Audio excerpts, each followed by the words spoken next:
Breaking overnight, the federal government officially shuts down. This after lawmakers failed to reach a deal by midnight.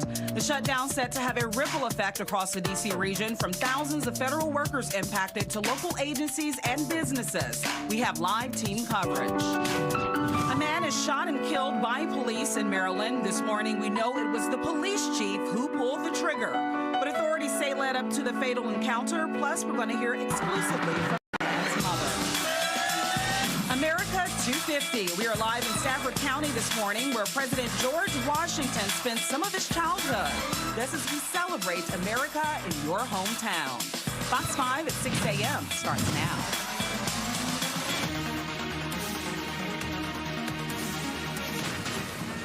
Thank you so much for joining us right here on Fox 5 and streaming on Fox Local. We'll get to the latest on the government shutdown, of course. But first, we want to get to our traffic and our weather. Good morning. Good morning. To you both. Hey, guys. Hopping right in this morning. We are. You ready for a beautiful day? Oh, we deserve it, forward to especially after the past few days. You mean like the past 2 weeks, basically? Yeah, cloudy, rainy, all that stuff. And humid. It's going to be gorgeous. We've got some clouds to wake up here. Temps in the low 60s at 6 a.m., but the trend is more sunshine. Beautiful fall afternoon. We'll go low to mid 70s for daytime highs with a bit of a breeze. I'll have plenty more, but again, sunshine, low 70s later today. Annie Mae, how are roads? All right, thank you. We're taking a look here at your Wednesday morning commute. This is what it looks like for you overview-wise. You're seeing a lot of pretty normal numbers. We'll zoom in right there, 395 northbound, main and express lanes. Seeing some minor delays from the Pentagon. Main lanes, the left lane is blocked, and then express lanes, all lanes are blocked. And then you must exit there at the Pentagon. So keep in mind, because of that police activity on the bridge span, 14th Street Bridge. Back to you. Breaking news here at 6 a.m. The federal government is officially shut down. Lawmakers failed to strike a deal before midnight, meaning hundreds of thousands of federal workers are expected to be furloughed, with some even at risk of potentially being fired by the Trump administration. That shutdown will certainly have ripple effects across the DMV. In addition to the impact on federal workers, local businesses will also likely take a hit. We've got live team coverage for you this morning. Our Maureen Ume following the impact that shutdown will have on the D.C. region. Well, we're going to start with Melanie Alwick for the latest on those failed negotiations. And Mel, one of the biggest sticking points for both Republicans and Democrats is health care.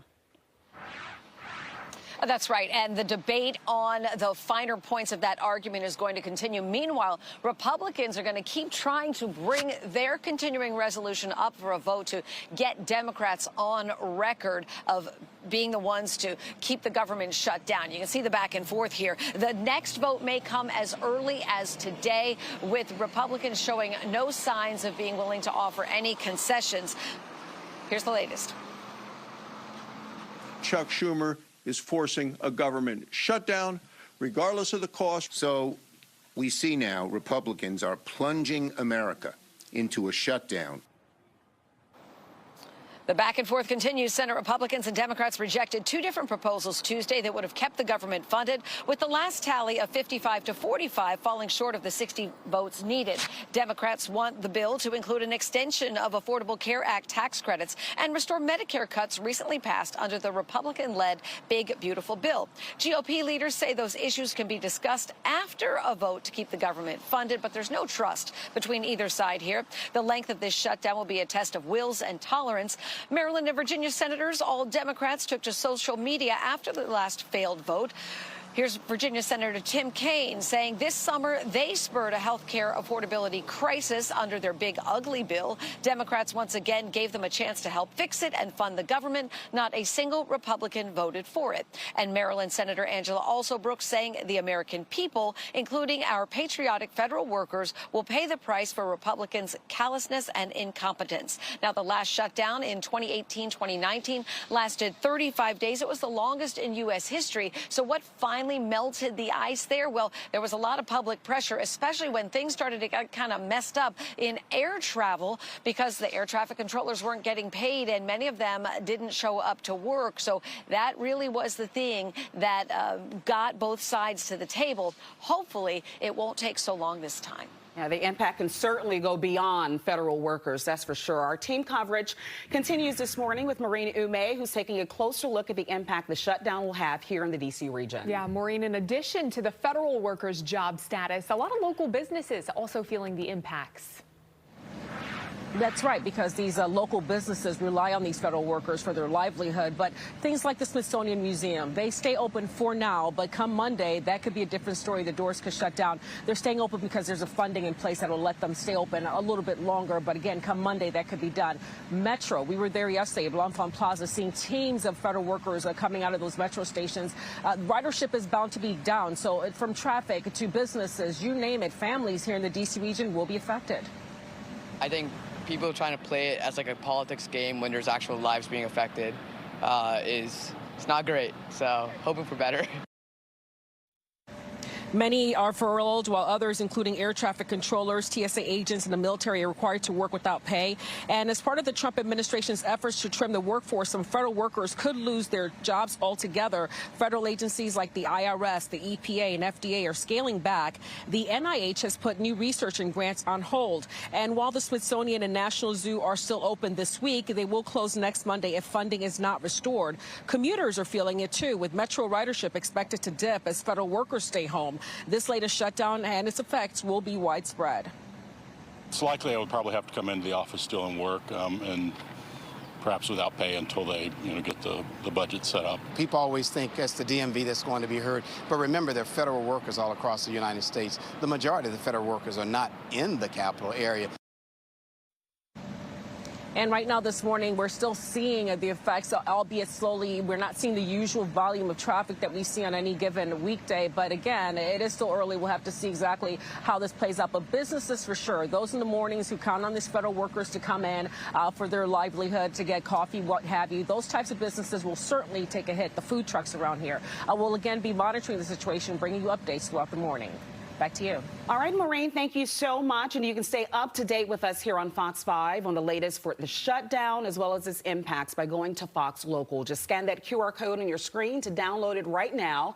You can also find out more information as it comes in on our website at fox5dc.com. All right, let's get a check on your weather and traffic now. 6:06 this morning, live look from the Boulevard Apartments down in Rockville. Let's check in with Tucker because I am looking forward to what is going to be a fabulous day. Fabulous stretch of days. We deserve it. Yeah, it's going to be a series of beautiful days, and we'll start with today, and we deserve it after a couple weeks of various levels of humidity and clouds and the rest of it. So, yep, fantastic fall weather and low 70s later this afternoon. Kicking off the morning with a few clouds still being reported. 64 degrees in Washington, 62 Dulles. I think the trend will be not only cool afternoons, but cool nights as well. We'll be back in the 50s later tonight, early tomorrow morning, even some 40s north and west by this time tomorrow morning.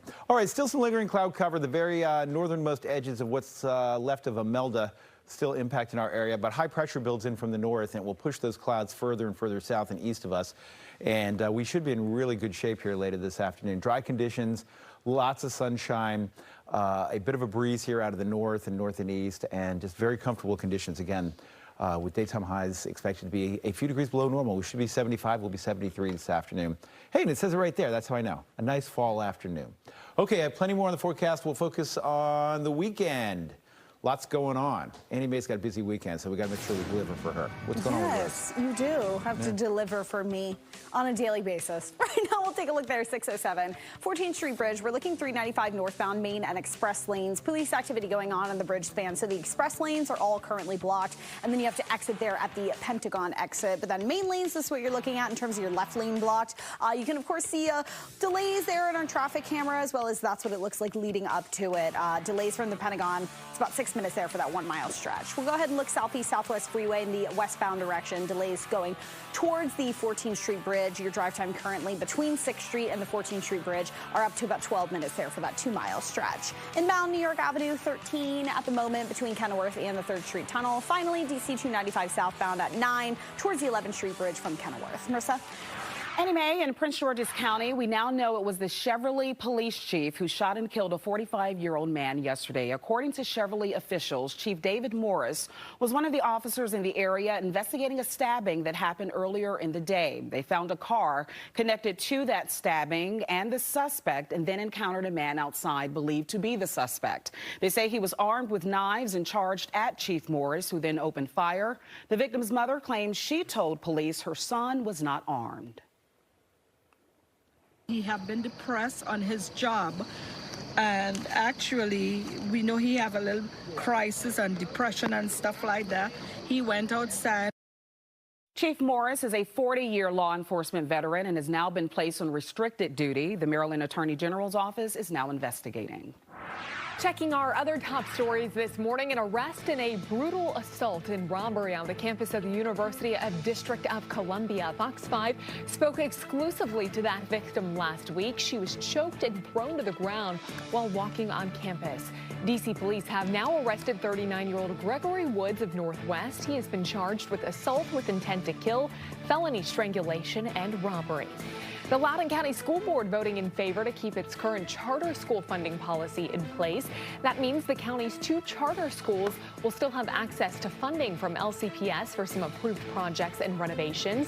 The school board will be the one to approve if those projects are deemed necessary for funding. If a policy change had passed, it would have left the charter schools on their own for any renovations, expansions, or upgrades. Beginning today, there will be higher fines for drivers who are caught speeding in Maryland. Fines will go up for drivers going 16 miles or more over the posted speed limit. There will also be automated cameras in high crash areas. This is all part of a push for the Vision Zero initiative, which looks to make roads safer. Also happening today in Maryland, Eric's ID law becomes a reality. It gives residents with invisible disabilities the option to have a special designation on their state ID, which is the butterfly symbol. It was created by 20-year-old Eric Carpenter, who has autism. The goal is to prevent harm during interactions with law enforcement or other officials. Portions of the George Washington Memorial Parkway will be closed for tree maintenance. The southbound lanes from Tulane Drive to Morningside Lane will be closed for 4 days starting today from 8 a.m. until 3:30 p.m. Traffic will be diverted onto Park Terrace during that ongoing work. Your time now, 6:11. A local police officer is on the wrong side of the law. Still ahead, why he and several others are now facing some serious charges. Plus, an update to a story Fox 5 has been following for months now. A Fairfax County high school football team learning its punishment for illegal recruiting practices. That and more when we return. Plumbing to electrical, heating to air conditioning. If you can, we can. Michael and Son.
woman is in critical condition after an apartment fire in Southwest D.C. That fire broke out last night in the basement of a 3-story apartment building along Galveston Street.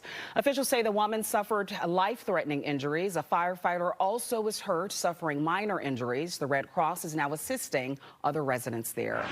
2 people are dead after a massive house fire in West Virginia. This happened yesterday in the Harpers Ferry area of Jefferson County.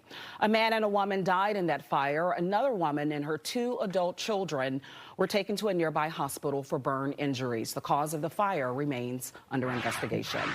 Well, Catherine Hoggle will be transferred from jail to a mental health facility. Hoggle is accused of murdering her 2 children, Sarah and Jacob, 11 years ago. She was reindicted for that crime earlier this year in Montgomery County. Hoggle expected to stay at that facility until a December hearing over whether she's competent to stand trial. A D.C. police officer is on administrative leave after he was arrested for allegedly assaulting a federal officer and then taking off. D.C. police say Montez Clark was caught with 2 other people carrying unregistered firearms and ammunition. Clark has been with the department since July of 2019. All right, 6:15 this morning, weather and traffic on the 5s. Live look out towards the wharf this morning. And yes. I noticed a bit of a breeze this morning, a lesser humidity. It felt really nice out there this morning. A little chilly by my standards. Jacqueline's got like her own weather station. She sure did. Well, I noticed it because you know I get cold so easily. So I was like, do I need to turn back around and get another layer? But Did you go winds out of the north or north and east? She wants you to keep your job, Tucker. Listen, I don't have any money to give you for your tip, but I do have this piece of candy that I got. Well, that's a start. You know that's like liquid gold. Yeah, okay, well, this is my contribution today for the weather. Is it wrapped or have you already sampled it? Well, that's all I got. You're asking too many questions. Only question for you. Okay, let me do some weather. 63, 9 a.m., 72 at 5 p.m. And yes, believe it or not, that 72 is a cooler day than yesterday. It will be, as Jacqueline mentioned, a little breezy at times with winds out of the north and east. Precipitation meter at 0% here. We're going to have a beautiful afternoon, beautiful fall weather here as we kick off the month of October. Yes, happy October. 64 in Washington, 58 in Gaithersburg. Boy, breaking out some 50s north and west. 50 in Winchester, cool spot. 57 Frederick, 59 Hagerstown. Again, low 70s today. Later tonight we'll cool off, and I think we'll have a lot of 50s, even some 40s by tomorrow morning, north and west, as we get into this nice fall pattern. So big time changes here. After a lot of warm and sticky days, we're going to go cooler and drier. And you can see we're getting up with a few clouds out there. Should actually make for a beautiful sunrise here shortly. And the clouds will continue to fade off to the south and east during the course of the day as our tropical storms, our hurricanes, continue to get pushed away there. You can see that's what's left to Umberto off to our east there. So we're in really good shape. High pressure off to our north builds in, and that will continue to push the clouds a little further east. So yeah, look at the high pressure there to the north, and that northeast breeze will dry things out and deliver a beautiful stretch of weather. Not only today, Thursday, Friday, Saturday, Sunday, all look great. So right into our weekend, we'll start a nice warming trend. We'll be well into the 70s around here for the weekend, but both days look dry. How about that for a 7-day forecast? Pretty much picture perfect there. 73 today, gorgeous tomorrow, Friday fabulous, a little warmer for the weekend, but both days look dry. You know, they look so good, I want to encourage you to download the Fox Local app. Yeah, it's right there. QR code is right there. Weather on the go. And here's the best part. You download it, you let us know where you're watching from, and then we get to celebrate you. And we have all kinds of wonderful people that have been checking in. Okay, there's a lot going on here. But what I got to tell you, Miko wrote from Woodbridge that he has just recently gotten engaged. Yes. He cannot imagine spending his life with anyone else. Go Washington spirit. So, Miko, congratulations. We're so happy for you. That's so cute. Look at the security guard in the background. That's the cutest. She's like, love that. Right there at the game, they said yes. Isn't that cute? Miko and Amanda.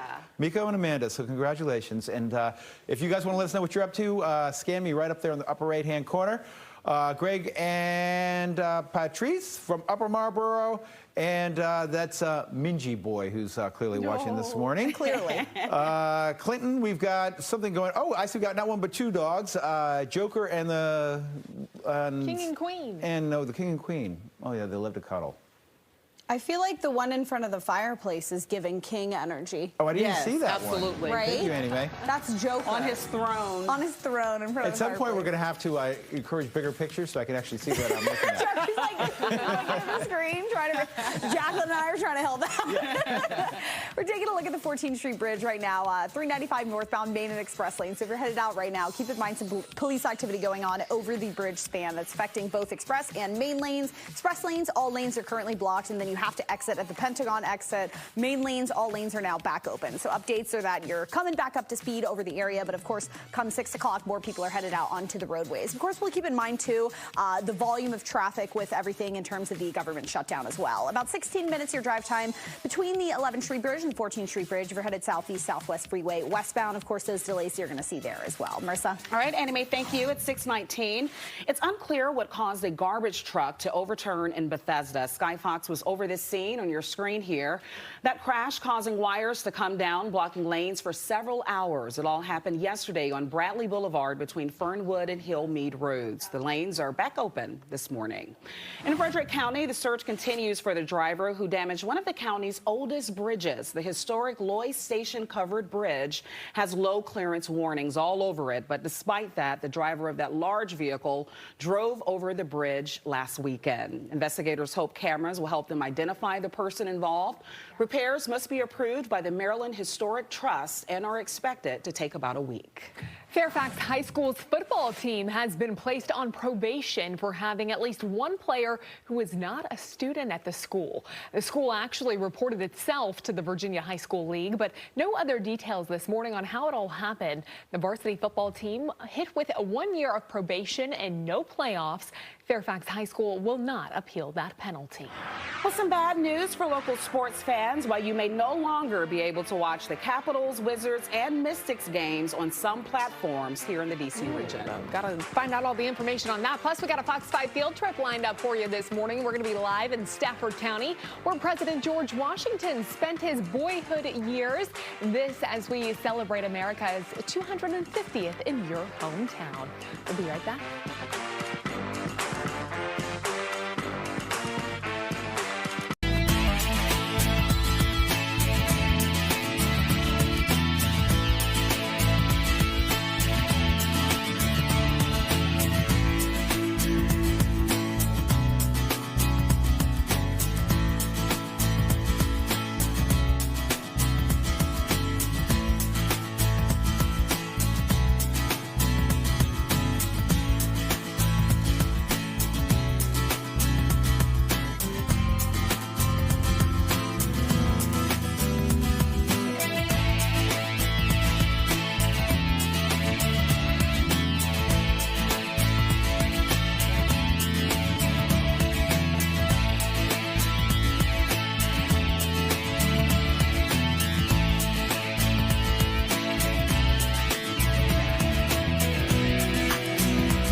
Back now with some disappointing news for sports fans. YouTube TV and Hulu Plus Live TV are dropping the Monumental Sports Network, which broadcasts live local sports teams like the Capitals, the Wizards, and the Mystics. In a statement, Monumental Sports Network says that YouTube TV and Hulu rejected proposals to keep the network on their platforms, but you can still watch it on Monumental's platform and app. Well, a new Maryland law will allow adults 21 or older to grow small personal use cannabis products. The law goes into effect today, and it defines a personal use amount as up to 1.5 ounces of usable cannabis or 750 milligrams of THC. Distributing large amounts still considered a felony. The law also raises felony thresholds for controlled substances and increases penalties for large-scale distribution. Meantime, a new bottle deposit bill going before the D.C. Council. It would mean consumers would pay a 10-cent deposit on bottled beverages. Advocates say it cuts back on littering, especially in the Anacostia River. 200 people signed up to speak today about that bill, including a local Girl Scout troop who will be sharing why they believe such a bill can help the environment. We're actually going to talk live with one of those girls and their troop leader coming up in our next hour. Well, looking forward to that. Well, Zoox robo-taxis will be expanding to D.C. later this year. This is the first mid-Atlantic location to use that self-driving cars. Now, the Zoox testing fleet, which was purchased by Amazon, will operate in 8 cities, including Las Vegas, Austin, and Miami. Amazon is set to make up 10,000 robo-taxis a year. I saw one of the other popular companies' self-driving cars. We've like talked about Waymo. I saw a Waymo vehicle over the weekend. Oh, really? Yeah, downtown D.C. So I'm still a little on edge about those. Oh, my gosh. So I'll let everybody else try them out a little bit first. Can't they come up with a cooler looking car than that? Right. Well, Okay. They're like, they get what you get, don't cry a bit. I guess so. I don't know. I mean, if it's okay. All right, let's do the forecast. Low 70s later today, 64 to start your morning. Are you ready for sunshine? Yes. Are you ready for beautiful temperatures? Yes. Yes. Are you ready for low humidity? Yes. Okay, we got to work on our chair. Clearly, it's not Spirit Friday here. All right, clouds will be pushing out of here, and we'll get more and more sunshine. Should be a absolutely beautiful stretch of weather starting this afternoon with daytime highs in the low 70s. And yes, that's what we're looking forward to. Lots of sunshine right into your weekend, which looks great. A little warmer for Saturday and Sunday. Annie Mae, we needed you on our cheer. I just feel I'm so you weren't off or on food. No, I mean, I didn't. That thing is ugly. Okay, I said it. Oh my gosh. We're taking a look at 395 northbound Main and Expressway. We're looking at the 14 Street. All right, Annie Mae, thank you so much. We'll get back to her in just a bit. It is 6:25, ahead at 6:30. We're going to continue our team coverage of the government shutdown that will certainly have a major impact here in our region. And you know that awakening statue out at National Harbor? Well, it's getting some national attention, but not really for a good reason here. We're going to tell you why it's been named one of the ugliest pieces of art in America. Yeah, tough title. We'll tell you more about it.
The big story at 6:30, the government shutdown. Lawmakers failed to strike a budget deal by midnight, so that means hundreds of federal workers, thousands, will be furloughed and some even potentially fired. Local museums and businesses also impacted across the D.C. region. We have live team coverage for you this morning. Our Maureen Ume following the ripple effect that this shutdown will have all across the DMV. Well, we begin with Melanie Alwick, who's live on Capitol Hill with more on those failed negotiations. Mel.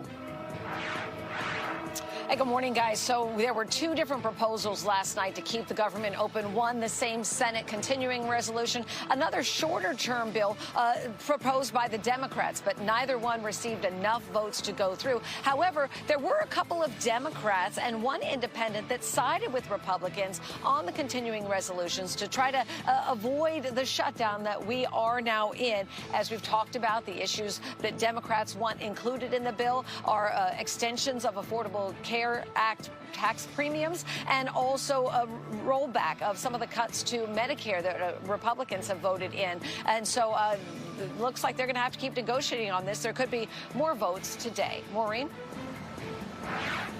Well, nearly 200,000 workers are affected by this, some of them furloughed, while others, including military, air traffic controllers, TSA agents, they have to keep working without pay, called accepted workers. Agencies like the IRS, EPA, FDA, they are also having to scale back. The NIH, new research and grants are now on hold. And while the Smithsonian museums are open right now because they have money until a certain period, they're expected to close on Monday if funding is not fully put into place. A lot of businesses, ancillary businesses that cater to federal workers, are also feeling the punch because they obviously will not have that volume of people to help their businesses survive. Metro ridership will also see a huge decline. A lot of people bracing for a prolonged furlough and what this could mean for them, but families throughout the D.C. region and beyond will suffer.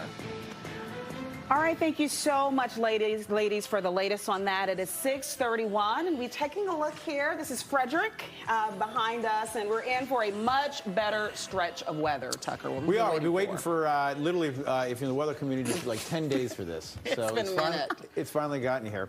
And Annie Mae, Jacqueline. Something during the commercial break, but we're back on television now. Shall we go to Thank you for holding us together, Marissa. Let's go to the satellite radar. I'm outnumbered here. At each other without I want everybody at home to know I'm doing the best I can with this group. Okay, clouds are going to get out of here, and we're going to have sunshine this afternoon. It will be beautiful. Low 70s, dry conditions, and as Marissa advertised, beautiful stretch of weather, not only today, but into the weekend. All right. Traffic and a giggle with Annie Mae. God forbid we have a little fun, okay? No fun. 6:31. We'll take a look Wednesday morning commute. This is what it looks like for you overview-wise. We'll take a closer look right now. 395 northbound. There's a crash before Virginia 236 that has the left lane blocked. You can see, of course, movement in the area. Those delays span back from the Beltway for about 11 minutes. Marissa? All right, Annie Mae, thanks so much. President Trump and Secretary of Defense Pete Hegseth laying out a plan to, quote, refocus the military. Yesterday in an unprecedented meeting, they lectured top generals and admirals who were called to Quantico. Hegseth railed against what he called woke culture in the military. From now on, uniformed military members will be required to take the physical training test twice a year, pass height and weight requirements, and meet the male standard for combat. This is not about preventing women from serving. We very much value the impact of female troops. But when it comes to any job that requires physical power to perform in combat, those physical standards must be high and gender neutral. I mean, what does he know about military standards? I mean, he seems like very unqualified for the position, and he sounds like some guy tweeting about it, but he just got lucky enough to make a speech. Meantime, President Trump was more celebratory in his remarks to the military leaders and promised to do his best to end foreign wars while keeping the U.S. out of them. President Trump announcing a new way for Americans to buy prescription medications. A new deal with Pfizer will offer drugs at what the White House says will be deep discounts. Those medications will also be sold on a website run by the federal government. In addition to lowering prices, Pfizer also announced plans to invest $70 billion to manufacture drugs in the U.S. Well, lawyers for Kilmar Abrego Garcia continuing to fight his potential deportation to the African country of Eswatini. In a new court filing, Garcia's attorneys say his continued detention by the Trump administration is, quote, unreasonable and unauthorized. They went on to say that the government ignored Costa Rica as Garcia's preferred removal destination, which violated the requirements for removal. He's expected back in court on Monday. An investigation is underway after 2 Maryland universities were targeted by bomb threats. Morgan State and Towson universities both received hoax calls yesterday afternoon. A similar threat was made against Delaware State University around the same time. No one was hurt. A possible motive revealed months after a city councilman in Danville, Virginia, was set on fire. Court testimony alleges the suspect, Chauncey Buck Hayes, carried out the attack on Councilor Lee Vogler because Vogler was having an affair with his wife. Investigators say Buck Hayes doused Vogler with gasoline and set him on fire with the intent to kill him. Vogler is still hospitalized in the burn unit after that attack in July. Well, the city of Laurel has finished the 3rd phase of a multi-year safety project along Main Street. There are now curbed islands and some new signage as well to improve visibility and protect pedestrians. Final landscaping will be completed next spring to mark next year's Preakness Stakes and the nation's 250th anniversary. You know, I've been enjoying learning more in our hometown series about America's 250. It's been a great franchise so far. All right, at 6:35, as we take in this view from atop the Washington Monument via our Earth Cam. Looking forward to this day, and we're halfway through the week, so we're winning in that regard, at least. No, as soon as the sun gets up here, we should start to see the sun break out. You know, last couple of mornings we've been getting up with lots of clouds, and you know, all systems go for beautiful weather from here, as we'll be low 70s later today. We've turned the calendar October 1st, and Mother Nature delivering just a beautiful stretch of weather ahead here, starting with this afternoon and the next couple of days. 64 in Washington, 62 Dulles this morning. Quick look at your satellite picture. No rain locally, just a few clouds, especially to the south and east. And the trend will be, as high pressure builds in from the north, to kick the rest of those clouds out of here. So not full sunshine this afternoon, but partly to mostly sunny, a bit breezy, and just really, really nice around here later this afternoon with highs in low 70s. As soon as the sun goes down tonight at 6:50, we will start to see things cool down quite quickly later tonight. By tomorrow morning, lots of 40s and low 50s out there. So here come cooler temperatures. By afternoon, we'll only be in the low 70s with a bit of a breeze, but should be a really nice afternoon. Okay, plenty more on the forecast. We'll talk weekend coming up. Annie Mae's got roads. All right, thank you. 6:36. I'll turn my mic on this time. That's what it looks like for you through 95 northbound in Alexandria. Crash before Virginia 236 has the left lane blocked. So if you're headed through the area, you'll sit for about 11 minutes or so from the Beltway. Again, that's through Alexandria, moving to the 14th Street Bridge, 395 at northbound Main and express lanes. Express lanes now, the right lane is blocked where before it was closed. All lanes are now back open on your main lanes because of that police activity we were looking at on the bridge span of the 14th Street Bridge. Southeast Southwest Freeway, westbound direction. This is about 18 minutes between 11th Street Bridge and the 14th Street Bridge, so you're seeing an increase there as well because of those delays on the bridge span. I-295 northbound headed towards the 11th Street Bridge from the Beltway. It's about 9 minutes there for that 6-mile stretch. Finally, inner loop of the Beltway between Branch Avenue and I-295. You're looking at kind of a red zone there at 20 minutes. Stephen? Anyway, thank you very much. Well, let's take a look at what's coming up in the next 45 minutes. At 6:40, new images of suspects wanted for the murder and kidnapping in Montgomery County. Now, this is at 6:44, the new lawsuit that accuses Maryland of illegally denying Medicaid benefits to people. Then at 6:48, Stephanie Ramirez is live in Stafford County. She's going to be celebrating America 250 in your hometown. And then at 7:18, a local Girl Scout troop joining us live before they make their case before D.C. lawmakers to pass a bottle recycling bill. Stay with us. Plumbing to electrical, heating to air conditioning. If you can't, we can. Michael and Son.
New photos of the two men wanted for a murder and kidnapping in Montgomery County. Police say Joshua Carter and Justin Collins are connected to the shooting of Aklabing Fontava. That shooting happened inside of a North Bethesda apartment on Montrose Road earlier this month. Afterwards, two of the victims' loved ones were kidnapped and later released. A third suspect has already been arrested.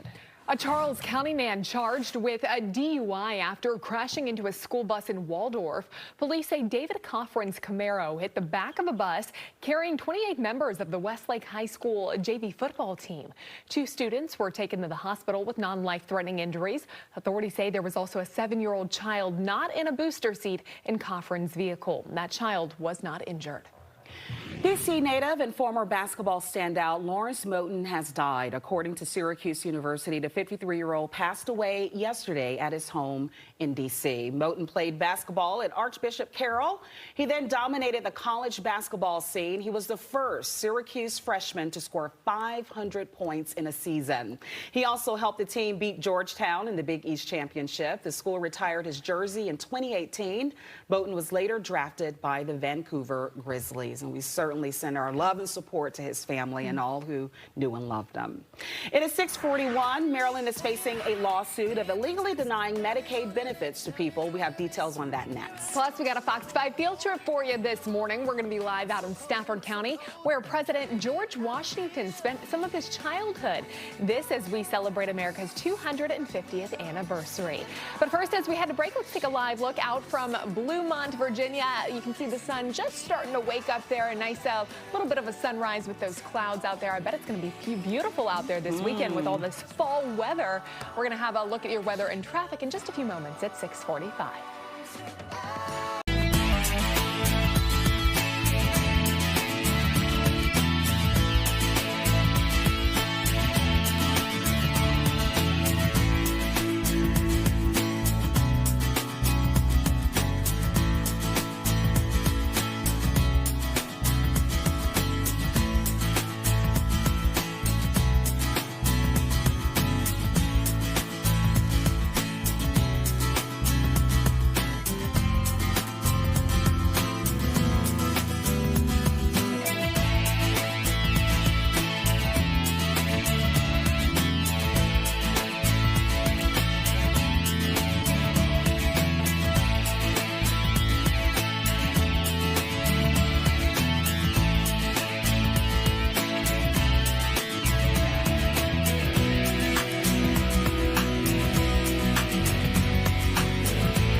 A new lawsuit in Maryland is accusing the state of illegally denying Medicaid benefits to people living with disabilities. Each year, the state of Maryland conducts a redetermination process which decides an applicant's eligibility to receive Medicaid benefits.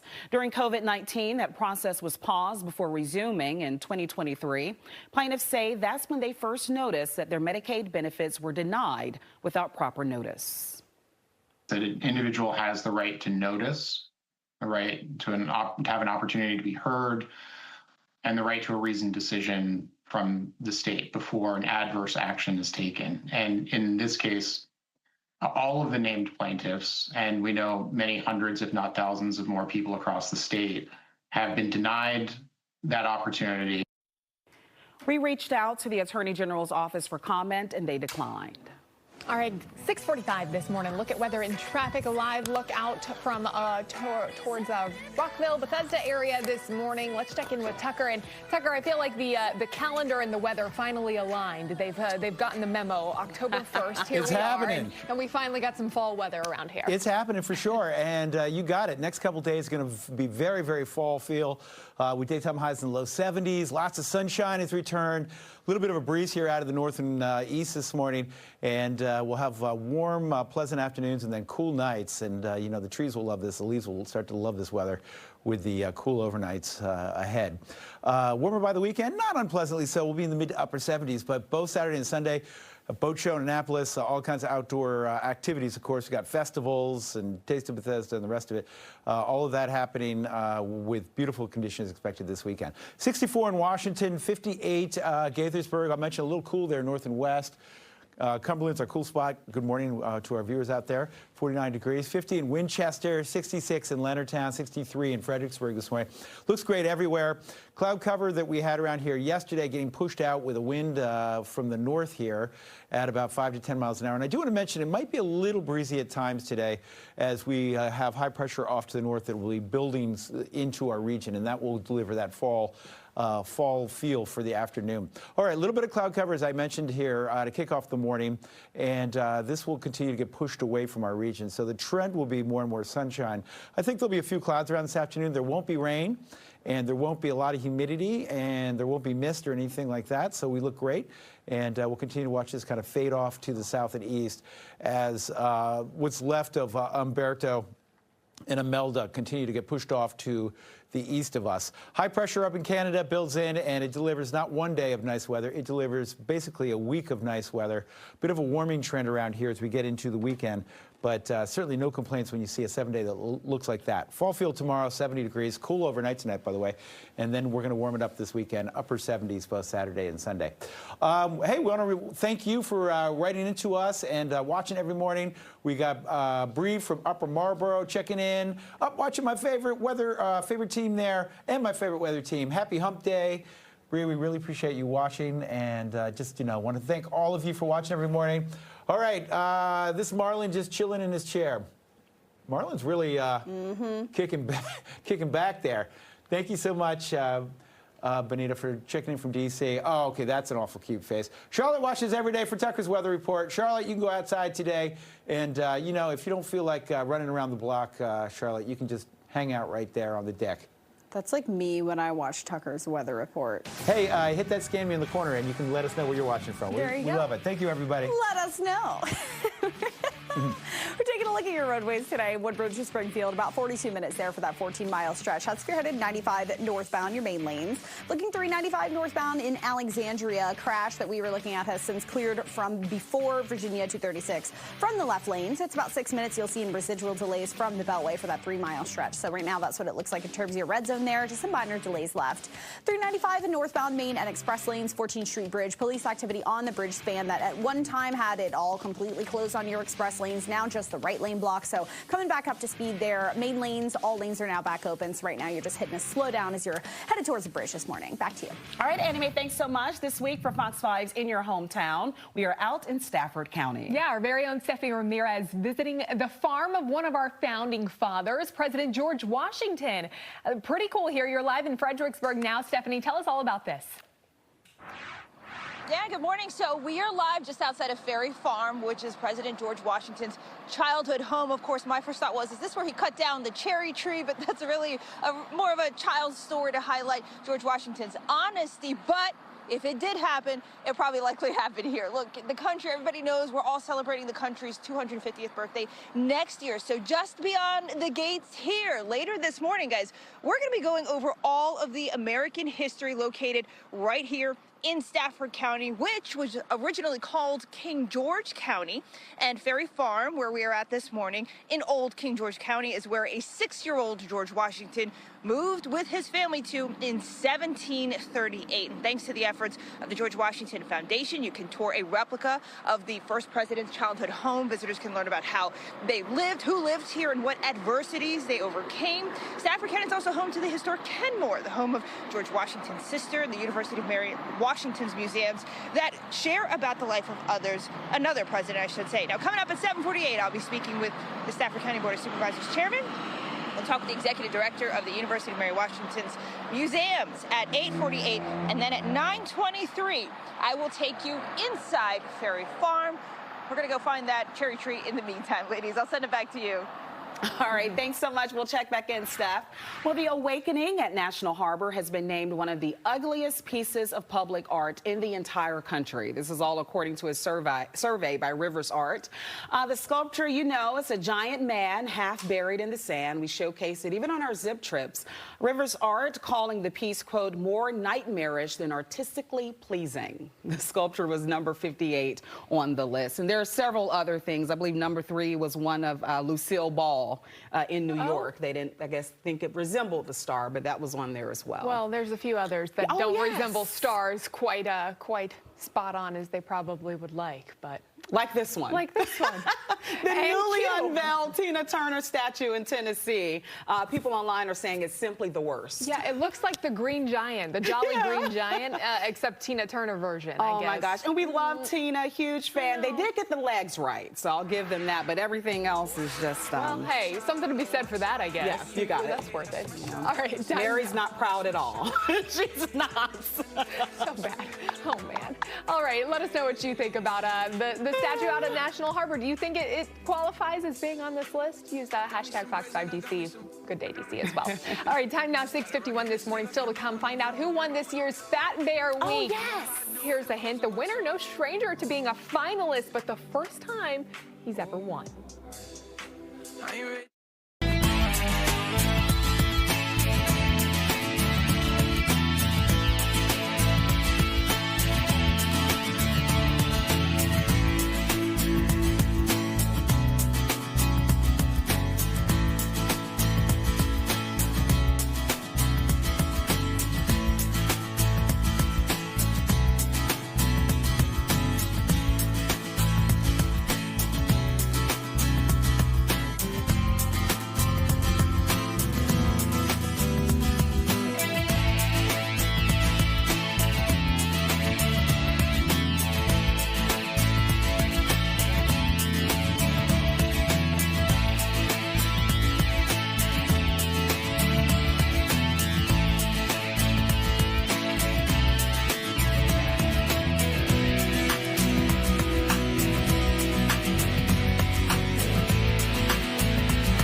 official. Chunk is this year's winner of Alaska's Fat Bear Week. We've been talking about it. We now have the winner. The brown bear weighs over 1,200 pounds and claimed the crown with 32,000 more votes than the runner-up. Chunk finished as last year's runner-up. Yeah, and in 23, so he's been the runner-up twice now. Chunk overcame a broken jaw as well in order to win. He suffered that injury during a brawl last summer. Fat Bear Week, if you're not familiar, it celebrates the 2,200 brown bears that live in Alaska there as they get ready for their long winter slumber. I'm so happy for Chunk. Finally gets his flowers. And it's funny because I actually went back and checked my messages with Steve Chenevie, and he and I both were talking about we wanted Chunk to win. But besides Chunk, we thought maybe bear number 99. I don't know why that one Number 99? It doesn't have a name. Just Chunk had a name. So I like Chunk. I like Chunk took a chunk out of the competition, so we love to see I bet Chunk broke his jaw in the fighting over salmon. Yeah. Probably. Right? He was like, I got to get bigger and badder for the competition, so. Nice figure, too. Chunk just looks like, ready for a good sleep. Like we all are after a big meal. 63 in Washington. Winds out of the north-northeast here at 12. So are you ready for sunshine, low humidity, and a beautiful fall afternoon? Just in time for the first day of October. Ooh, I'm going to go dig out my tip jar. I forgot. I have to bring it out.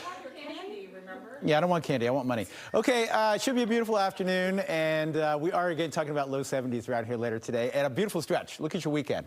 Upper 70s, lots of sunshine right through the weekend. Anna Mae? All right, thank you. We'll take a look here at your roadways. 656 your time, 395 northbound Main and Express lanes. We're still looking at the 14th Street Bridge. Police activity on the bridge span has cleared. You still might see a little bit of residual delays, but all lanes are open now on the Main and Express lanes. So just keep that in mind as you're headed out the door, maybe a few minutes increase. Southeast Southwest Freeway in the westbound direction, you're seeing that increase in terms of your drive time between the 11th Street Bridge and the 14th Street Bridge. Of course, those delays still kind of remain. 15 minutes is what you're seeing. Marissa?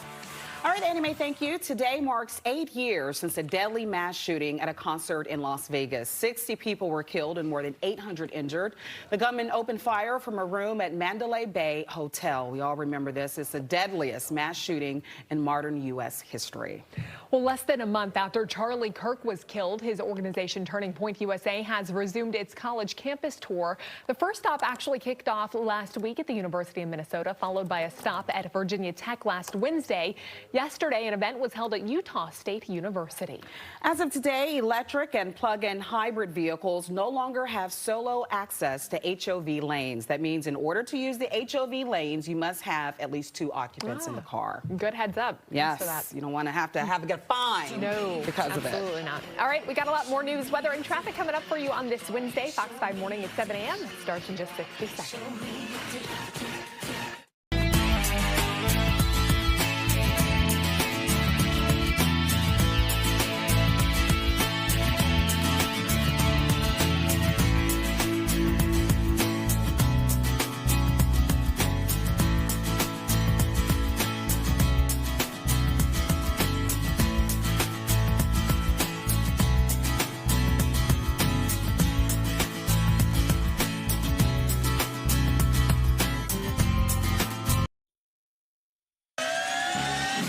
Right now at 7, the federal government officially shuts down. Chuck Schumer is forcing a government shutdown, regardless of the cost. So we see now Republicans are plunging America into a shutdown. The blame game continues as lawmakers fail to reach a deal by midnight. The shutdown set to have a ripple effect across the D.C. region, from thousands of federal workers impacted to local agencies and businesses. We have live team coverage.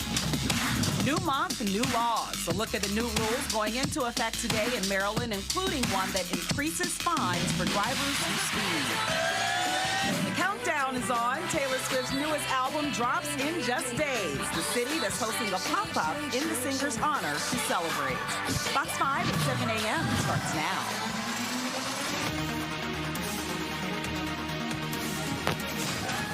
Good morning to you. It's 7 o'clock. Thanks for joining us here live on Fox 5 and streaming on Fox Local. Morning, Makia. Good morning, Marissa, and to all of you guys out there, and for Genevieve this morning. Hi, guys. Hi. Tucker, are you bringing the sun out today for us?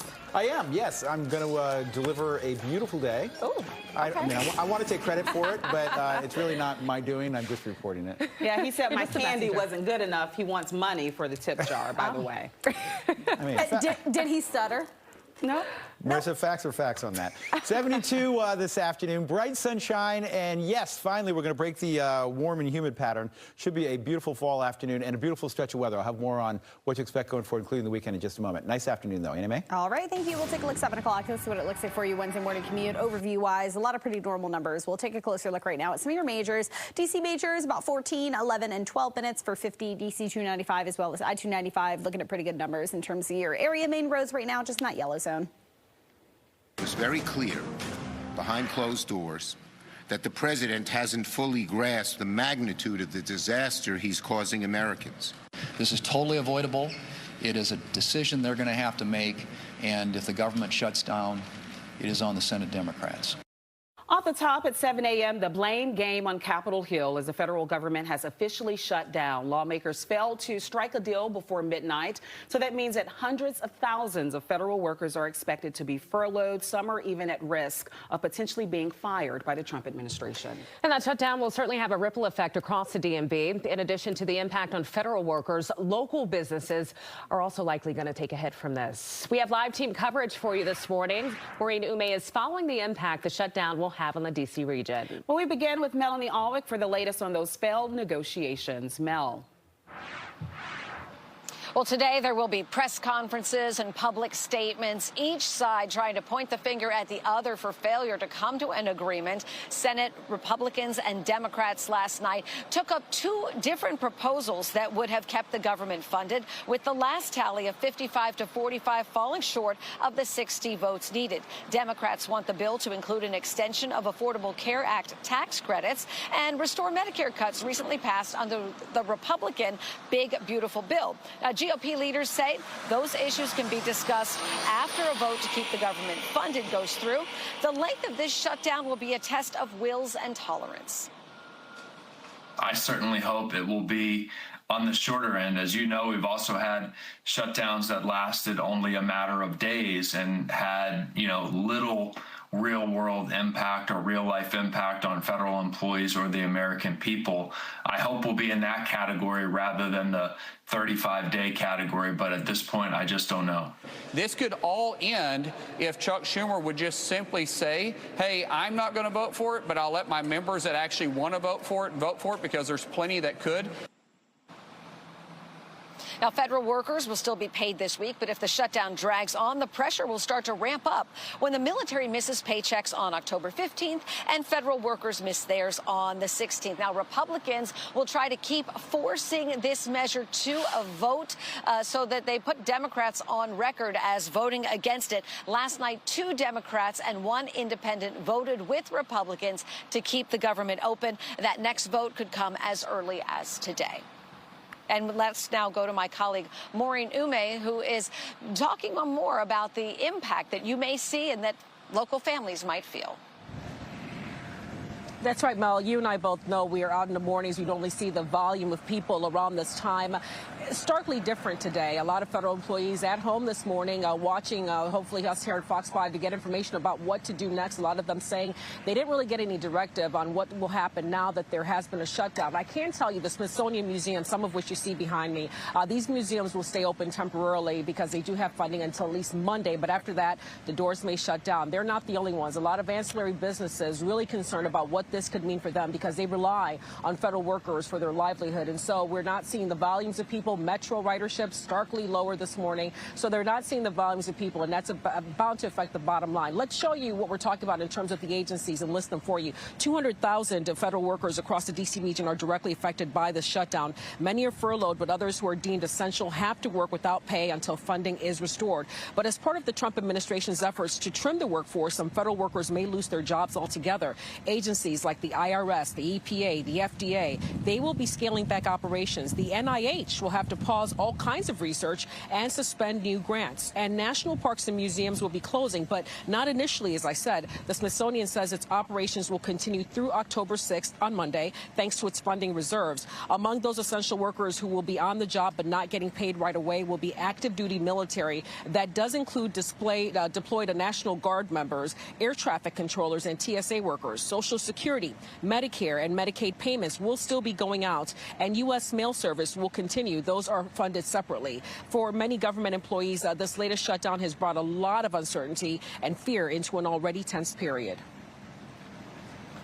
We haven't really been given any information about the furlough, whether it would impact us or not, so we're kind of in limbo. I mean, in the past, we'd get a lot of information, papers, and have meetings, and I think you kind of have furlough fatigue after a while. I think a lot of people are already losing their job. It'll cause more people to lose their job, especially disrupting the family that needs things, the families that barely can feed their homes, their families. I think people trying to play it as like a politics game when there's actual lives being affected it's not great. So hoping for better. And there's a sort of an eerie silence this morning. You don't hear the honking horns as much and people moving about as much as you would at this time of the morning. So again, certainly an immediate effect being felt in that regard. And we'll only know the extent of which this shutdown will have as the days and weeks hopefully not continue. But in the meantime, we'll see if we can gauge what people are feeling like here on the Mall and bring you that reaction. We had a tough time yesterday. People didn't want to talk, understandably. We'll see how things go today. In the meantime, I'll send it back to you guys in the studio. Yeah, still so much uncertainty out there, Marina. You can stay up to date with the latest on this shutdown and its impacts here in our region and beyond. Just go to Fox Local. You can scan the QR code on your screen to download it. You can also find more information, as always, on our website at fox5dc.com. 7:06 is your time right now. It is time now to take you outside for a live look this morning. We're giving you a live look from Prince William Marina from our Fox 5 Sky Cam. A little peek of sun out there on the horizon, Tucker. Are we in store for a nice sunrise? It looks we like are, that's yeah. It should be a beautiful day. A few clouds to kick off your morning, but the trend is a good one and a very fall-like pattern here. But that means sunny afternoons, cool nights, no rain in sight, and much less in the way of humidity here. Well, it's about time. Yeah, see, it says it right there, too. Fantastic fall weather. So that's how I know. 63 this morning in Washington. Yeah, there's still a few clouds out there, but again, the trend will be with high pressure building in from the north and a northeast wind to deliver just a really nice, beautiful October afternoon with partly to mostly sunny skies. Low 70s today, and the best part, low humidity. So it'll be a really nice afternoon. After work, sports after school. This evening, you're going out, you'll want the jacket, as we're talking about cool conditions out there later this afternoon. 73 will do it. 50s tonight. There'll be lots of 40s by tomorrow morning if you're well north and west. And I do want to mention a little breezy at times with that wind northeast gusting at times to about 20 as we build high pressure in. Beautiful stretch of weather continues into the weekend. We'll look at that coming up in just a couple minutes. I want to remind you, we just mentioned it, but the Fox Local app, great way to go. And you can get your weather on the go. You can watch our shows live anywhere, any place, anytime. We've gotten so many of you letting us know where you're watching from. And we just want to encourage you, if you're using the Fox Local app, let us know where you're watching from. We got Maria and Nugget here. We're watching from Greenbelt this morning. And although a week late, we would like to say happy belated birthday to Annie Mae. Oh, that's so sweet. Thanks, Nugget. All right. That's so cute. We love you, Nugget. Aw. All right, looks like somebody's having trouble getting up this morning. Yep, Frank, living his best life. Guess Frank found out he doesn't have to go to work today. Thanks, Riel. Yep, taking his time, getting his day going. All right, we got Jesse in Stephen City.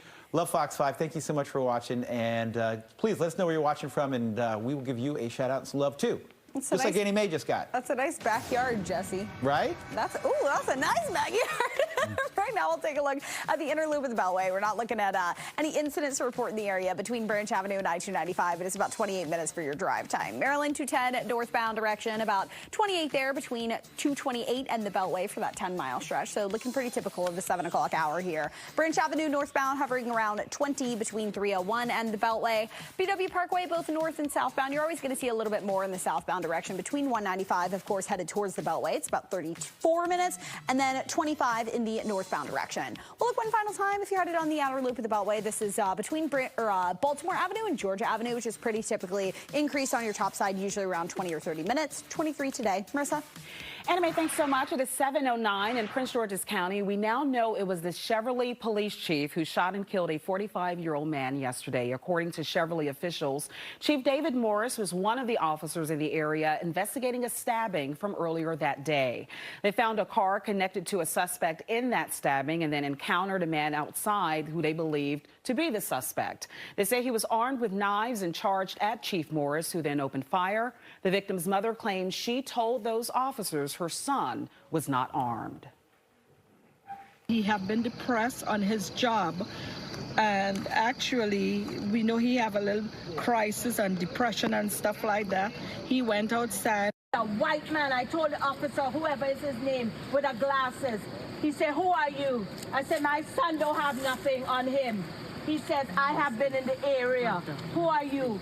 And then he says to my son, he was in the back of me, "You," with a white t-shirt. He had on a white t-shirt. And guess what? He shoot my son. I saw him. You think it's right? Chief Morris is a 40-year law enforcement veteran and has now been placed on restricted duty. The Maryland Attorney General's office is now investigating. Checking on our other top stories for you this morning, an arrest has been made in the assault of a student on the campus of the University of District of Columbia. Fox 5 spoke exclusively with the victim last week. She was choked and thrown to the ground while walking on campus. DC police have arrested 39-year-old Gregory Woods of Northwest. He is charged with assault with intent to kill, felony strangulation, and robbery. Meantime, the Loudoun County School Board voting in favor to keep its current charter school funding policy in place. It means the county's 2 charter schools will still have access to funding from LCPS for some approved projects and renovations. The school board will approve projects it deems necessary for funding. Beginning today, there will be higher fines for drivers who are caught speeding in Maryland. Fines will go up for drivers going 16 miles or more over the posted speed limit. There will also be automated cameras on high crash areas. This is all part of a big push for the Vision Zero initiative, which looks to make our local roads safer. Your time now, 7:11. There's a new push in the district to encourage people to recycle bottles. That's right, and some of those pushing for the new law, one is a local Girl Scout troop. So we're going to hear from them next. Stay with us.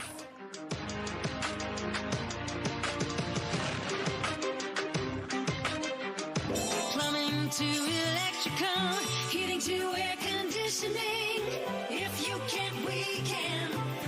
Michael and Son.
Welcome back. In today's Morning Jolt, drone footage shows an up-close look at an endangered population of orcas off the coast of Washington state. Take a good look at this. This video was taken by scientists with the San Diego Zoo Wildlife Alliance.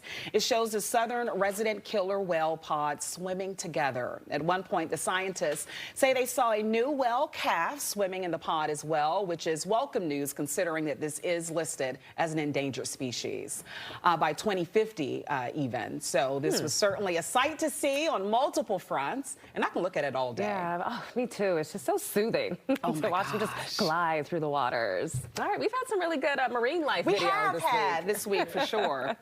All right, also caught on camera this time in California, the first snow of the season. What?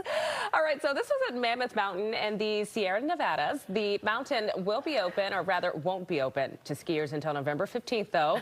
But these images on social media are already getting people like our very own Tucker over there very excited. It looks like a snow globe. It's really incredible. does. Beautiful. I saw some video out of Fairbanks, Alaska of their first snow as well. Oh, they got a couple inches. Yeah, here it comes. What's the earliest that anyone has ever seen it? Do you know? I mean, October 1.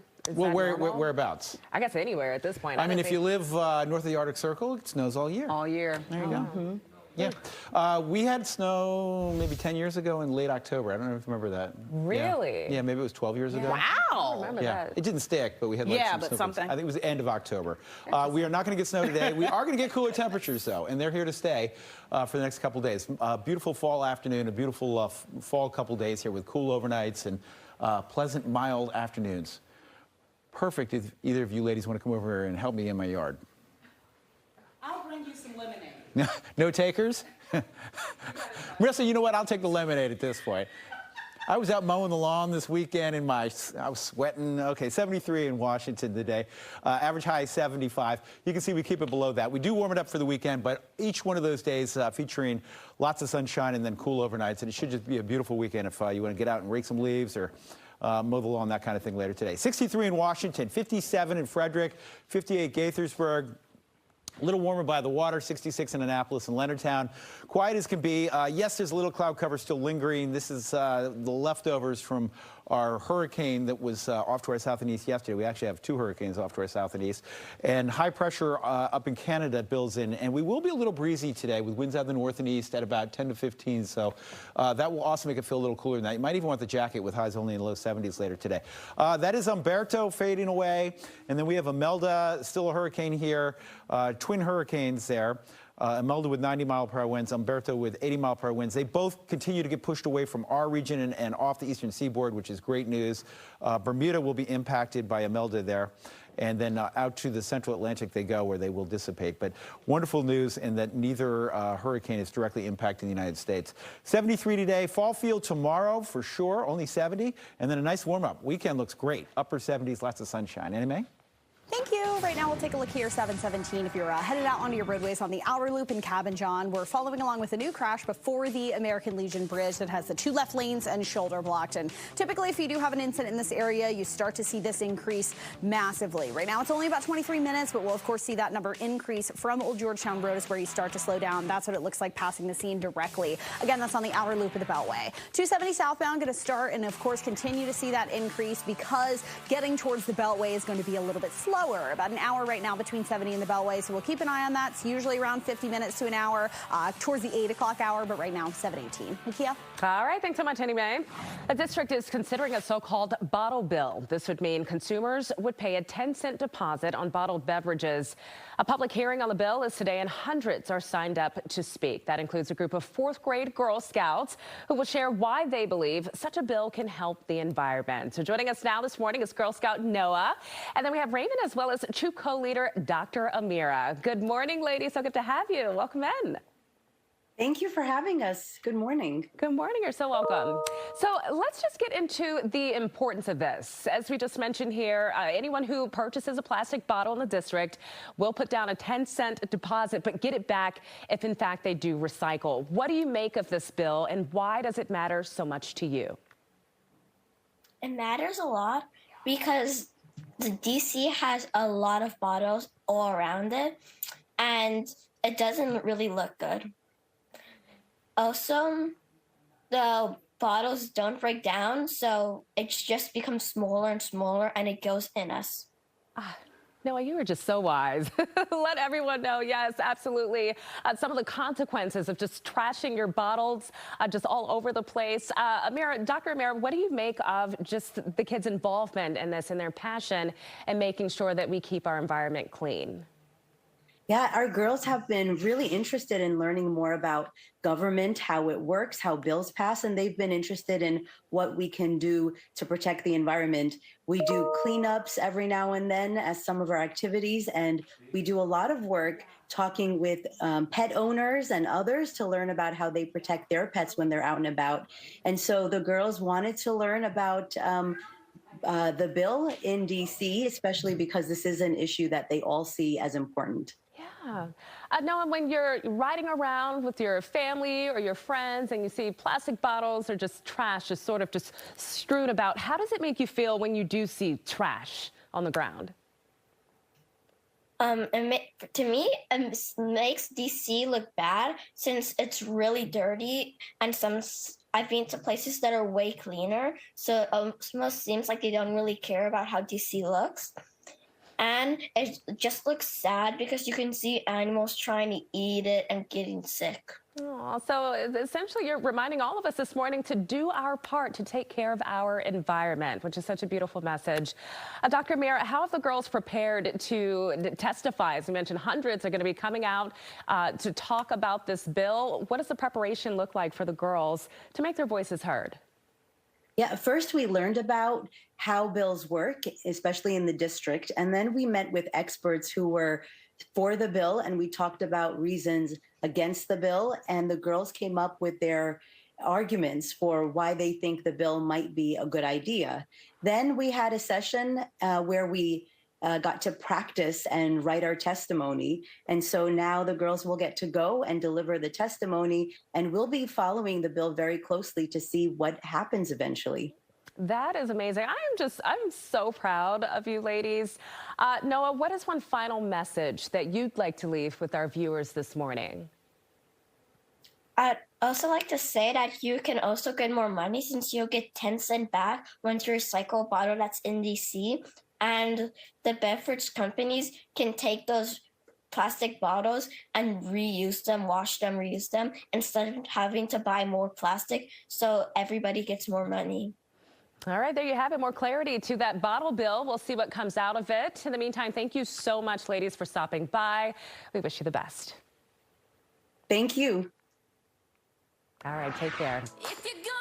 All right, guys, so to come this morning, Taylor Swift's newest album drops in just 2 days. I know the countdown is on, and to celebrate, one city hosting a pop-up in the singer's honor to celebrate. So we're going to tell you where that's happening ahead in today's social scene. Stay with us.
Welcome back. The once familiar sound of a modem connecting through a phone line is now a thing of the past. Some people are watching going, now what is a modem? What is all of that stuff? America Online's dial-up service is officially shut down. Yesterday was the final day for AOL dial-up. I remember this. If you're using other services like email accounts and non-dial-up features, they won't be affected by the change. Yeah, I remember this all too well, and that loud noise as the connection is And happening. it was welcome news when you heard it because you knew you could get on the internet. You got the connection.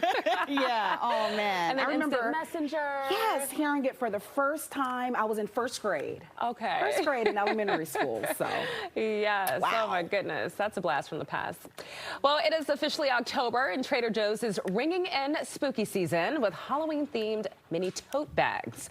Now, the grocery store chain is releasing the tote bags in new colors next Wednesday on October 8th. The bags will be sold for $2.99. They're going to be in purple, all black, and all orange. You can see that right here. There's also going to be a multicolor option that features black, purple, green, and orange.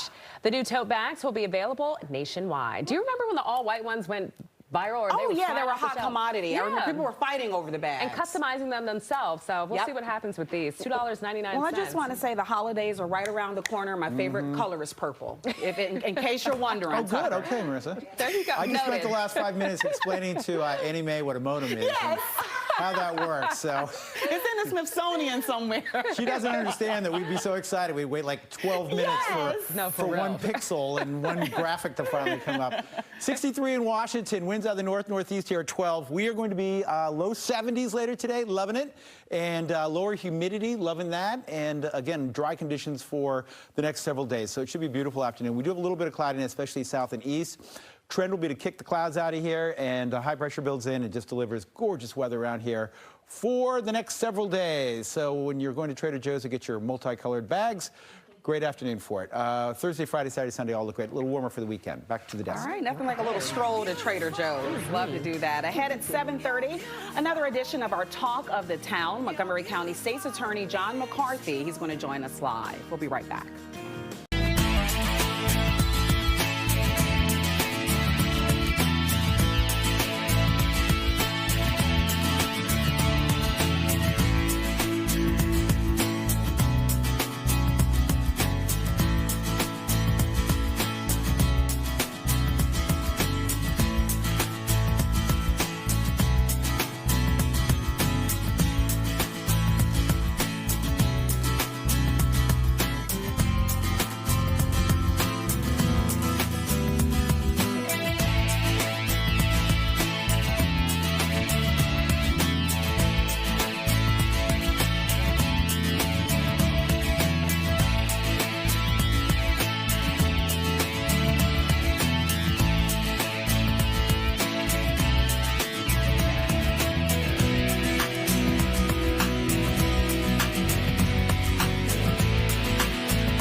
Fox 5. It is 7:30 on this Wednesday morning. We're back at a hump day all over again. It's going to feel like also we're going up because the weather is going to be much better. We're going to have sunny skies. You see it already reflected across the region, and it's going to be slightly cooler, a nice real fall day, fall feel for a good stretch of weather. We'll have much more in your forecast from Tucker. You'll also hear from Annie Mae, who's on traffic in just a bit. Nakia. All right, thanks so much, Marissa. Let's get you caught up in the meantime on the headlines with a check on some of this morning's top stories. Two Maryland universities targeted by bomb threats Tuesday. Morgan State and Towson University both getting hoax calls yesterday afternoon. A large police presence arrived at both universities as crews investigated the claims. Both scenes were cleared. A similar threat was made against Delaware State University around the same time. No one was hurt. Catherine Hoggle will be transferred from jail to a mental health facility. A judge making that ruling Tuesday. Hoggle is accused of murdering her two children, Sarah and Jacob, 11 years ago. She was re-indicted for the crime earlier this year in Montgomery County. Hoggle is expected to stay at the facility until a December hearing over whether she is competent to stand trial. And the Fairfax High School football team has been placed on probation for having at least one player who's not a student. A school actually reported itself to the Virginia High School League, but no other details on how this happened. A varsity football team hit with 1 year of probation and no playoffs. Fairfax High School saying they will not appeal the penalty. And that's just a quick look at some of your top stories at 7:30. Marissa, over to you. All right, Makia, thank you so much. We are so excited for another edition of our Talk of the Town series. And today we are joined by Montgomery County State's Attorney John McCarthy. It's so good to have you back. Thanks. It's great to be here. Yes, and so much is happening. And so you're going to give us an insight into some of the things. It's October 1st. Many laws are taking effect today. Tell us about the Sergeant Kep Act. Well, I appreciate that. Patrick Kep was a uniformed officer in Montgomery County that was injured, profoundly injured, in a case that involved a speeding. And there's a huge change in the law that takes effect today, and that is that if you are 30 miles over, so if you're in a 30-mile-an-hour zone, you're 30 miles over, the new charge in Maryland is reckless driving, and it carries 60 days in jail as a potential fine. So, I mean, some people are probably aware of the fact that over 90 in Virginia was reckless, and you can go to jail. Yes. Now that's going to happen in Maryland. For 30 over is now reckless driving and carries jail time. We know he lost, what, both legs? Look, Patrick he's a hero to all of us here in Montgomery County, but tragically, this law that was passed with the coordination of a lot of Montgomery County legislators is really to kind of commemorate what happened to him, but also to get people to slow down, save lives, not have things like this happening. Yeah, was certainly needed, and glad that it got through expeditiously as well. October 9th is the Speak Up, Save a Life video contest. You've come on and talked about that before. This is the thing. I love this particular competition. It's our third annual competition. We do public service announcements. And one of the things that's really so wonderful about this is that we've had a 20% decline in ER visits in Montgomery County and a 20% decline in deaths from overdoses. And we've been in almost every high school, public and private, in the community. And we are seeing for the first time in 10 years declining numbers in terms of overdose deaths. And so this is something that works. Last year we had over 600 kids participate in it. We are sponsored by the Magnolia companies, who put up $15,000 to make sure look. If you win this contest, you can win $5,000. Second place is $3,000. If you are a fan favorite, you can win $1,000. Third place is $1,000. It's real bucks. You get SSL hours from school that you need to graduate. But it's a public service because the redundancy of the message is because it's kids teaching kids about the dangers of fentanyl. Yeah, and you can see the pride in their eyes when they've been here in our studio, that they're a part of the process, and I believe that's why it's working. It is working, and the student part of it, which is now beginning with this contest, is vital to that recurring message. It's not just us preaching to the kids, it's them talking to each other, which is the most powerful part of our entire program. All right, November 15th, the Rockville Gun Buyback Program as well. Well, again, this is a continuing partnership. We do this all the time. We're with Rockville City. And with the Rockville City Police, this is our third annual buyback. You can get rid of guns that you don't want in your home. You don't know what to do with them. Come on back. We'll take them from you safely. They have to be working guns, but you can get a gift card. We're going to give you a gift card worth $100 at a local grocery store. You can cash that in. get rid of an unwanted gun, get guns off the street. And this is something we've been doing for years with Rockville City. And anybody in Montgomery County can come. Anybody in the region can come. I was just about to ask if it had to be a Montgomery County resident. We will take guns off the street from anybody because we think it's part of increasing public safety and reducing gun violence on our streets. That is great. Also, it is Domestic Violence Awareness Month. I know the county always does a lot on that front to help people. This is Domestic Violence Awareness Month. It starts out, it's for the entire month. Yes. If you ride the Metro, look at the signs, shoot the QR codes. There's all kinds of information on those QR codes about, this year our theme is, if you see something, how to intervene, how to assist someone if you think a neighbor, a friend, or even a stranger is in a domestically violent situation. There's tips on there on how you can intervene to help them positively towards keeping themselves safer. We know a lot of times it takes that intervention, but the know-how is crucially important. Shoot the QR code. All right, John, thank you so much. It's been a pleasure. The purple, is that for Domestic Violence Awareness Month? That's exactly correct. I see it. We appreciate you on this edition of Talk of the Town. Thank you. All right, Tucker, over to you to chat about our weather. That's good news. And he's got an amazing hair game. I need to step it up a little bit, Marissa. Yeah, it is. I don't want to follow that because I don't have the lovely locks like that. All right, 63 to get your morning going. We are looking at really nice conditions around here for your morning hours and a beautiful, beautiful day and a beautiful stretch of weather. How about we do low 70s around here the next couple of days and cool overnights and finally feeling like it should here as we kick off the month of October. Do have a few clouds just kind of strolling by here. This is the last of our tropical system and our hurricane from yesterday, but high pressure builds in, and that will deliver really nice conditions around here. And again, a little breezy this afternoon with plenty of sunshine and daytime highs in the low 70s. Yeah, October, look at that. Next couple days look great. We'll be cool tonight. Overnight lows in the 40s and 50s if you're north and west. That should say Wednesday and Thursday, not Wednesday and Tuesday. We're not going, I don't think we're going backwards there. And also, Tucker, John said everything else is aging badly outside of the hair. Oh, I don't know believe if you caught that. I don't believe it. All right, at 7:36, President Trump announcing a new partnership with a massive drug maker, which could impact your wallet. We'll have that ahead. Plus, Taylor Swift and Spotify preparing for the release of her new album with a pop-up. We're going to be checking that out coming up in today's Social Scene. Stay with us. Plumbing to electrical, heating to air conditioning. If you can, we can. Michael and Son.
Welcome back in at 7:39 now. Virginia Delegate Gary Higgins is speaking out this morning after a man was arrested for threatening to shoot him. A Republican lawmaker received a text message last month threatening him and his family. In this particular case, I mean, we've had some veiled threats that were sort of meaningless, but this threat was specific to me, it was specific to my family, and it was something that we had to take serious in this climate that we're in, where we're seeing people getting shot regularly, unfortunately, lately, and that's craziness. So we shouldn't be talking like that. Yeah, the man accused of sending that text message is the man you see here on your screen, Patrick Daniel Murphy. He was arrested in Loudoun County. Murphy is due in court next month. Marissa? New this morning, Turning Point USA, the organization co-founded by the late Charlie Kirk, is resuming its college campus tour less than a month following his assassination. Utah State University held the first event last night. The campus is just about 2 hours away from where Kirk was shot and killed during a similar event that was happening at Utah Valley University on September 10th. Several conservative figures took part in that event, including Utah Governor Spencer Cox and former Congressman Jason Chaffetz. President Trump and Secretary of Defense Pete Hegseth laid out a plan to, quote, refocus the military. This was all yesterday in an unprecedented meeting. They lectured top generals and admirals who were called to Quantico. Hegseth, a former Fox News host and Ivy League grad, railed against what he called woke culture in the military. From now on, uniformed military members will be required to take the physical training test twice a year, pass height and weight requirements, and meet the male standard for combat. Well, President Trump announcing a new way for Americans to buy prescription medications. A new deal with Pfizer will offer drugs at what the White House says will be deep discounts. The medications will also be sold on a website run by the federal government. Now, in addition to lowering prices, Pfizer also announced plans to invest $70 billion to manufacture drugs in the U.S. President Trump says a deal with at least one major or other major company could be coming soon. Well, have you seen it? Campbell's is out with a new commercial, and it's featuring some Commanders VIPs. We're going to give you a look at it straight ahead. We'll see if it's good. I'll be the judge of that. Plus, Stephanie Ramirez is joining us live this morning with what she's working on. Stephanie. Good morning. For today's edition of In Your Hometown with Fox 5, guys, we are talking about the United States' 250th birthday next year and all the history that Stafford County has to offer from right here at Ferry Farm, the childhood home of President George Washington. I'll have more after the break. 0 to 100 fast, my foot ain't touched the gas.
Welcome back in. It's time now for a check of your Good Day guest list. October is Breast Cancer Awareness Month. Today, learn why a callback after a mammogram is much more common than you think.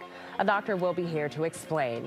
And the Housewives of Potomac were out last night for their big season premiere, and Fox 5 was in the building. So, of course, we're going to bring you all the highlights that you missed. And then on the Live Lunch Hour, Chef Jen from 1310 Kitchen and Bar takes over with the Swiftie-themed menu. We've got that and much more cooking up for you. Will you have Easter eggs on the menu then? You know, it wouldn't surprise me if we had a couple other little treats for you guys. Yeah, and then like surprises. friendship bracelets for favors. I don't know if it's Taylor Swift thing. I'm looking forward to that show for sure. And then also last night's RHOP season premiere party. That should be fun. Yep. All right, it's 7:45 coming up. We're going to talk to Tucker about this beautiful stretch of weather that is on tap beginning today. He promised it was coming, and it's here. You'll hear from him in just about 10 seconds.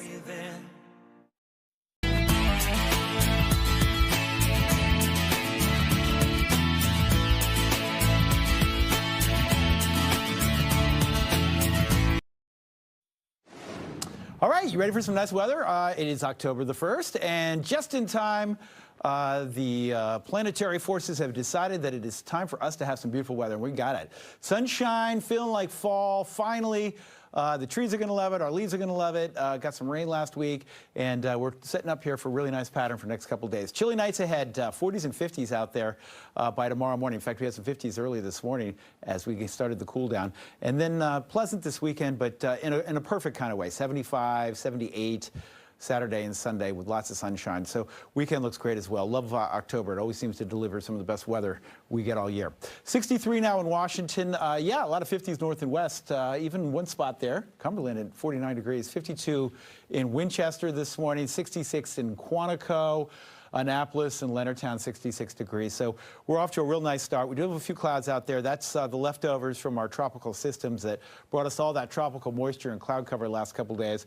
And with high pressure off to the north, kind of pushing this and suppressing it to the south, the clouds will continue to get pushed on out of here. And we will be in for a partly to mostly sunny afternoon. Ready for this? Lower humidity, a bit of a breeze out of the north and east, and just really nice conditions around here the next couple of days. Twin trouble, that's Umberto, that's parts of that, Imelda, both being pushed out to sea with high pressure, and we are just going to be talking about not a day of nice weather, but days and days of nice weather with temperatures just about where they should be, a little below average, and comfortable afternoons and cool evenings. 54 tonight, 70 tomorrow. Bit of a warm-up for the weekend, but I don't think you'll be complaining with low humidity. Both Saturday and Sunday look great. 77, 79 there. A little warmer next week in the low 80s. All right, let's look at the weather. I am going to hand it off to traffic and trouble. Troublesome traffic. Am I trouble, or is the traffic trouble? You're trouble, traffic's trouble, it's all trouble. You're like all of the above. Yeah. Right now, we'll take a look there in the on the outer loop of the Beltway in Cabin John. A crash before the American Legion Bridge. So around the American Legion Bridge this morning is where you're going to see those delays, of course, leading up to that. It is moved to the left shoulder, but about 42 minutes and delays in Maryland, 355. So keep that in mind. Of course, that's always going to connect with your traffic there, 270 headed southbound. Even to get towards the Beltway from the split right now, it'll take you about 21 minutes to do so. 16 your eastbound side of things if you're headed between 28 and the Beltway on the Dulles Toll Road. But westbound, you should be good to go this morning. Completely clear through that area, of course, between the Beltway and 28. This is what it looks like on the inner loop between 95 and the Dulles Toll Road. Pretty average, around 34 minutes. Back to you. All right, thanks so much, Annie Mae. Well, this week for your hometown, we're heading to Stafford County. Stephanie Ramirez joining us from George Washington's Ferry Farm. Good morning, Steph.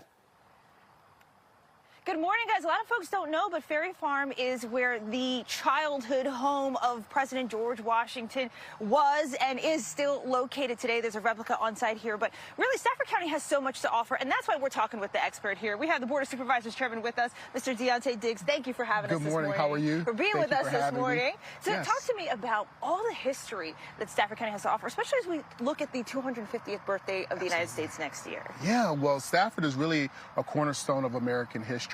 Not only do we have the George Washington Boyhood Home here, but we have several historic monuments and cultural significant areas here in the county. Here on this piece of land, you can come and look at how George Washington grew up. Really, from the ages of 6 to 20, he spent time here in Stafford. And so we have a live archaeology site here where you can come and hands-on and just learn about history. We also have the quarry where the rocks were used to build the U.S. Capitol and the White House. We have the African American Heritage Trail here in Stafford. So there is just so much history here, and we're proud to share it. And now there are a bunch of places in Northern Virginia to go, but if someone said to you, hey, Mount Vernon or Ferry Farm, why would you say you got to come here to Ferry Farm? Well, I mean, it's Stafford. We're the best, right? and here it's interactive, so you can bring your kids, you can bring the family. We also have the Potawatomi tribe that's just down the street here, so there's just so much to do here in this area. We have Belmont, we have George, the George Manor up here, up the street. And so there's just so many different things, whether you like history from painting or you like history from the presidential side or the Civil War. There's just a lot of options here. What are some of the stories you hope people very quickly, take away as they come and visit these different places? Yeah, there's a lot of perseverance. There's a lot of leadership here. And to know where you're going, you have to know where you came from. And so as they come here and learn these things about our country and our history, it gives us a path to move forward together. Deontay Diggs, thank you so much for joining us this morning, guys. We'll have more. We'll see you in the next hour. All right, looking forward to it. Thanks, Steph. Well, the Washington Nationals officially announcing Paul Taboni as their new head of baseball operations this morning. A 35-year-old is widely regarded as one of the top young executives in baseball. He takes over a Nationals team headed for its 5th last place finish in 6 years after firing GM Mike Rizzo and manager Dave Martinez in July. Commanders QB Jaden Daniels and center Tyler Biadasz recently starred in a new ad for Campbell's Soup. Jaden's mom, Regina Jackson, she also made a cameo. Check it out. My favorite room, my chunky mantry.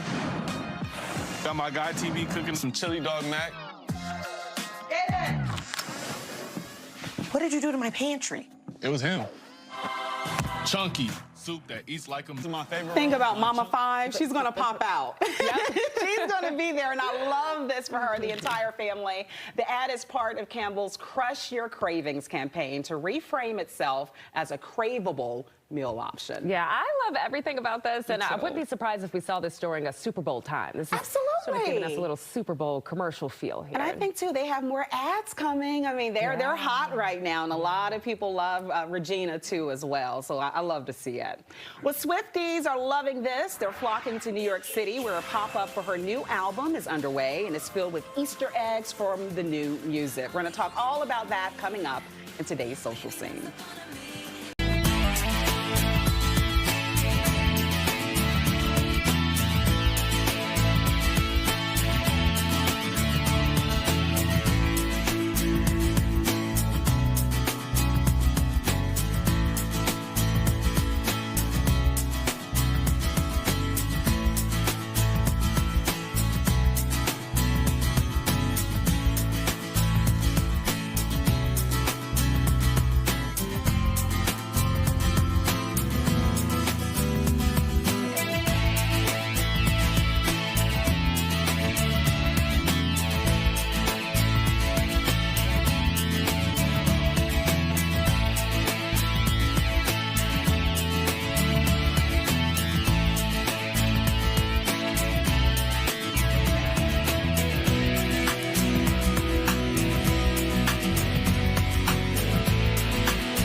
Welcome back in. Arlington County has just unveiled concept designs for improved bike routes. The routes will run parallel to Columbia Pike on 8th Street South and 9th Street South. And on 12th Street South, 11th Street South. The county is asking for feedback from the community. A deadline to provide your thoughts on the new designs is this Sunday, October 5th. All right, it's 7:55. It's a great day to ride a bike and It is a walk great and day do to ride a anything bike. outside. Nice long ride. Yep, beautiful. All things outdoors. Go for it. Should be a gorgeous day, October 1st. And yeah, we're going to have a October 1st kind of feel out there later this afternoon. High temps in the low 70s. I do want to mention a bit of a breeze out of the north and east at 12. And you may notice that breeze at times later today. But dew point is a lower humidity and just really fine conditions around here.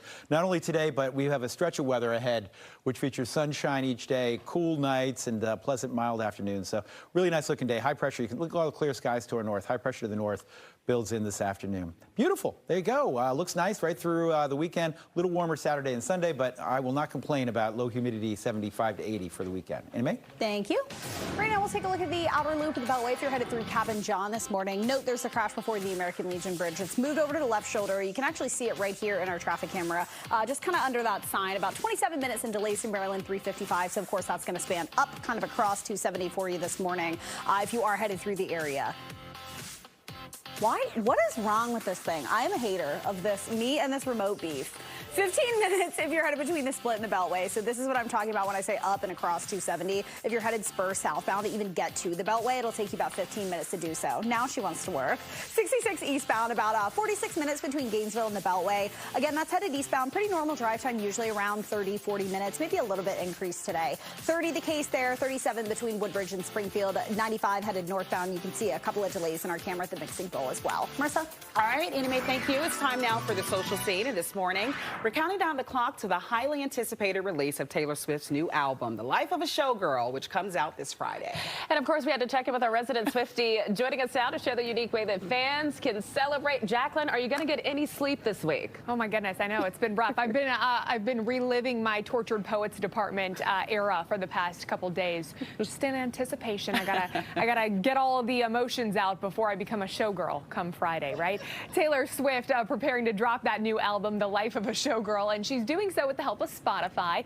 The music streamer hosting a Taylor Swift pop-up event in New York City. That event being described as an immersive experience that'll send fans on an Easter egg hunt, as if we needed more Easter egg hunts out there, right? Fans will also get the chance for some ultra-exclusive photo ops that are inspired by iconic Taylor Swift moments. That event runs until tomorrow. Of course, there's always an easy Acela or Amtrak train straight up to New York City if you're looking to go.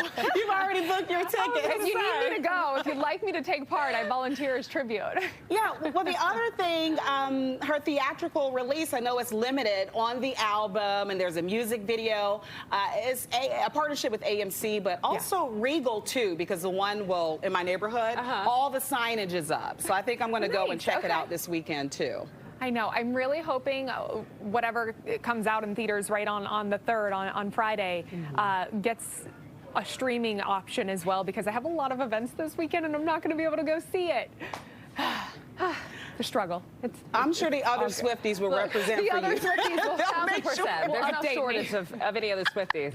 All right, sing along for sure. Thanks so much, Jacqueline. I'm looking forward to seeing it. I can get Swiftified. There you go. We have a lot more news, weather, and traffic for you ahead when Fox 5 Morning at 8 a.m. starts in 60 seconds. You take me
Right now at 8 a.m., the federal government officially shuts down as lawmakers fail to pass a spending bill at midnight. We have live team coverage on the next steps and the fallout. And an officer-involved shooting leaves one man dead in Cheverly, Maryland, and his mother's demanding answers. We're going to break into this case later.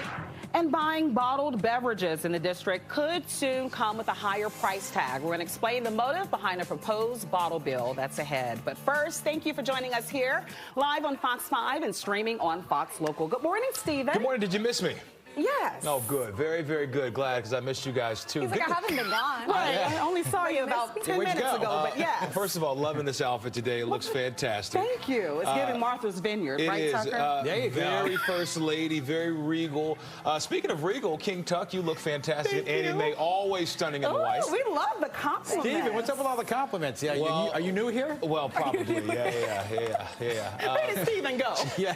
With a real SG4, please stand up. No, we appreciate it. Thank Steven, that's you. not how we talk to each other. Well, I'm a guest here, so I have to be. right. That's not how we talk to Tucker. Okay, how about some sunshine and beautiful weather? It's going to be a gorgeous day. Low 70s, low humidity, a bit of a breeze out of the north and east, and I think you'll love the forecast not only today but through the weekend. More in just a moment. May? Thank you. Right now, 8 to 1. We'll take a look here at your Wednesday morning commute. This is what it looks like overview-wise. This is pretty typical drive times for a couple of areas throughout the DMV at 8 o'clock. We'll look at a crash, though.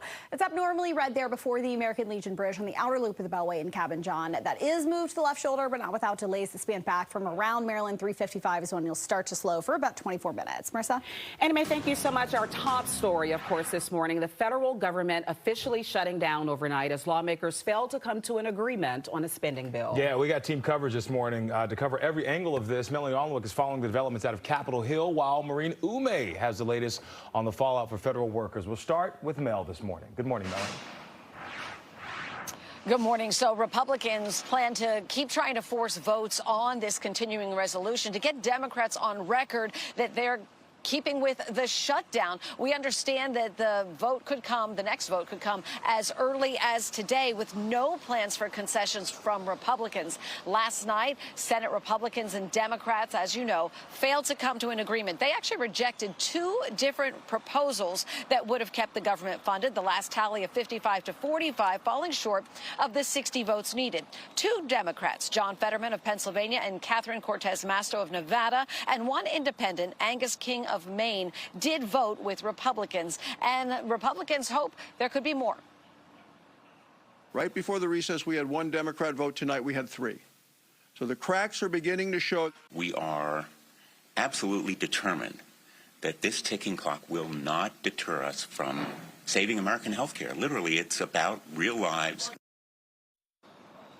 Democrats want the bill to include an extension of Affordable Care Act tax credits and restore Medicare cuts recently passed under the Republican-led Big Beautiful Bill. GOP leaders say those issues can be discussed after there's a vote to keep the government funded. The length of this shutdown will be a test of wills and tolerance. Maryland and Virginia senators, all Democrats, took to social media after the last failed vote, including Senator Chris Van Hollen, who says we're ready to keep the government open, protect health care for Americans, and stop Trump from getting a blank check. Republicans, they only serve Trump. And Virginia Senator Mark Warner saying they have the White House, the House, and the Senate. They could have just kept costs stable. They refused. Don't let them gaslight you. This is a Republican shutdown. Now, the last shutdown in 2018-2019 lasted 35 days. It was the longest in U.S. history. What finally made things change? Well, it actually was some impacts to American air travelers, some disruptions in the air travel system with air traffic controllers not getting paid and some of them not showing up for work. There were concerns about safety, and so finally that brought both sides back to the table. Yeah, a lot is at stake, Melanie. Thank you very much for catching us up. Meanwhile, in about an hour from now, Maryland Governor Wes Moore will be holding a press conference about elected officials and their response to the government shutdown. Our Maureen Ume is heading to Annapolis right now, and she joins us live from the road with the latest. And what can we expect from the governor this morning?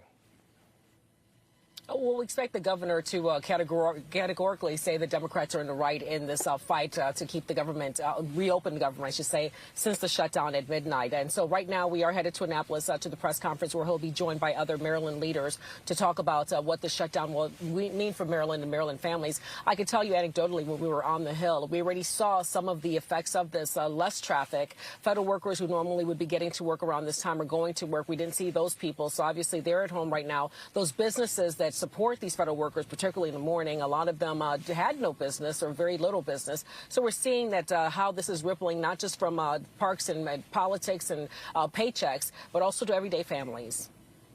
I think people trying to play it as like a politics game when there's actual lives being affected it's not great. So hoping for better.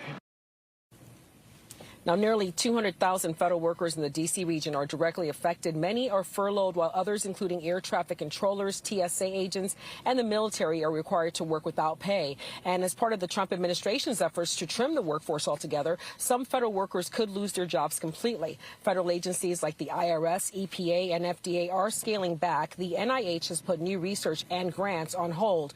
And while the Smithsonian and National Zoo are still open this week, they will close next Monday if funding is not restored. Commuters are feeling it too, with metro ridership expected to dip as federal workers stay home. This latest shutdown and its effects will be widespread. It's likely I would probably have to come into the office still and work, and perhaps without pay until they, get the budget set up. People always think it's the DMV that's going to be hurt, but remember, there are federal workers all across the United States. The majority of the federal workers are not in the capital area.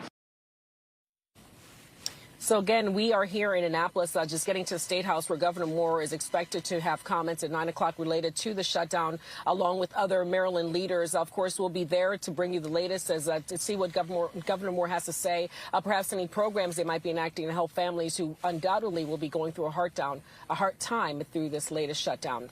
That's the latest from here. I'll send it back to you guys in the studio. All right, Mo, thank you so much, and we'll certainly bring you that news conference to you live once it happens in less than an hour. And you can stay here and up to date with the latest on this potential impacts coming out of this shutdown by going to Fox Local. Just scan the QR code on your screen to download it. You can also find more information on our website at fox5dc.com. All right, a lot to get to today. Let's get outside for just a moment to take a live look across the district this morning. The Jefferson Memorial looking absolutely stunning. For a stunning day to match the perfect weather. Yeah, it's going to be great. I biked all the way to the Jefferson Memorial, and today I might do the same. 25 miles from out here in Montgomery County all the way to Steven, nice ride. Jefferson. I did. love that. I did. That's awesome. And then I had to bike back. You wear those fashionable biking clothes? I didn't have the cute spandex. No, didn't have those. Still working on that. Very expensive these days. You got to get an outfit, right? I know. I need to get some padding because that was unpleasant. All right. See, now we're going into TMI. You were all right until. I appreciate your attention to detail. Fantastic fall weather. We're going to be in the low 70s later today, 62 in Washington and out of Dallas. So the clouds are going to continue to get pushed out of here, and we'll see more and more sunshine build in as high pressure to the north up in Canada delivers not only a nice fall afternoon today, but the next several days are going to be absolutely beautiful around here. So get ready for just beautiful fall weather next couple days. 73 this afternoon, a little cooler, a little less humidity, more sunshine. I think you'll love it. May? Whatever. Y'all are lying if you say those seats are comfortable. I'm with Steven. Y'all are lying. They're not comfortable. Right now through Cabin John, we're taking a look at the outer loop of the Beltway. It crashed before the American Legion Bridge, moved over to the left shoulder. With that being said, this is what it looks like as you're passing the scene, and you'll see about 24 minutes in terms of your delays there that kind of span back from around Maryland 355. You'll see that increase at 270 spur southbound. For the most part, you're going to see pretty normal traffic up until you hit the split, and then it'll take you 10 minutes to even get on the Beltway because of that incident on the outer loop through Cabin John. Outer loop, this is for your top side between 95 and Connecticut Avenue, usually about 20-30 minutes, about 27 today for that 8-mile stretch. So this is pretty typical red area that we see most mornings. Marissa?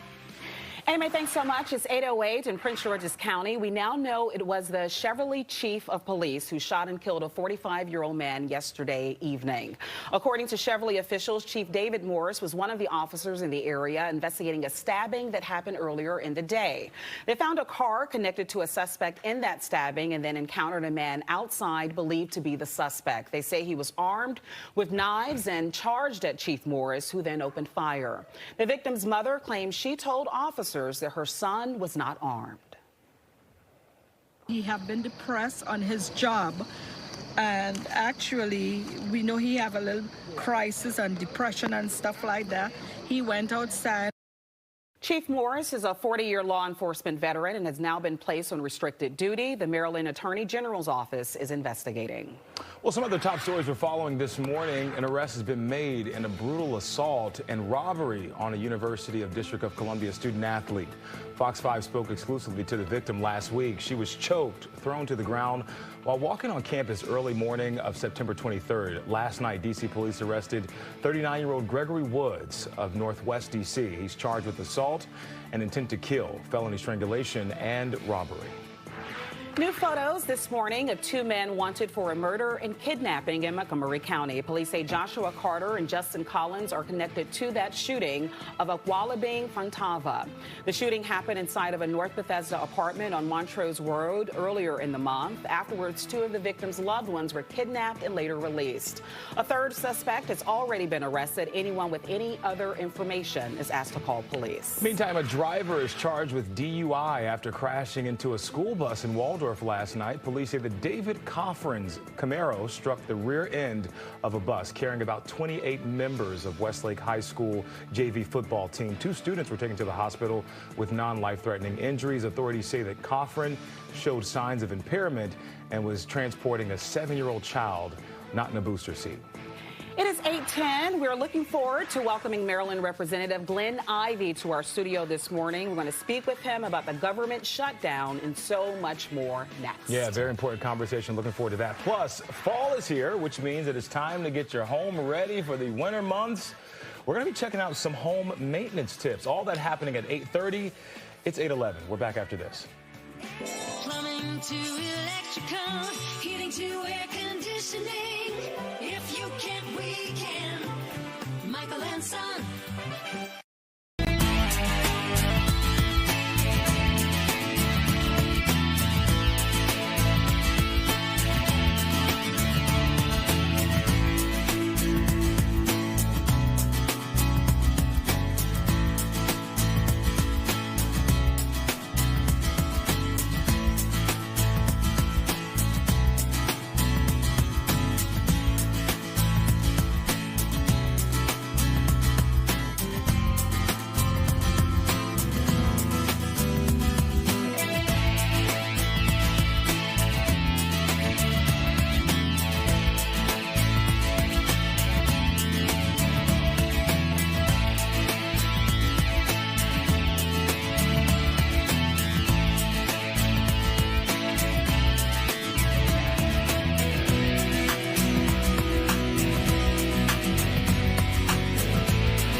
with you now with your Morning Jolt. A rescue team from the SeaWorld Foundation released some dramatic videos showing the rescue of a whale calf that was entangled in a shark net off the coast of Australia. You see the crew working to free it for over an hour. The calf was then able to swim off and join its mother, who was waiting nearby as the crews worked. All right, a happy ending to a very, very tragic story there. Well, a beautiful video out of Manitoba, Canada, showing the northern lights. This is the scene from Duck Mountain Park on Monday. Well, the aura is the natural phenomena and is caused by charged particles of the sun colliding with atoms in the Earth's atmosphere. Quite a beautiful sight to see. I've always wanted to go see the Northern Lights. Have any of you guys been able to witness that? I believe Steve has. Have you?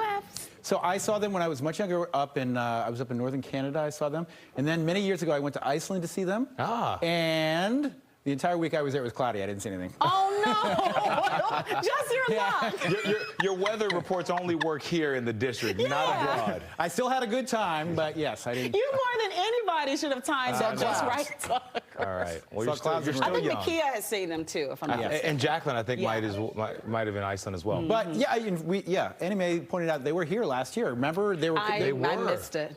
Not quite the same, you know, they're not as vivid here, but we had sort of a light hue of them. Okay, let me hop into weather. Out the door, let's do it. It should be a beautiful day. Not only should it be, it will be a beautiful day for you. And temps in the low 70s, get you out the door. 9 a.m. forecast there, 63, 72 at 5 p.m. No rain today. Lower humidity, bright sunshine, and we are just going to enjoy a beautiful stretch of weather. As I've been mentioning all morning, in my own personal opinion, October features some of the best weather in Washington each year, and it should deliver here for the next week or so. 59 in Frederick, 66 in Leonardtown, Quantico, 64 degrees. Still some 50s north and west. Cumberland was in the 40s this morning. I think we'll have a lot of 40s and low 50s tomorrow morning as well, as we're going to be in for a much cooler pattern here the next couple of days. So leftover clouds here associated with our hurricane. Imelda getting dragged out to sea, and high pressure to our north will build in and just continue to kind of suppress and push not only the clouds out of here, but all that tropical moisture out of here. So we're going to be really enjoying a nice afternoon. Speaking of our storms here, we still have Imelda and Umberto, both Category 1 hurricanes. They will fade away and be pushed out to sea as high pressure builds in. And that just means a beautiful stretch of weather for us with daytime highs in the low to mid 70s the next couple days right through Friday, with bright sunshine and cool overnights. I do want to mention the weekend, a bit of a warm-up Saturday and Sunday, but no complaints with low humidity, lots of sunshine. Outdoor plans this weekend, great weekend for it. Annie Mae? Thank you. Right now we'll take a look here at the outer loop of the Beltway. We're still following along in Cabin John with a crash before the American Legion Bridge that has the left lane and shoulder blocked. Updates are the tow truck's on the scene, so we're hoping to see this number decrease, but right now it's about 26 minutes. In delays from Old Georgetown Road. Here's tow truck on the scene. If you are passing it, just make sure you're using caution. We'll go ahead and look 270 southbound as well, where you're going to start to see a little bit of an increase if you're headed from the split towards the Beltway, but your total drive time between 70 and the Beltway, around an hour, 2 minutes. We'll look BW Parkway as well, north and southbound. Southbound's going to be a little bit more in terms of your drive time, basically doubling that there. 42 minutes between 195 and the Beltway, while northbound's only about 24 minutes. Keep that in mind as you're headed out the door, 8 o'clock. Definitely looking at those roads. Marissa?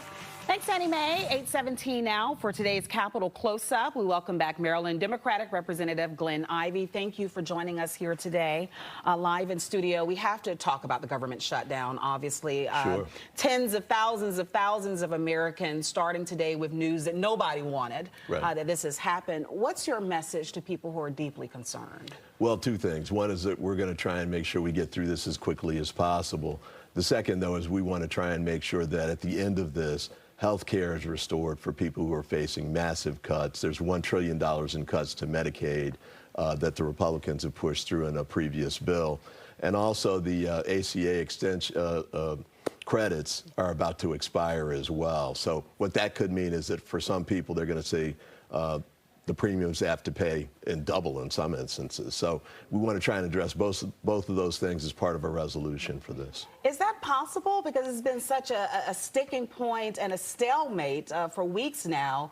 Do you think anything can be done to truly move the needle in either direction on this? Sure. I mean, we always get the result. Now, the last one we had when President Trump was in office took 33 days.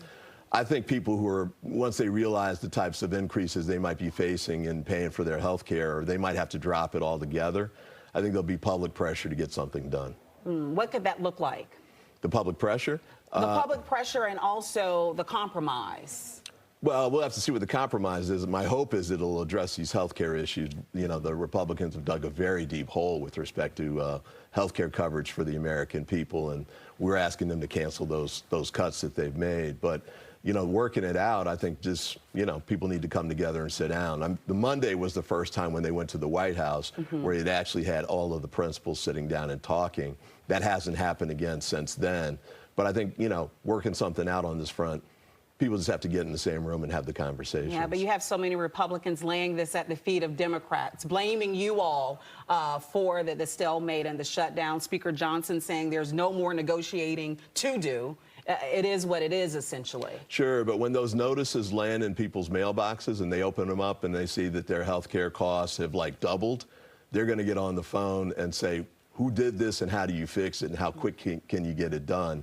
That's when things will change. Do you surmise it will happen sooner than 35 days, which is how long it took 2018 going into 2019? I certainly hope so. I mean, there's real costs that come with shutting down the government, certainly for the economy, and absolutely for government employees across the area and across the country. 85% of government employees are not in the D.C. area, by the way, but it's an impact for them trying to pay their bills. Many of them get furloughed and don't get paid until after it's over. And, of course, there's been the threat by the Trump administration to take punitive steps to permanently fire people. But the goal here, I think, is to make sure we get the resolution done quickly, a deal with respect to the health care extensions for sure, get people back to work because they provide services that the American people need. Yeah, but then you also have people who own businesses who rely on federal workers spending their money there. So the impact is far reaching. I was at a hair salon yesterday and there were two federal workers. They were there. One woman was so nervous she was shaking under the hair dryer. Right. We asked her what was wrong. I'm worried about this government shutdown. Speak directly to the people who don't care if it's the Democrats' fault or the Republican fault. They just want something done. I think that's right. 100% of the people don't care, you know, who's at fault on that front. But the goal, I think, for especially local government workers, and I've been hearing a lot from them because I represent so many, they recognize that they need the health care benefits put back in place. Many of them have, for example, you know, grandmas in a nursing home or something like that, and the only way they can afford it is through Medicaid payments. We had a woman who has 2 autistic kids, and the only way she can cover the medical costs that they incur is through Medicaid. So we've got a lot of people like that, millions actually across the country. And some people who think this is worth the fight. Oh, yeah, for sure. And I think the other part, too, is that, you know, the Trump administration has been firing government employees since they got there on January 20th. I think they understand that the threats he's making, he's already been acting on those anyway. So the goal, I think, is to try and make sure we get it done as quickly as possible. There's a lawsuit that's been filed to try and protect government workers from the type of punitive steps that they've threatened to take. And there's a lot of litigation going on around that now. But I think it's important for us to take this stand now, try and push to make sure the health care benefits are restored to the American people, and also make sure we get people back to work as quickly as possible. Representative Ivey, thank you so much for your time and your insight. I know you're incredibly busy today, like all of our lawmakers. We appreciate you making the time to come here to Fox 5. Thank you. All right, Stephen. Marissa, thank you very much. Well, buying a bottled beverage in the district could cost you more money if the new bill is passed. We're going to pop the lid on that just ahead. Plus, a new law that goes into effect today that'll make changes to Maryland's cannabis law. Those details next. Stay with us.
Maryland law will allow adults 21 and older to grow small personal use cannabis products. That law takes effect today, and it defines a personal use amount as up to 1.5 ounces of usable cannabis or 750 milligrams of THC.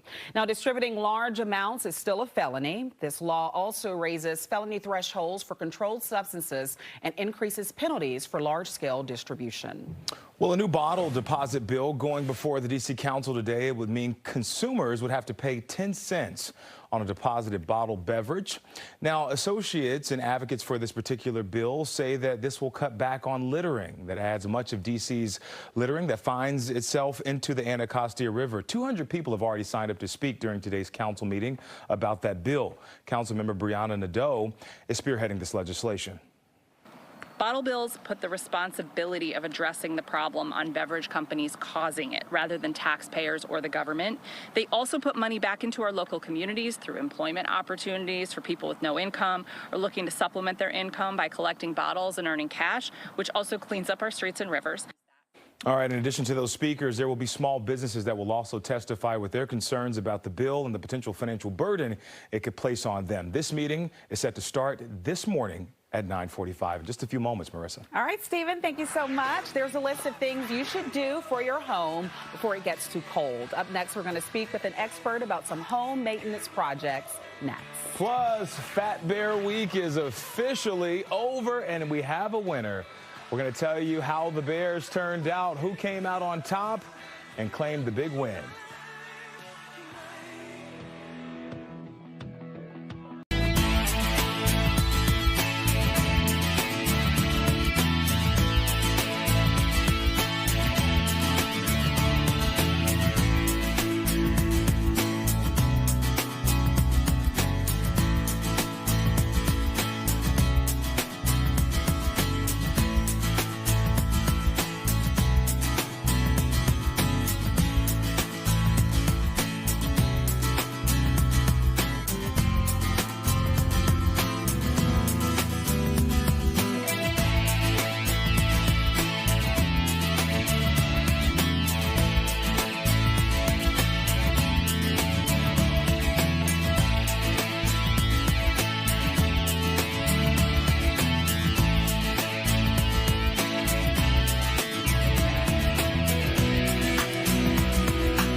Welcome back, everybody. It is 9:29 on this Wednesday, October the 1st. We're taking a live look outside. Here's your foreshot this morning.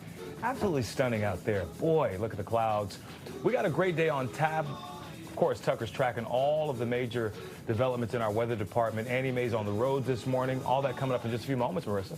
Stephen, thanks so much. We want to get you caught up on the headlines with a check of this morning's top stories. Today marks 8 years since the deadliest mass shooting in U.S. history by a lone shooter.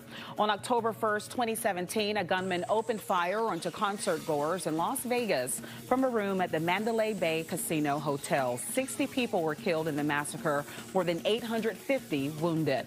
This week, cities across the country will host events of remembrance for those killed. The suspect, 64-year-old Stephen Paddock, turned the gun on himself before he could be apprehended. 2 Maryland universities targeted by bomb threats Tuesday. Morgan State and Towson universities both getting hoax calls yesterday afternoon. A large police presence arrived at both campuses as crews investigated the claims. Both scenes were cleared. A similar threat was made against Delaware State University around the same time. In all of them, no one was hurt. Catherine Hoggle will be transferred from jail to a mental health facility. A judge making that ruling yesterday. Hoggle is accused of murdering her 2 children, Sarah and Jacob, 11 years ago. She was re-indicted for the crime earlier this year in Montgomery County. Hoggle is expected to stay at the facility until a December hearing over whether she is competent to stand trial. Attorneys for Kilmar Abrigo Garcia continuing to fight his potential deportation to an African country. In a new court filing, Garcia's attorneys say that his continued detention by the Trump administration is, quote, unreasonable and unauthorized. They went on to say the government ignored Costa Rica as Garcia's preferred removal destination, which violates requirements for removal. He's expected to be back court on Monday. Fairfax High School's football team has been placed on probation for having at least one player who is not a student. The school actually reported itself to the Virginia High School League, but no other details on how it happened.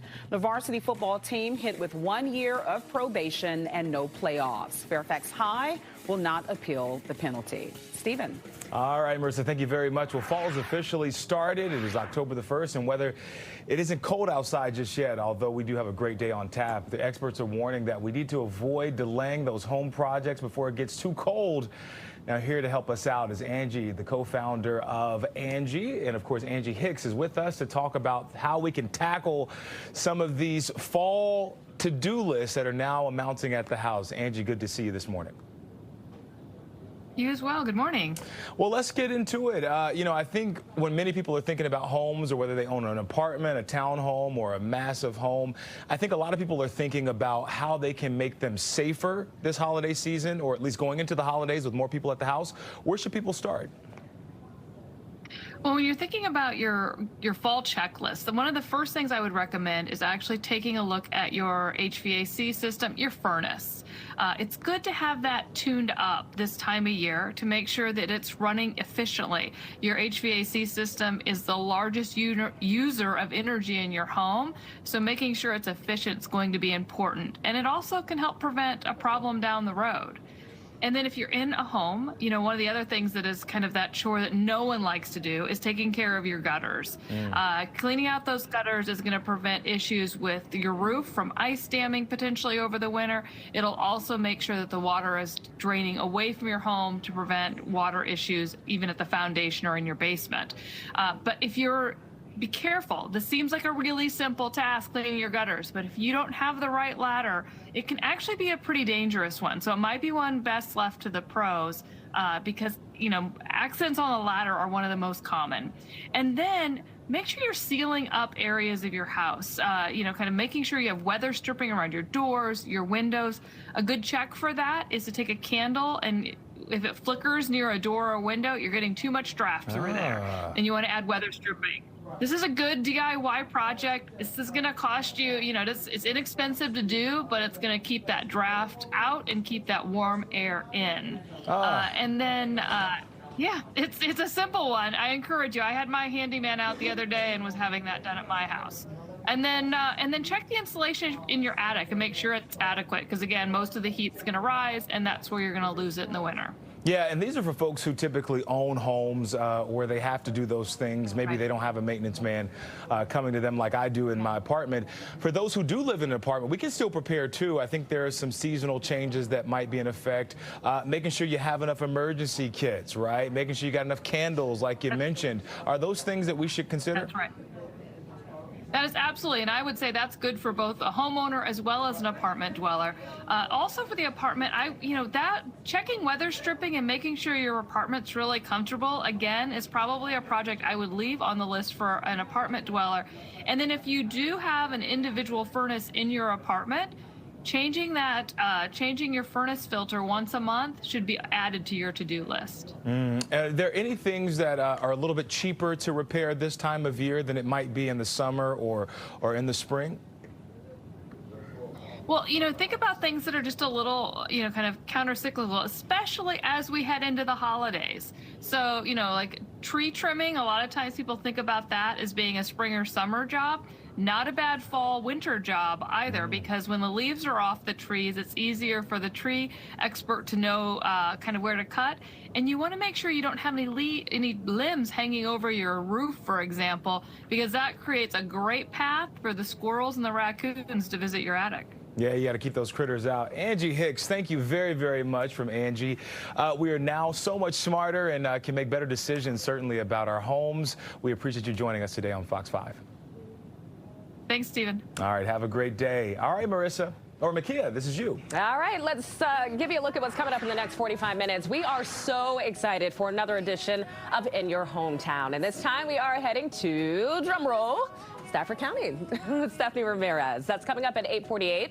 And then at 8:55, automated driverless cars are about to launch in the district. So we're going to be talking about that and whether we would ride on one if we had the chance. That's coming up in our social scene this morning. Plus, stay tuned for Good Day. October is Breast Cancer Awareness Month, and we're speaking with a doctor about mammograms and what to expect if you get a call back. We'll have those stories and much more coming your way right here on Fox 5. We're back after this. We're different. Plumbing to electrical, heating to air conditioning. If you can, we can. Michael and Son.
Welcome back. It is 8:39. Time for your morning boost. Well, this one is a local one today. A Fairfax County teacher was awarded $50,000 yesterday. We're talking about Rebecca Fenton, and she teaches automotive technology at George C. Marshall High School. Received the prize as a surprise ceremony at Falls Church for her excellent teaching work that she does there. She's also just one of the few female automotive teachers in the state. Take a look. I think that being a woman in the industry is honestly an advantage. Every time I talk to shop owners and parts managers and service managers, they say, we need more women in the industry because you're detail oriented. You're willing to admit when you don't know something and ask for help. Whereas, you don't always see that with the young men. But here we try to keep like an open dialogue, like, hey, it's okay to ask if you don't know something because nobody knows everything. And it's very much about being able to find service information on your own and like take that and leverage it and use it. That's right, lifelong learning. Well, Fenton is one of 25 teachers nationwide being awarded for excellence in teaching thanks to Harbor Freight Tools. Well, it is October and 1st, which means that we have officially moved into spooky season. You probably see it all over your grocery stores. We're going to be celebrating this month in Fairfax County. They're putting on their first Arttoberfest, which Arttober VA brings together local artists and vendors for a month-long fall into the art celebration. All month long, the public is going to be invited to attend some free events and enjoy discounts from local artists and organizations. There will also be a special Arttober VA special social offer that are going to be happening next Thursday, and this will happen on October the 9th, and Honor Brewing will be the host of that. Fairfax, that event will run from 5 to 7. Let's get to Fat Bear Week. We've been talking about it all day long, and there's a clear winner now. Chunk, well, he weighs over 1,200 pounds and claimed the crown. 32,000 more voted for the runner-up position. He finished as runner-up last year in 2023, or a year or two ago. Chunk has now overcome a broken jaw. That's part of the reason why people are celebrating him.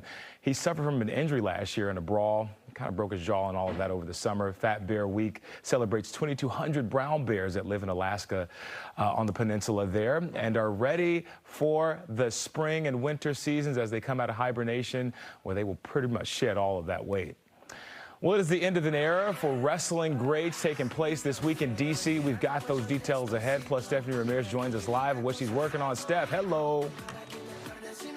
Hey, good morning, Stephen. So for today's edition of Fox 5's In Your Hometown, we are on the grounds in Fredericksburg, on the grounds of the childhood home of President George Washington. And guys, coming up, we're going to have a special interview talking about all of the historic sites that contribute to America's 250th celebration coming up next year from right here in Stafford County. More after the break.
Welcome back. Let's take a look at the Good Day guest list this morning. Of course, October 1st is right here. Breast Cancer Awareness Month is also something we're celebrating. And today we're going to learn why a callback after a mammogram is much more common than you think. A doctor will explain that in just a few moments. And then, of course, Housewives of Potomac. That's starting again. And last night was their big season premiere. And Fox 5 was in the building. We're going to bring you all the highlights. And then online lunch hour, Chef Jen from 1310 Kitchen and Bar is going to be taking over the kitchen with a Swiftie-themed menu. All right, a lot to do today on Good Day DC, so stick around. That's just happening in just a few moments from now. All right, I'll get to Tucker this morning, who is tracking some of the best forecasts we've seen all year long. My goodness, what a great day ahead. Yeah, it's going to be absolute beauty. You can see the blue sky and the sunshine. I just stepped out here in Bethesda outside out on the deck, and a bit of a breeze out there. But how about low 70s with a return to sunshine? We were going to lower that humidity for the next couple of days. And we've turned the calendar to October the 1st, and we are going to have just beautiful fall weather here for the next couple of days. 65 in Annapolis, 62 in Manassas, 50s north and west mountains. Frederick, 59 degrees, 55 in Winchester. Hey, if you're off to the north and west, I think this time tomorrow morning, or at least early tomorrow morning, we'll have lots of 40s out there. So it's going to be that kind of cool for the next couple of days with daytime highs a little below average. And again, a bit of a breeze out of the north and east. All right, those are your current wind speeds. I just want to mention, you may notice the breezes at times if you're out this afternoon. You might even want a light jacket with low 70s and a breeze out of the north and east at about 15 to 20 at times. It will be a little breezy out there. Last of the cloud cover fading off to the south. That is the leftovers of Imelda. And as high pressure is able to build in from the north, we are going to be talking about just abundant, bountiful sunshine. Yeah. You know, we just ad-lib these things. I have no script to read. Yeah. I mean, can you tell? Where else you come up with brilliant pose like that? Okay, I'm stalling for time because I really have not much to talk about other than beautiful days, cool overnights, and a nice streak of weather, even into our weekend. We are featuring lots of sunshine for both Saturday and Sunday. We'll get a little warmer this weekend, but nothing to complain about with low humidity. Yep, there's your high pressure up in Canada, and how about that? Low 70s with lots of sunshine, cool tonight. Beautiful Thursday and Friday. Outdoor plans this weekend. I know we've got Taste of Bethesda. We've got boat show, powerboat show down in Annapolis. We've got all kinds of outdoor events. Somebody somewhere is getting married, and you got a great weekend for it with temps in the 70s and overnight lows in the 50s. Hey, don't forget about the Fox Local app. You know the game. If you download it right there, the QR code, you can then follow up, and you can let us know where you're watching from, and we can celebrate you. We've celebrated all kinds of Frank the dog this morning. We celebrated a couple that just got engaged. So let us know where you're watching from. And such a cute video. And we'll celebrate you. I know, right? At the Washington Spirit game. And we always get dogs, too. Yeah. We appreciate your viewership and your dog's viewership. Annie Mae said it. And we want to see the two of you watching together. Does it count as two people? Yeah. That's in terms of ratings, do we get two people per household? Dogs count as one dog is 5 people. Right? Yeah. As it should be. Yeah. We'll talk about 66 westbound right now. If you're headed through Falls Church, a crash before Sycamore Street currently has the center lane blocked as well as the right shoulder. So this is what it looks like as you're passing the scene. Of course, very slow as you are doing so this morning. About 25 minutes in delays that we'll probably end up seeing increase there from the Rosalind Tunnel. Outer Loop at the Beltway, Cabin John, we're still looking at that crash that has since cleared before the American Legion Bridge, but we're still looking, of course, at those residual delays in the area that always kind of remain from around 270. Even see it kind of make its way into the split. It's about 28 minutes right now. 270 Spur southbound, you're seeing about 15 minutes if you want to get from the split towards the Beltway. That's what it looks like, but it's pretty typical if you see an accident on the outer loop of the Beltway that it spans up to 270. This is the outer loop, but it's between 95 and Connecticut Avenue. 25 minutes, pretty typical of the 8 o'clock approaching 9 o'clock hour. Wherever you are headed, looks like a red zone this morning in that area. Back to you. Annie Mae, thank you. Well, this week for your hometown, we're heading to Stafford County. Stephanie Ramirez joins us live from George Washington's Ferry Farm. Stephanie, good to see you this morning. How's it looking out there? Let's celebrate 250. Yeah, it's a beautiful morning here, and for those who don't know, so the area of Ferry Farm, this is the childhood home of President George Washington. We're in Fredericksburg at Stafford County, but Stafford County has so much to offer when it comes to the country's birthday ahead of the 250th birthday next year. So this is when you call in the experts. We have with us this morning Mr. Scott Harris, the Executive Director of Mary Washington University's museums. Scott, tell us more. Well, George Washington is critical to the story of Stafford County for sure. He did spend his boyhood here. And before he was President Washington, he was General Washington. He was leading the Continental Army in the fight for our liberty during the American Revolution. And he led many Stafford men who went from here and joined that army.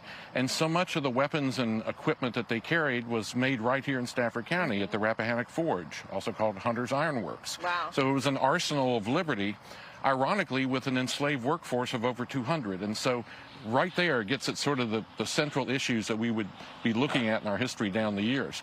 But that crucial part of the story for the American Revolution is something we'll spend the next several years talking about. But any time of year, any day of the week is a great time to come out to Stafford County. You not only have the historical attractions, you have great leisure opportunities, dining, shopping.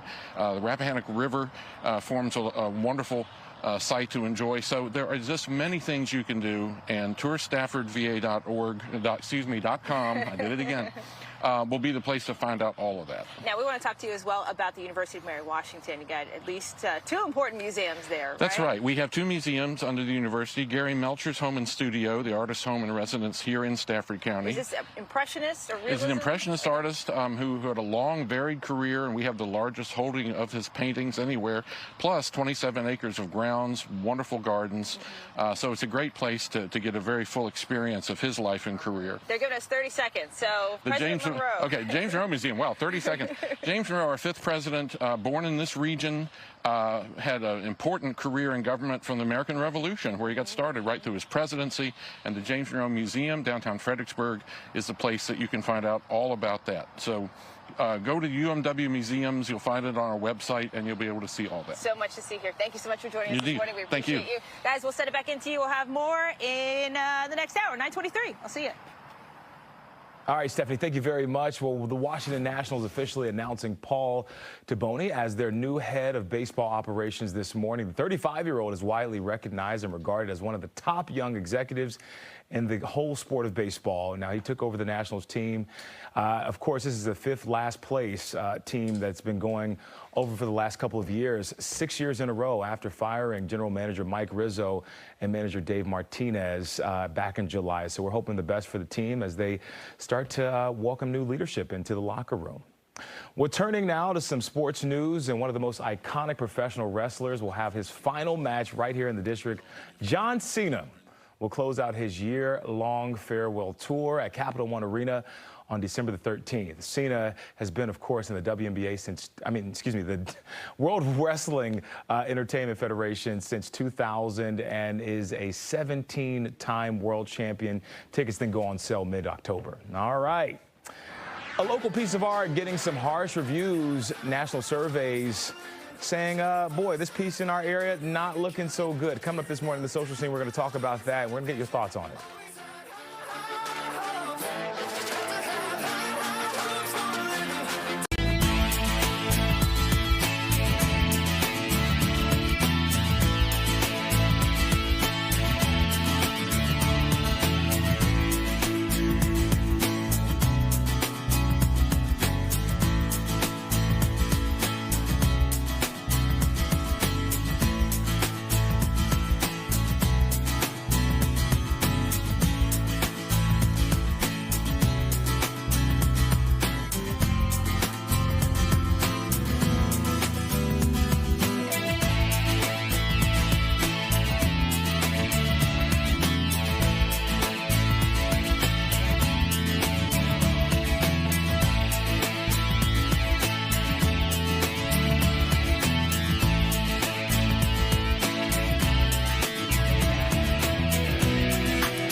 All right, let's do the social scene at 8:55. Annie Mae, Makia joining us live today. Let's talk a little bit about social scene. All right, you guys ready to do it? Let's do it. Zoo's Robotaxi will be expanding to D.C. later this year. It is the first mid-Atlantic location to test the self-driving car. Zoos, boy, they are testing out all their fleets. Here's a couple of them you see on your screen, which was purchased by Amazon. They now operate in 8 cities, including Las Vegas, Austin, and Miami. So how do we feel about these taxis? I remember when these came to the market, everybody was a little bit skeptical because they're autonomous, and everybody was like, okay, I don't know if I'll get into them. They're a little ugly.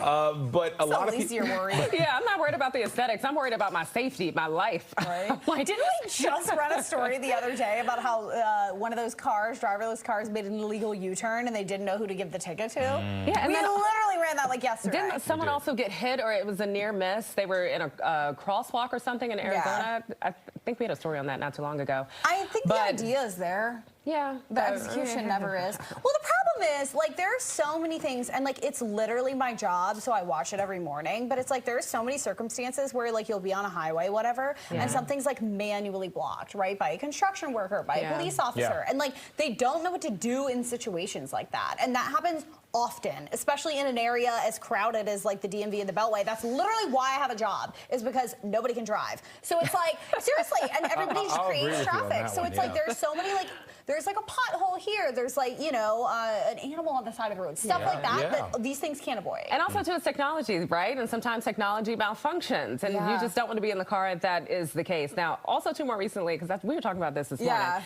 My husband got one of these and told me after the fact. And I was like, don't do that again. Don't do that again. But it was interesting. He took video inside. It doesn't go more than like 25, 30 miles per hour. That's dangerous. I don't care what anyone says. Going slow is just as dangerous as going fast. This is true. You're not following the rules of the road. It just depends on where these driverless cars are driving. I don't think we'd see one on Interstate 95 or 495 or like in that case. If you're on the Beltway, go home. Like, go home. Well, the reality is that the more that they drive and the more they are on the street, the better that they get. So I'm not trying to be a test dummy for you. All right. Well, it's a no for me. You enjoy, Stephen. People just cut you off, too. Well, a sculpture that is a local landmark, apparently not so beloved nationwide. We're talking about river art. Surveyed 2,000 Americans, asking them to name the ugliest pieces of public art in the United States. And guess what made the list? This thing, the Awakening at National Harbor. Well, you've probably seen it at our National Harbor zip trip. It's the giant man half buried in the sand, or whatever is left of the sand there, because every time I go, it just seems like the sand's all washed up. That's part of the appeal.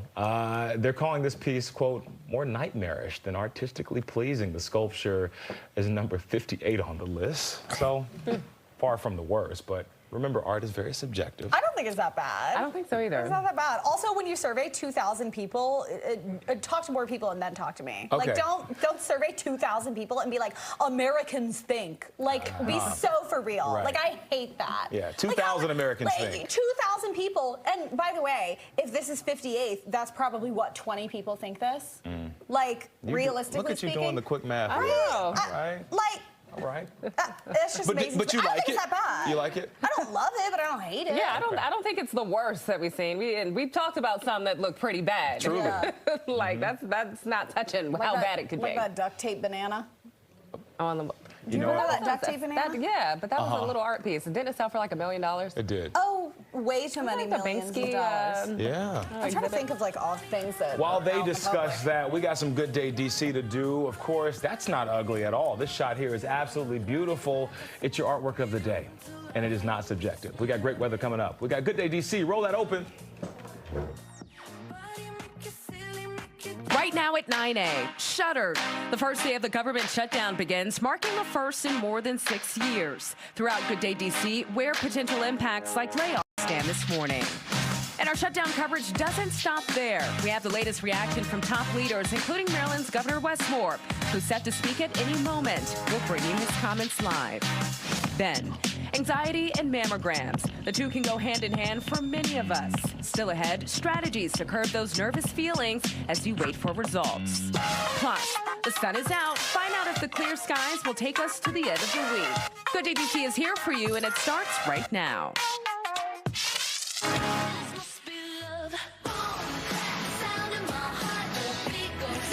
Good day, D.C., Maryland, and Northern Virginia. It's 9 o'clock on this Wednesday, October 1st, a new month. Thank you so much for joining us. And certainly, we got to get right to this news alert this morning on the government shutdown. It has the potential to impact 750,000 federal workers each day that it continues. And this is just the first day of a shutdown we have not seen in 6 years. And a massive wave of job cuts is just one of the possible effects. We have full team coverage all morning long for you. And it continues here on Good Day DC. Melanie Alwick is live on Capitol Hill with the latest on the battle to reopen the government. But we're going to begin with Maureen Ume. You've just arrived in Annapolis, Mo, where Governor Moore is going to speak on it. We're going to check in with you once that news conference begins. But Mel, tell us about the latest on these negotiations that have clearly stalled. Well, it doesn't sound like there's any talking going on between the two sides. There's going to be dueling press conferences today and public statements with each side trying to point the finger at the other for failure to come to an agreement. Senate Republicans and Democrats rejected two different proposals last night that would have kept the government funded, with the last tally of 55 to 45 falling short of the 60 votes needed. Democrats want the bill to include an extension of Affordable Care Act tax credits and restore Medicare cuts recently passed under the Republican-led Big Beautiful Bill. GOP leaders say they want to discuss those issues after a vote to keep the government funded. The length of this shutdown will be a test of wills and tolerance. I certainly hope it will be on the shorter end. As you know, we've also had shutdowns that lasted only a matter of days and had, little real world impact or real life impact on federal employees or the American people. I hope we'll be in that category rather than the 35-day category, but at this point, I just don't know. This could all end if Chuck Schumer would just simply say, hey, I'm not going to vote for it, but I'll let my members that actually want to vote for it, because there's plenty that could. Now, federal workers will still get paid this week, but if the shutdown drags on, the pressure will start to ramp up when the military misses paychecks on October 15th and federal workers miss theirs on the 16th. Now, Republicans plan to keep trying to force votes on this continuing resolution to put Democrats on record. So we understand some of those votes may come as soon as this morning. We'll keep an eye on it. We'll send it back to you.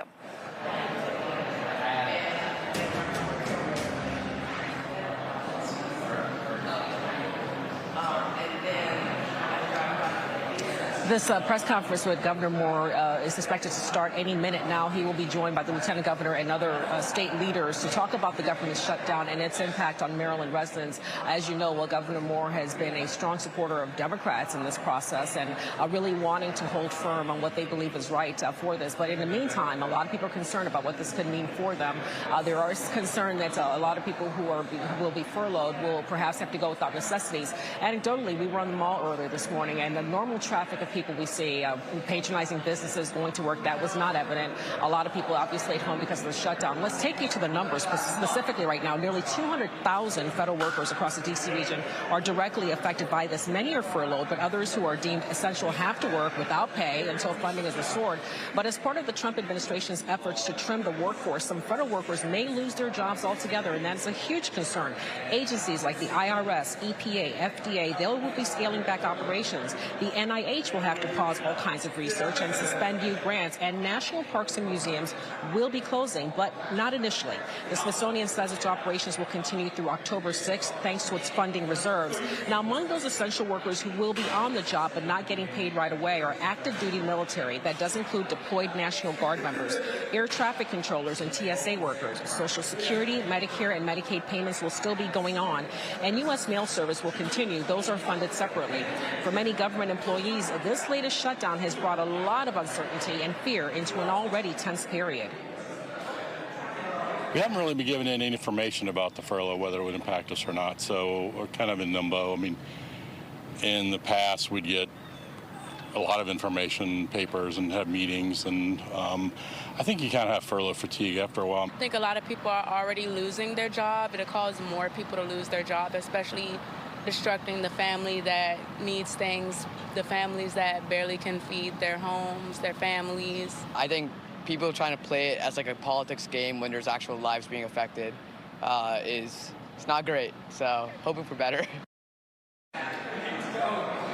It's not clear what contingency plans are in place now for some of these federal workers who have said they had no direction, no directives as to what would happen next. We'll have to monitor that and watch what comes from that. But as for this press conference, again, it's slated to start any time right now with Governor Moore and other state leaders talking about the shutdown and what it means to Maryland. We'll, of course, be monitoring this press conference and bringing you all the updates as they develop. Back to you. All right, Maureen, we'll be sure to check back in once it happens. And you can, of course, stay up to date with the latest on the shutdown and its impacts by going to Fox Local. Just scan the QR code on your screen to download it. You can also find out more information on our website at fox5dc.com.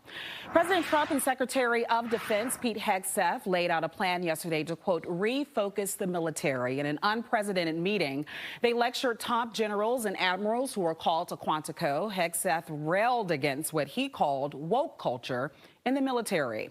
From now on, uniformed military members will be required to take the physical training test twice a year. They'll also be required to pass height and weight requirements and meet the male standard for combat. To our enemies, F-A-F-O. If necessary, our troops can translate that for you. But if the words I'm speaking today are making your heart sink, then you should do the honorable thing and resign. We would thank you for your service. Bro, that was crazy. But it was horrible. Like, I literally never heard anyone have so little control of a room. Like, if you see the people's reactions, it's just horrible. Meantime, President Trump justified the use of the military in American cities, saying they should use some as training grounds, putting him at odds with federal law that prevents the U.S. military from enforcing civilian law. Well, now to a Fox 5 News alert. In Fairfax County, a teacher assistant at Thomas Edison High School is arrested for inappropriately touching 2 students. Detectives charge 40-year-old Derek Burrows with 2 counts of aggravated sexual battery and indecent liberties by a custodian. He is now placed on administrative leave and remains suspended. He has been employed with Fairfax County Public Schools as an instructional assistant since 2023. Meantime, in Prince George's County, we now know it was the Cheverly police chief who shot and killed a 45-year-old man yesterday evening. And according to Cheverly officials, Chef David Morris was one of the officers in the area investigating a stabbing from earlier that day. Now, they found a car connected to a suspect in that stabbing and then encountered a man outside believed to be the suspect. They say he was armed with knives and charged at Chief Morris, who then opened fire. The victim's mother claims she told police her son was not armed. He have been depressed on his job, and actually we know he have a little crisis and depression and stuff like that. He went outside. Now, Chief Morris is a 40-year law enforcement veteran and has now been placed on restricted duty. The Maryland Attorney General's office is investigating.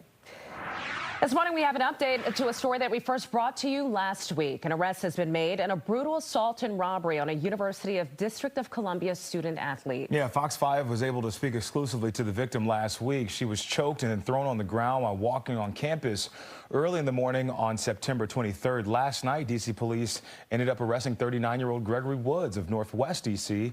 He's now charged with assault and intent to kill, felony strangulation, and robbery. Well, beginning today, there will be higher fines for drivers who are caught speeding in Maryland. Fines will go up for drivers going over 16 miles per hour or more over the posted speed limit. There will also be automated cameras on high crash areas. This is all a part of the big push for the Vision Zero initiative, which looks to make drivers more safe. All right, it is now 9:09. It's time to say what's up weather if we take a live look across the DMV. But what will it look like today? That's the question for Tucker Barnes. What do you got for us? Yeah, weather's going to be beautiful, Annie Mae. Look at you over there on that desk all alone. Nice view over there, isn't there? Mm-hmm. Yeah. Thanks for playing. Fine to have fantastic fall weather, and we are going to be talking low 70s. I was outside a few minutes ago. There's a bit of a breeze out of the north and east, and it just feels so refreshing, like brand new air mass and brand new beginning here to the month, and it should be a really nice stretch of weather, you know, kind of what we wait for all summer long. We got rid of the humidity. 65 to start your morning in Washington, 64 Dulles. Good-looking morning, good-looking afternoon, partly sunny out there later today. Dry conditions, and with a wind out of the north and east, we're really drying the atmosphere out. That motion right there will suppress those clouds to the south and east, and we will be left with partly to mostly sunny conditions for our Wednesday. In fact, We're just getting the good times going here because the next couple days will feature more and more nice weather. So it looks really, really pleasant getting into Thursday, Friday, and even into the weekend looks great too. I'll have more on that forecast coming up. Yeah, you might see a few leaves falling out there. 73 degrees for the first day of October. Sunshine, a little breezy at times, but we'll go with a beautiful fall afternoon. I'll have more coming up in just a couple minutes. All right, thanks so much, Chuck. We have a jam-packed 2 hours of Good Day DC straight ahead for you. First, we have the latest alerts and reactions from the government shutdown. It includes Governor Westmore's comments set to begin at any moment. Of course, we're going to check back in live with our Melanie Alwick at 9:30. And later, disgraced music mogul Diddy heads to sentencing Friday. We're going to track how much time he could spend behind bars as his fate approaches. And then it is the first day of Breast Cancer Awareness Month. First, a top doctor shares strategies to ease anxiety around mammograms. And then later at 10A, fashion meets activism here in the DMV. We have a sneak peek at the pink carpet event aimed at supporting breast cancer survivors. We'll be right back.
Welcome back in. Let's turn now to a Fox 5 News alert. Sean Diddy Combs is set to be sentenced this Friday. The embattled music mogul was convicted of transportation to engage in prostitution. Prosecutors asked the judge to sentence him to more than 11 years in prison. Cassandra Ventura, also known as Cassie, Mr. Combs' former girlfriend and the star witness at his federal trial, asked the judge in a case to consider the lives impacted by Mr. Combs' abuse and control. The once familiar sound of a modem connecting through a phone line is a thing of the past. You know what a modem is? No, y'all, Tucker was like, I just spent the last 5 minutes explaining. I go, you had to call the internet? Girl, YouTube it Yeah, later. you Or did. We'll describe it. Put the little CD. America Online dial-up service is officially shutting down. What does that stand for? AOL. Remember them? Yeah. Well, yesterday was the final day of the AOL dial-up, and if you're using other services like email accounts, which I know a lot of you still have AOL email accounts because I get them in my email box all the time. That will still stay the same. Any of those non-dial-up features, they're good. They won't be affected by any of these changes. So just know, Marissa, I know you have that AOL account, especially attached to your MySpace page that you added me on the other day. I mean, she just added me on Black Planet, too, so we take it back even more for you. Y'all were just calling up. Listen, we can go all the way back to chat rooms. That was pre-social media. I love the good chat room moment, too. So. Thank you so much. Man, I feel old. AOL. Okay, well, today marks the start of Breast Cancer Awareness Month, and we're going to talk about a tough moment that many women and men experience, the fear and anxiety before a call with their mammogram results. Doctors say the feelings may be more common than you think, so you're not alone. Joining us live to explain how we can ease the anxiety surrounding this is Chief of Breast Imaging at Luminous Health, Dr. Marit Duffy. Thank you so much, Dr. Duffy, for joining us on this very important month and topic. We appreciate it. Hi, good morning. So tell us about that dreaded callback that so many of us get and what will be the, I guess, the additional steps needed to take following it. Yeah, so it's very nerve-wracking when you get a callback after your screening mammogram. It's not uncommon to, feel anxious about that. But it's important to, get that additional imaging so that we can find breast cancer when it's really small and treatable. I like to kind of break it down into numbers. About 100, let's say 100 women get their screening mammogram. About 10 of them will get a callback. And of those 10, 6 will clear with additional images and be told it's totally normal. 2, we might find something that we want them to come back and get additional imaging on in 6 months or so. And another 2, we might recommend a biopsy. But even of those 2 that we recommend a biopsy, less than 1 of them are going to be diagnosed with cancer. So even if you get a call back, it does not mean that you have cancer. I know it's anxiety provoking, but I want to reassure everybody. Yeah, it's so important to have the information. We hear often that ignorance is bliss, but certainly not in cases when it involves your health. So, doctor, what's your best advice to easing that anxiety and fear? Because it's certainly easier said than done. What can we do until we get back and get more news? I think it's just, knowing those stats that I just talked about, the odds are in your favor, that it's not going to end up being cancer. But more importantly, the benefit of screening mammograms is that we catch cancer really, really early when we have all the treatment available to us and the outcomes are very, very good. We have a 98% cure rate for a cancer diagnosis when we catch it early before you even feel something or notice any changes in your breast.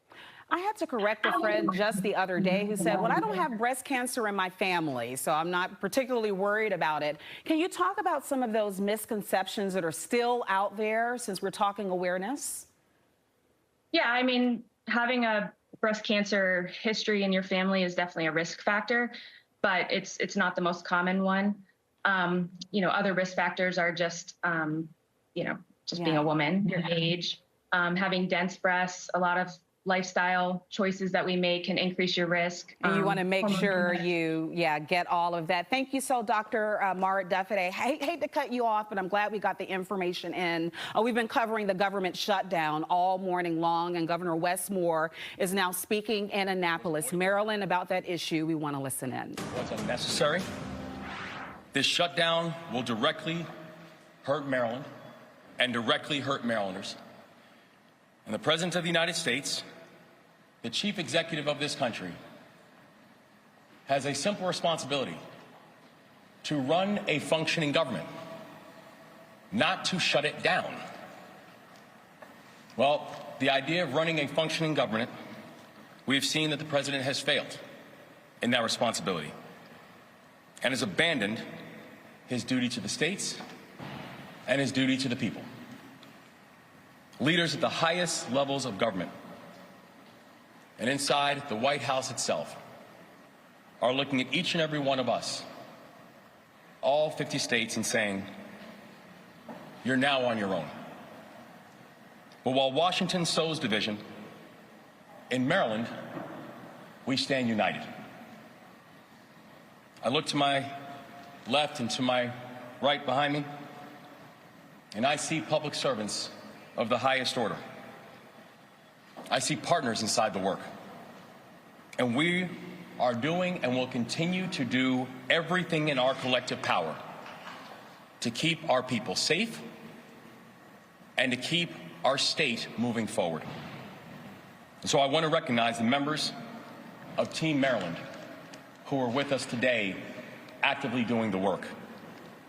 Lieutenant Governor Aruna Miller, Representative Sarah Elfreth, Representative April McLean Delaney, Representative Johnny Olszewski, Comptroller Brooke Learman, Treasurer Derek Davis, Senate President Bill Ferguson, House Speaker Adrian Jones. So in the military, I learned that you're only as strong as the people to your left and to your right. And I could not be more proud to have such exceptional partners in this hour of unneeded crisis. So tonight, I'm going to be speaking to Marylanders directly from my office about how we got here, about what the shutdown means, and about where we go from here. But for now, I would like to briefly discuss 3 immediate actions that we are taking now to make sure we're protecting Marylanders during this unneeded and unnecessary shutdown. First, I've directed state agencies to employ contingency plans that will help to make sure that federal programs can continue to operate in our state for now. We will ensure that state employees supported with federal funding continue to get paid for as long as possible. Federal programs administered by the state will continue to support working families through Medicaid and SNAP and TANF. We will also provide greater flexibility to Head Start programs and ensure that veterans maintain access to essential resources. But I do want to be very clear. The longer this unnecessary federal government shutdown goes on, the harder it is for us to keep services going. We will continue to monitor the situation closely, and we will adjust accordingly. Second, we are working with the private sector to shield federal workers impacted by this shutdown from eviction, foreclosure, and utility shutoffs.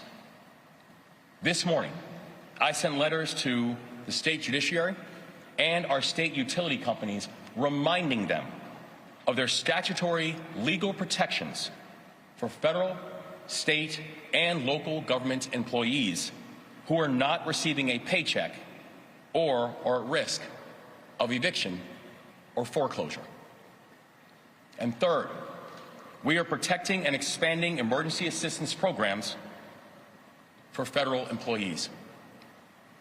If you are a furloughed worker, you may be eligible for unemployment insurance. Those eligible for unemployment will repay the funds once they start receiving a paycheck again. We've also worked with our credit unions and also our banks to offer financial assistance and payment flexibility for Marylanders who are affected by the shutdown. We are extending support for our landmark Feds to Eds programs, connecting Marylanders with federal government experience to a fulfilling career in education. And federal workers who want to learn more about emergency resources should go to go.md.gov/federal shutdown. These are the 3 steps that we are taking right now. First, keep government programs running and keep state employees on the job.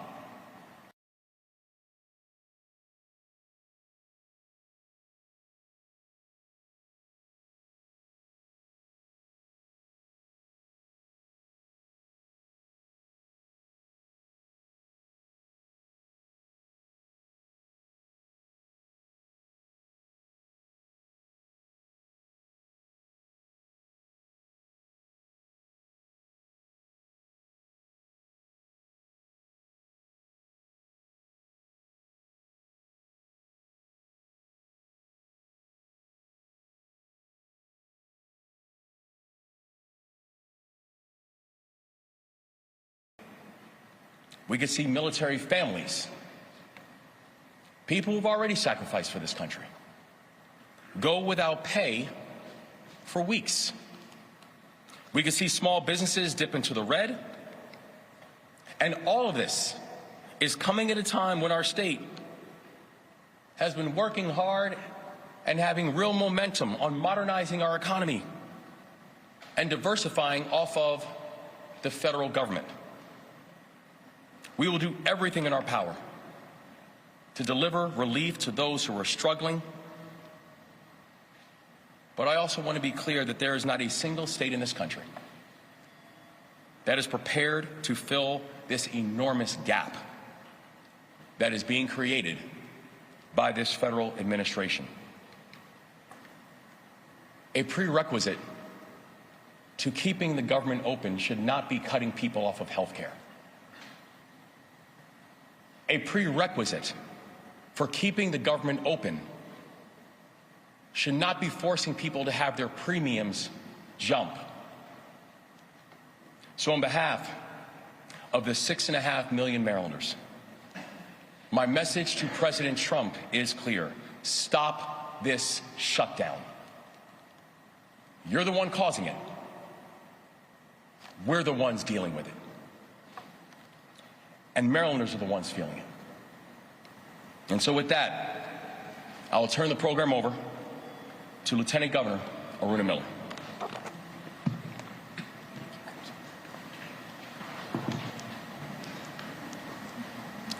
Thank you so much, Governor Moore. Good morning, everyone. It's good to be here with Team Maryland. And Governor Moore is absolutely right. Marylanders are already feeling the impact. They're bearing the consequences while the president's policies have wreaked havoc on our economy. Shutdowns don't just stop government. They shortchange the very people who need government services the most. And let's remember, Maryland is home to more than 60 federal facilities, 260,000 federal workers, and over 200,000 federal contractors. If any state is going to bear the consequences of this shutdown the most, it is the state of Maryland. All these people are living with the deep uncertainty now. And I want to be clear, while the challenges are real, so is our resolve. We're ready to meet this moment, just as Maryland has done in the past, with focus, with partnership, with action, to help our residents weather the storm. And the only way to get through the storm is together. We must lean on each other, we must count on each other, and we must stand shoulder to shoulder. Look, no matter what happens in Washington, Maryland will remain steady and strong and will always stand with its people. And together, we will leave no one behind.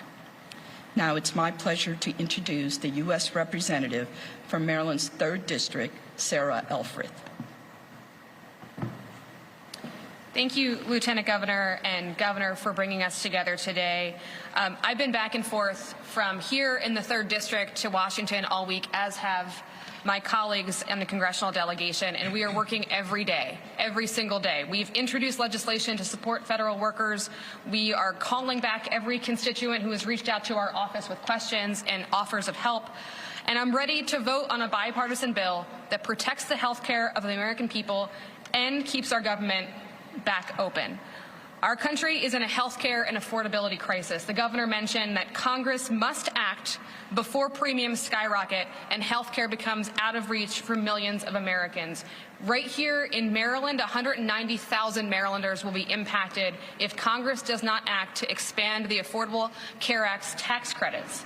And we already know that premiums are set to go up by 13% on January 1st. Letters go out today. All right, you're hearing now from Maryland state leaders regarding the government shutdown, which is now in its first day. We heard from Governor Wes Moore, including Lieutenant Governor Aruna Miller, both of them saying that leaders in Maryland are committed to making sure that people are taken care of, for the length of time that they can do so financially, saying that there is a contingency plan in place, and that includes that making sure that state workers keep their jobs and also that federal programs will continue during this standstill. But of course, we do not know how long this government shutdown will happen. Negotiations have stalled, mainly over health care, which you just heard in that news conference, and this is something that we've covered all morning long. We're committed to continuing to cover here on Fox 5, and we'll continue to pass along any and all updates from Capitol Hill and all over the country as we work to get through this. You can find it here on Fox 5, on our app Fox Local, and on our website at fox5dc.com. It's 9:31 now. It's time to say what's up weather and check in with Tucker for that. And at least for this, Tucker, we can all agree this is the weather we've been looking forward to. Marissa, you said it. It's going to be absolutely gorgeous around here. We're kicking off October with a change of air mass, and as Marissa mentioned, I think everybody's going to give it a thumbs up, as it's going to be a beautiful afternoon and a beautiful couple days in front of us. Pleasant afternoons, warm, mild afternoons, and then cool overnights as we get into the month of October. 65 degrees, winds out of the north-northeast here at 14. We are dry. Dew point at 46 is a big improvement over the last yesterday and the day before that. We had dew points in the upper 60s, and that is going to be what you notice most. Dry air mass and really a pleasant breeze, maybe even a little windy at times here later this morning as the clouds fade away to the south, and we're just left with really nice conditions up and down the eastern seaboard for a couple days. All right, satellite radar hard at work. You can see the cloud cover to our south. We did wake up this morning with a few clouds, but they continue to get suppressed to the south because high pressure up in Canada, up in Quebec, is now starting to really exert its presence across our region. And for us, that means an improving forecast around here. And the cloud cover associated with our hurricanes, both offshore here, Conacy, Umberto right there, and Imelda right there, they will both continue to get pushed off to the east here as high pressure. See all the clear skies up in Pennsylvania and New York? That's our area of high pressure to the north, and that will really dominate our weather, not only today, but for the next several days. So drier air settling in, and a dry and cool and breezy afternoon with temperatures in the low 70s. And you ready for this? That's a fabulous 7-day forecast. Tomorrow, Friday, weekend, we do warm it up a bit, but I'm sure you won't complain about 75 to 80 with low humidity and bright sunshine. Now for the latest, let's get out to Melanie. All right, we will take it, Tucker. Thanks so much. This week for In Your Hometown, Stephanie Ramirez is at George Washington's Ferry Farm in Stafford County. All right, let's get to Stephanie now. Stephanie, what are you working on? I know you showed us a little bit of this earlier. You're talking to someone special this time now. Hey, Steph. Hey. Oh, she's hot. Hey, guys, what are you doing in here? All right. Well, I don't know if you guys realize, but right now we are all standing inside the child home of President George Washington. We're on the grounds of Ferry Farm, and I have with me this morning Allison Ellis, who is the education director for the group that made this all happen, the George Washington Foundation. Good morning. Good morning. How are you doing? Good. How are you? All right, so you got to tell us, this is really, really cool, and a lot of folks don't even realize that this is in Fredericksburg, Virginia, Stafford County. Yeah, so George grew up here right across the river from Fredericksburg, and what we have here is a replica of the Washington house. So everything that you see, the house itself, the furnishings, everything. His parents' bed over here. Yeah, everything is based off of both archaeology and the limited documentation that we have about the Washington house. So we're showing this because the country's 250th birthday is next year, and this is a place where you could learn so much about history. Right. What's your favorite thing about this house and the history that people can take away from it? Right. I think it's so fun because everything is interactive. Since everything is a reproduction, you can interact with the furnishings, with what we have set on the table. If you have young kids, it's a great place. I can do this? Yeah, you can sit on the bed, of course. Oh my goodness, that's how I came out. I don't know what I'm trying to say there. But anyways, so show me this bed here, because when you visit other places, and we love going to Mount Vernon, right, to learn about the history there, but you can't touch anything there. Yeah. So you were showing me here. Yeah, so this is a rope bed. This is made exactly how it would have been made in the 18th century. And of course, you have to tighten your rope so you don't slack, because these will loosen over time. So you've got a key that goes in the side, and you can tighten up. So everything is so authentic. So I'm a big kid. Please show me what else more we can touch and see in this house, and what you take the kids through to learn about George Washington, the life he lived in, and how this influenced his growing up. Sure. So we think that George probably learned most of his lessons lessons and took most of his schooling at home, potentially in this room, which is the hall. So all the spaces are multi-purpose. So right now we're set up for a meal with the Washington family, a pretty small meal. But we also have the escritoire desk behind us where a lot of work would have been done, record keeping, things like that would have been done here. Go through the drawers. We have lots of trinkets and toys, and we have the rules of civility where George Washington copied down those rules of civility to both practice handwriting and to become a more upstanding citizen in society. Those are the rules that you had to follow in the 18th century. There's so much more here, guys. We don't have the time to show you, but that's all the more reason to come out and visit. Also want to mention, too, that it's interactive outside as well. Yes, we have tons of school programs. We have group tours that you can do. We have all kinds of programming, special events throughout the year, so definitely come out and visit us. Any time of the year, we give daily tours or special events. An interesting note, the site was saved really, because in the 90s a Walmart was going to be built here. We're going to have much more for you guys on Fox 5. Allison, thank you so much for joining us this morning. Makia, we'll send it back to you. All right, looks like a lot of fun. Thanks so much, Stephanie. Well, this Wellness Wednesday, we're tackling the symptoms of a sedentary lifestyle, something many of us face from sitting at desk all day long. Fitness expert Juliana Stein, owner of Bar Bethesda, is here this morning to help us break that nasty little habit. So good to have you, Juliana. Thank you. So good to be back. You're welcome. Okay, so let's first and foremost just talk about why just sitting for far too long is just not a good thing, and what is considered too long. Absolutely. So when we sit down a lot, I mean, a lot of us are focused on whatever the task is right in front of us, right? And a lot of the times that's our computers or our cell phones, and that leads us to be slumped over a lot. So a weak or tight chest, tight upper neck, shoulders, weak neck muscles, weak upper back muscles, weak core, weak glutes, lots of not good things that can lead to lack of mobility in the long term. And so what's too long? I mean, if you can get up every once in a while throughout the day to do 20 simple minutes, exercises, 30 minutes.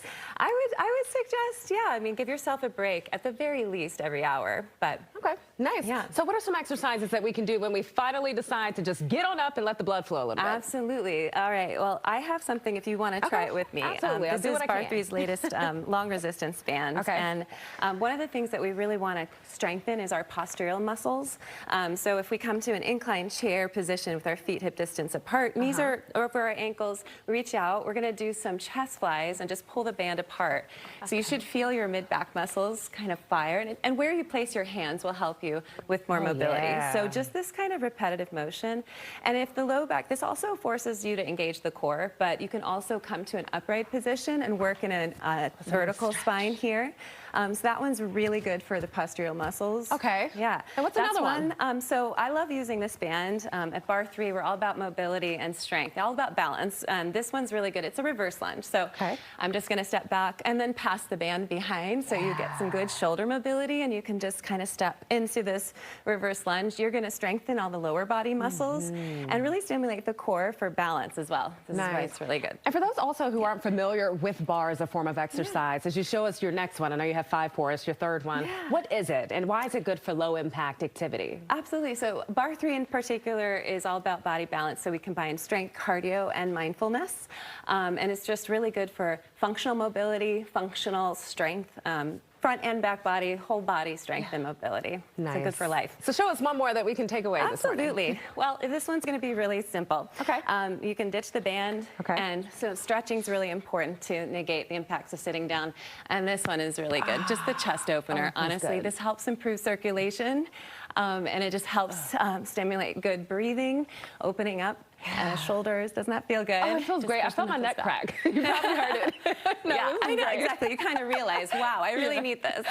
So Juliana, you have been fantastic. How can people get more information and maybe even come on out and take some classes with you? Absolutely. So there's a bunch of Bar 3 studios in the DMV. You can go to the website bar3.com to find your nearest studio. Otherwise, bar3.com/Bethesda for your first class free. Can't wait to see you. All right, love it. Thank you. Thanks so much. See you next time. Thank you. See you next time. All right, Eddie Mae, sending things over to you, my friend. All right, after the break, we are talking with Spencer, Montgomery County Animal Shelter. And who is this? This is Pepper. This is who we will be talking with after the break. Of course, the importance of animals, animal sheltering, adopting, all of that good stuff, fostering as well after the break. Well, plus, you probably need to eat some more vegetables, and certainly plants help out with that. We got Vegan Pop Eats joining us live. Angela Yvonne with us today. Simple, delicious recipes to swap out in your diet. We're going to get into it in just a moment. She's got some products for us. All that coming up after the break. Stay with us.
Some breaking news is happening right now in New York City. You're taking a look at the Bronx. That's where an apartment building partially collapsed there this morning after a reported gas explosion. These are live pictures coming in from Sky Fox, our sister station there over the scene. It's a 20-story building. All of this reportedly happening just after 8 o'clock this morning. Right now, there are no reports of injuries, but I just read there is a school across the street, so no word yet on any evacuations, but I'm sure, as you can see, it's a massive response to this situation. But a partial collapse. I wish we had a wider shot so you can see the side of the building of that apartment complex, but you can see the collapse of what happened reportedly due to a gas explosion there. And that's the shot where you can see it there on the left-hand side. So we'll continue to stay on top of it, happening live in New York City. When we get any updates, we'll bring you more. Annie Mae. All right. Thanks, Marissa. We're bringing it back to the DMV area and things that specifically affect Montgomery County. Spencer's joining us with Montgomery County Animal Shelters. And one of the things we like to talk about here on Fox 5, obviously, is to tell people to adopt, tell people to foster. But there's kind of a bigger issue at hand in terms of the overcapacity in Montgomery County specifically as well. Yeah. So our animal shelter has seen a significant rise in surrendered pets and overcapacity issues with all animals, but especially large dogs. like many of the challenges families are facing, financial, economical, housing insecurities, they're oftentimes forced to make some very tough decisions. And it is we've seen a rise in pets being brought to the animal shelter. Yeah, and people talk about overcapacity in shelters and stuff, but how does that affect animals? How does it affect your staff when you guys are working there? Yeah, so with animals, our doors are open to every single animal, so we're constantly needing to make room for every single animal that is coming through our shelter. And then for the staff and our volunteers, they work hard every single day to make the shelter a home environment, but it is simply not. That's why many of our strategies are geared towards how we can help keep pets with their families. So who is this? Why don't you introduce us to Pepper? This is Pepper. Pepper was just brought here to the animal shelter after losing her home of 12 years. But she's a little stressed out, but she's overall in great spirits and eagerly waiting for kind of her next home, kind of to spend her golden years. So if people are trying to, you know, combat this issue of overcapacity, how can we get involved in terms of taking a dog in like Pepper, or just really volunteering to help you guys out? There are so many ways that people can help. Obviously, adoption is a huge thing. We need plenty of adopters to help take our pets. But if you can't adopt, you can foster. Yeah. You can temporarily welcome an animal into your home. We provide you all the supplies. If you can't foster, you can volunteer your time. If you can't volunteer your time, you can donate. And if you don't think you can do any of those, you can simply just spread the word. There's so many things you can do. Spencer, thank you so much. Of course, you can go to Montgomery County Animal Shelter's website to find out a little bit more information. But thank you so much for coming in and bringing Pepper along with you. Really thank you for everything you guys are doing. All right, back into you. Don't think about stuff. We've been talking. We're just over here talking, getting to know our guests. We're so excited she's here. Here now to talk about this new vegan option that's for the local community. Yeah, we're glad to have you with us. And I know that this has been something that you've been working on very, very passionately. And thank you for being with us to share some options of how we can not only just focus on our plate, but also the things we put on our skin and in our body. And Angela, you're the host of Vegan Pop Eats, correct? Vegan Pop Eats. All right. Yes, indeed. Yes, indeed. Well, what I have for you today is I want people to understand that the vegan lifestyle, there's just not one way to go about it, because people think that it's just about food. But if you don't want to give up the lamb chop, if you don't want to give up the turkey leg, you can start by veganizing your skincare and your makeup. What about the neck bones? You know what? You can give up, even if you don't want to give up the neck bone, you can start here, because I want people to understand, first of all, I think veganism needs a new PR person, because people think that it's so overwhelming. People think that it's expensive, but it is not. And it's important to people to know that health is your only currency. It's your only currency. So if you don't have that in check, what you gonna do? All right. What are you going to do? I hear it. Well, you got some products for us. Yes. Let's start with an entry-level product. Even if Marissa wants to keep that neck bone on the plate. Even if she wants to keep the neck bone. What can she get from all of this? Well, my all-time favorite brand is Folk Beauty. And what I really enjoy about Folk Beauty is by the founder's name is Nyambi, and she is really intentional about how she sources the ingredients. You're talking about these products right Yes. here. Are these lotions? Can I try any of Oh, it? yes. This is the glow water. Okay. This is what you can spray over Get your 'em makeup. glow. Hold on. You can spray over your makeup. It refreshes everything. It is fantastic. What's it smell like? Roses. Yes, rose hip, all of those types of things. This is the cleanser. This is the Glow Replenish cleanser. And when I tell you, once you use this, you probably don't even need a moisturizer after that. You're not saying I need all these. You don't need all these. You don't need all I want you to these. have the best of the best. What's so great about this is that she is really intentional for melanin skin. Yeah, it's for everybody, but our skin is different than, you know, everyone else's. And she's really intentional with how she sources things from the Appalachian Mountains all the way down to her hometown of Kentucky. And when I say once you put these on your skin, you will become a folk girl. Yeah. You will become or a that folk girl. Or that girl. What are the food options here? Well, this right here is, when I became vegan, seafood was the hardest thing for me to give up. So I used to love tuna fish sandwiches, but you can make tuna from chickpeas. Well, wait a second. Really? Now, Yes. I see where you're going. What kind of sorcery is this? Yes. I see where you're going. So you replace it with chickpeas, and you're thinking that you don't have to necessarily replace the bread either. You don't have to replace the bread, but the meat aspect of the sandwich you can replace with chickpeas. And what people don't understand, the only reason why you eat meat is because of the plants that are on top of it.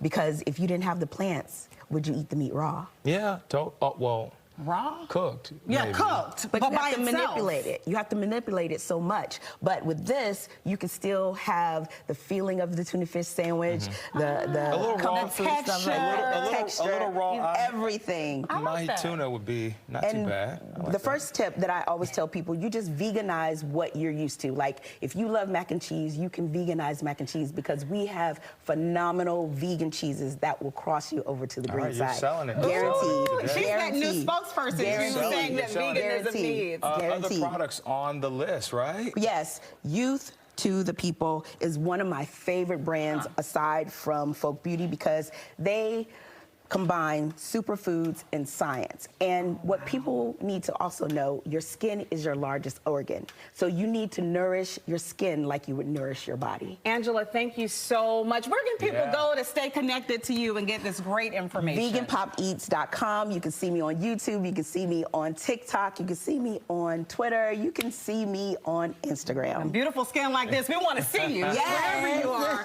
Thanks for coming in and giving us some great recommendations. We appreciate it. We'll be right back.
Welcome back. It is October, and Trader Joe's is ringing in the spooky season with Halloween-themed mini tote bags. The grocery store chain is releasing the tote bags in new colors. This is all next Wednesday on October 8th. The bags will be sold for $2.99 in purple, all black, and all orange. This comes following the viral craze. We talked about this morning, Makia, over the tote bags in recent years. Fans going into literal frenzies. The new tote bags will be also available nationwide. I remember your favorite color is purple. It is. You know, better remind these people. That orange looks pretty good too, sis. Yes. I did not get the with the holidays around the corner. I did not get this. But there's like this glorified paper bag that they're selling, and weren't they selling for like thousands of dollars? Oh yeah, on eBay. This is a glorified paper bag. Hold on, it is not. It's not canvas paper. material. It's a little bit better than. I know it's not paper. It's a little bit better than paper. But imagine your kid walking around in the neighborhood, the coolest kid on the block with the Trader Joe's tote bag, getting all the candy. That's what the whole purpose of this is, right? Oh, in time for Halloween. That's a cute Halloween. Come on. Okay, well, if you add that, maybe it makes a little more sense for all the chaos, but still. I'm not about to fight anybody over any tote bag unless it's like Hermes or something.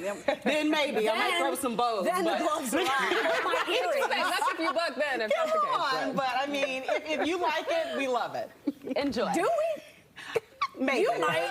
Coming to Fresh at 10A, the Housewives of Potomac, they were out last night for the big season premiere, and guess what? Fox 5, we were in the building. We're going to bring you all the highlights. Plus, we're getting a preview of this weekend's pink carpet fashion show in honor of Breast Cancer Awareness Month. We're going to show you what happens when style meets purpose. Ooh, looking forward to that. Plus, our good friend Poet Taylor is back to serve up Celebrity Dish.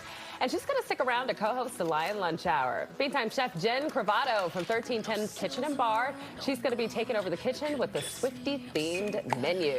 So we got a jam-packed show. More of it coming your way. Don't go anywhere. We're back right after this. Just tell me what to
top here at 10A, we're continuing to follow a Fox 5 News alert, the government shutdown and the impact on the DMV.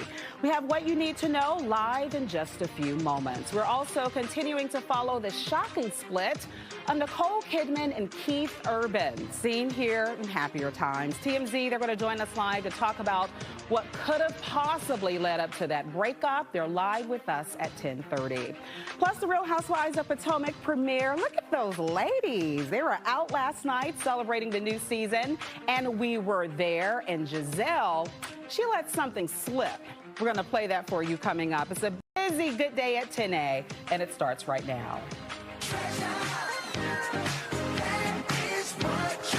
All those ladies look gorgeous, too. Wow, I know. So on one par. Good day, D.C., Maryland, and Northern Virginia. It's 10 o'clock on this. Oh, we're doing this again? Hump Day. Thank you. We did. I was like really close. I was like, I only have 2 hours left. I was like, Thank you. Thank you very much. How did you all convince Annie Mae to do it again? When did you start doing it? Because y'all asked me at like 5:01, and you're like, give me all you got. I'm like, I'm running a marathon, baby. I was like, we're on lap 1 of the marathon. So you got to pace the morning. You gotta pace it out. So now we know that right around like 10 o'clock, that is when the sweet spot. Primitive, I mean, not even, but that is the premium time for you to have a hump day premium experience. time. That's when you're getting premium squeezed orange juice. That's what you get. Okay. Well, thank you, and thank More you like for beet participating juice. today. Beet juice for you. So much happening on this Wednesday, and we're here to provide some levity, at least, through some of it, because breaking right now, hundreds of thousands of federal employees are preparing to be furloughed as this is the first day of a federal government shutdown. It all comes after lawmakers failed to reach a deal on a spending bill at midnight to keep the government temporarily funded.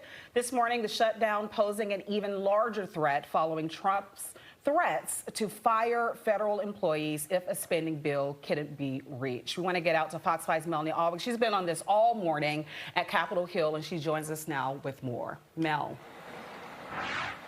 Hey, good morning. So Fox News is confirming that OMB Director Russell Vought will have a conference call with Republicans today, when we'll get a little bit more information about what the direct impacts of this shutdown will be. Meanwhile, we're going to be watching later this morning 2 Senate votes coming up. One would be the Democrat plan to fund the government through October, along with an extension of those health subsidies that they would like for insurance premiums, restoring cuts to Medicare, and measures to prevent President Trump from pulling back funding once it's been approved by Congress. The other on the Republican plan, which they say is a clean continuing resolution with no riders. Now, that one got the votes of 2 Democrats, John Fetterman of Pennsylvania and Catherine Cortez Masto of Nevada, and 1 independent, Angus King of Maine. And we know Kentucky Republican Rand Paul is against both proposals because he says they add too much to the debt. So now this is a test of wills and tolerance. Federal workers will still be paid this week, but if the shutdown drags on, the pressure will start to ramp up when the military misses paychecks on October 15th and federal workers miss theirs on the 16th. And that is when we will really start to see some serious economic issues, not only for federal workers, but also for economies around the area. D.C. Council Chair Phil Mendelson just come out with a statement saying the shutdown is disappointing, unfortunately, unsurprising, and ultimately avoidable, saying make no mistake, the district government will continue to function. The district is well managed. We have funds in our coffers. And so he says they will continue operations. And that is good to know here in D.C. But again, the longer this shutdown drags on, the more we will start to feel the impacts and the more the pressure will ramp up on senators to do something about it. Absolutely. Hopefully the stalemate ends soon. I think everyone wants that. Thank you, Mel, for all of your reporting. You can stay up to date on the matter of this shutdown and all of its impacts by going to Fox Local. Just scan the QR code on your screen to download it. You can also find more information on fox5dc.com. All right, want to get into what's trending?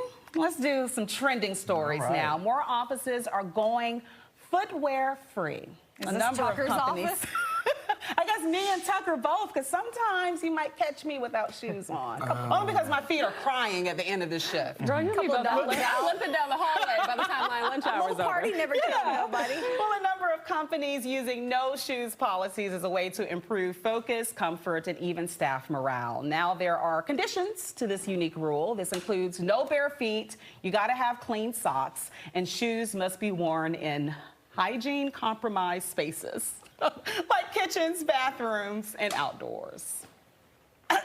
You can't, you have to wear shoes if you're in the kitchen, if you're in a restroom. I can't say that I wear shoes here all the time. Like, I definitely walk from my desk to the dressing room with no shoes if I have to switch from, like, my other one. But I'm not, like, walking around pretty consistently without shoes on. You just stay in your little clean area right there. I sit at my desk sometimes, too. I take off my shoes. But when I do have socks, clean socks. But my feet don't smell. Yeah. Same. Well, shouldn't you ask us that? No, because you know. I've never smelled Annie Mae's feet, for the record. Because you all know about my sniffer. Oh, yes. And you know that I can smell anything. A mile away. I, unfortunately, have this blessing and a curse, and I would know if my feet smell. I'm very self-aware in terms of when I smell good. Well, I know bad breath travels at least 4 feet. There is scent blindness, so you may not know that your feet stink. You want to test them out? I do not want to test them out. Test it out? But I am totally against this. Really? The amount of bare feet that I see walking around this newsroom and around this place is scary to me. Partly because of the conditions of cleanliness, right? You just dragging mud and dirt all over the place. People come out of the back. That's my issue. Dander. All of it. All of it. Harry may have triggered him with that one. If you were to put on a pair of white socks and walk around. Oh, it'd probably be dirty. I agree. Yeah, I just feel like But that's nasty. everywhere it's going to be dirty. In your own house, you're honestly going to pick up some stuff, too. Yeah, that's why I take my shoes off at the door. The only job that you shouldn't have shoes on is a lifeguard. That's it. That's it. That's lifeguard. Everybody else. Keep your shoes on. I feel like even though they have restrictions in place, put shoes on in the kitchen, in the bathroom, and have clean socks and all that. I mean, not everyone is going to follow that. Like there are people who don't wash their hands, Makia. You know what I'm talking about. Yeah, that too. Yeah. Are you looking somewhere? Where are you looking? You know who you are, but no. I think you should abide by what most people in your workplace do, and if rules are in place, follow the rules in all seriousness. Yeah, keep the shoes on. If you work with Steven. Yes. All right, a couple in Virginia, they are making headlines this morning for what they've named their children. Remember how George Foreman famously named all of his sons George? We remember that. Well, this family named all 6 of their kids Cameron. Carolyn Cousin, Cameron Butts gave all their kids, the boys and the girls, different variations of the name Cameron. The oldest is 9, the youngest is 7 months. They got really creative with the most recent baby, spelling it Camarion. Camarion. Cameron, Cameron. So like the rapper Cameron. So I'm curious about how creative they get when it comes to nicknames in the house, because when someone says Cameron, get down here. All like, 6 of them down, and so you got to find a way to be able to say, hey, that's Cammy, this is Cam, this is KK. That's CJ, that's like, Chris, why? you know. Like, well, they love the name Cameron. That's stupid. It was their I'm sorry, that's dumb. I feel like that may be more of a headache for the parents and the actual kids. Yeah, it just seems like an unnecessary ailment. Yeah, to yourself. Like, for no reason. Like, why? I mean, I understand doing, like, the, like, you know, the Kardashians are all, like, the K names. Like, I get doing that and having, like, different variations, because I think that's cool, and that everybody in your family is named with a K or with an M or with an A or whatever it may be. Right. This is just dumb. Yeah. I'll say to your face. Like, this is just dumb. But they are a local family, and I think they're a beautiful family, and that's what they want to do. So, yeah, Annie Mae's not here for it. I'm not here for it. Speaking of names and parents getting confused, me and my sister, we have obviously different names, Marissa and Amber, and when she would get really mad, she would call us by the wrong name, and I would laugh, and she would get even madder, because she would look at me, and she's like, Amber, and I'm like, you can tell by the tone who they're talking to. Imagine having 6 children with the same name, so maybe they can come on and explain how it works. You have my invitation. But a beautiful family nonetheless. Oh, gorgeous. Gorgeous. They are an adorable family. Yeah. We don't know the nicknames. Just call them cute for C. Cute for cute. I'm not, the math ain't mathin' in my brain. I don't get it. Well, after nearly 4 years of construction, China has just set a new world record, standing at more than 2,000 feet. The bridge in southern China is now the world's tallest bridge. looks so scary, even in pictures. The bridge has commuters excited because since its opening, commute times have dropped from 2 hours to just 2 minutes. But the bridge isn't just a commuter's dream. Thrill seekers, they look to race across the bridge, bungee jumping even, and a glass walkway that stretches nearly 2,000 feet over a canyon. How remarkable. I love bridges and the architecture and the engineering. Would you walk that this? goes, absolutely. The engineering that goes into building something as marvelous as this is really remarkable. To be able to stretch it for that long, I think this will be amazing in the United States. I think this would be perfect connecting two canyons in our country. I don't even like going across the Bay Bridge. Me neither. I was thinking Bay Bridge. I was I don't know. Well, this is new, right? Yes. That one's several years old. This one's new. I just don't like bridges. I think it's probably cutting commute times because nobody wants to go on it. That part. Like, you that's had me at the probably glass why. bottom, the glass. You said the glass. what? The glass walkway. I think that is Oh, this is so cool. absolutely not. Now I want to go to China and go visit this place. That is scary. I love stuff We'll like see. this. I like it in Scary. pictures. I thought you liked roller coasters. I do, but that's different. Riding is faster. It's over sooner. Walking or riding across a bridge, I don't know. It's giving me I the get it. creepers. The way I'm scared of the Bay Bridge. New research is putting ChatGPT's personality under the microscope. I need to use it more often. A survey found that most users think AI is just a little too nice. Nearly 6 in 10 people say chatting with GPT's politeness can feel over the top, and a smaller group thinks that the friendly tone makes it less useful. So it's fake. But it is fake. She's fake. The study suggests many users actually want more pushback from the app. They reportedly want ChatGPT to disagree with them or challenge them instead of agreeing. So an AI expert came out who's been studying ChatGPT and said, actually, the app responds well to threats. So if you put in there like ChatGPT, if you don't give me a recipe by the end of the night, I'm going to do something to you. Watch it what? actually responds better because of somehow whatever it's created in the software responds better to threats. And you can even put in there and say, hey, listen, chat, be brutally honest with me about X, Y, and Z. I think you have to ask for it. And then it will give them a response to you in a brutally honest way. Interesting. So I don't know if there's any justification to it. You can try it at home, so maybe check it out. No, I Some like of y'all peace. can't take it, though. Yeah. So you want it, but you Tell me can't how take beautiful it. I am. Like, Tell me how Because a few perfect I times am. Siri can get a little sassy as well. And Really? Alexa, depending on what you say. So the ChatGPT, I didn't know that was getting a little spicy. Yeah, well, you're supposed. They want you to do that. They invite you to do that to get a better response, just to kind of figure it out. But also take it out on chat, not your wife. Not I was your about to say, husband. we're describing some spouses and some kids Take out it there. The there. only thing I can get them to do if I go off on them, then they react. So that's very interesting. I'm going to look into it.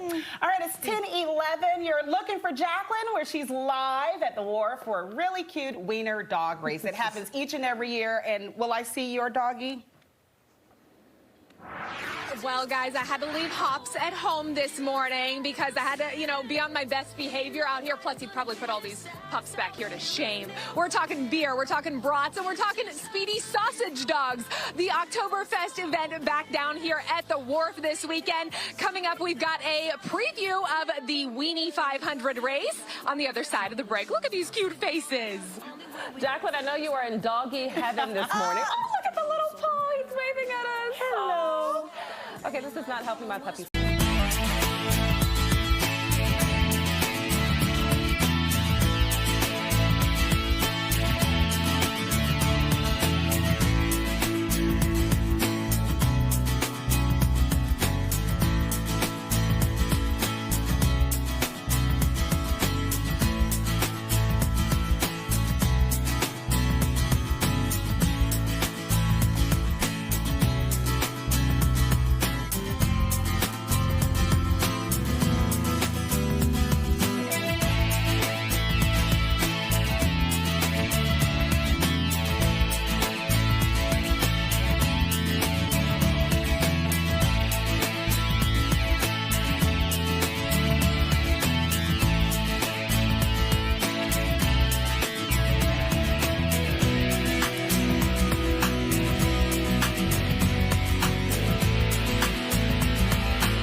guys. Hey, good morning. I'm out here at the Wharf in D.C., and we are out here because we are here for the annual Oktoberfest event. We've got Mary Catherine here joining us from the Wharf. Talk to me a little bit about this annual event, one of my favorites here in the D.C. area. Well, first, Jacqueline, thank you so much for coming out to our first training camp for Oktoberfest. We have so many cute, adorable little dachshunds. We're going to see in a minute do a little practice run for the big celebration on Saturday.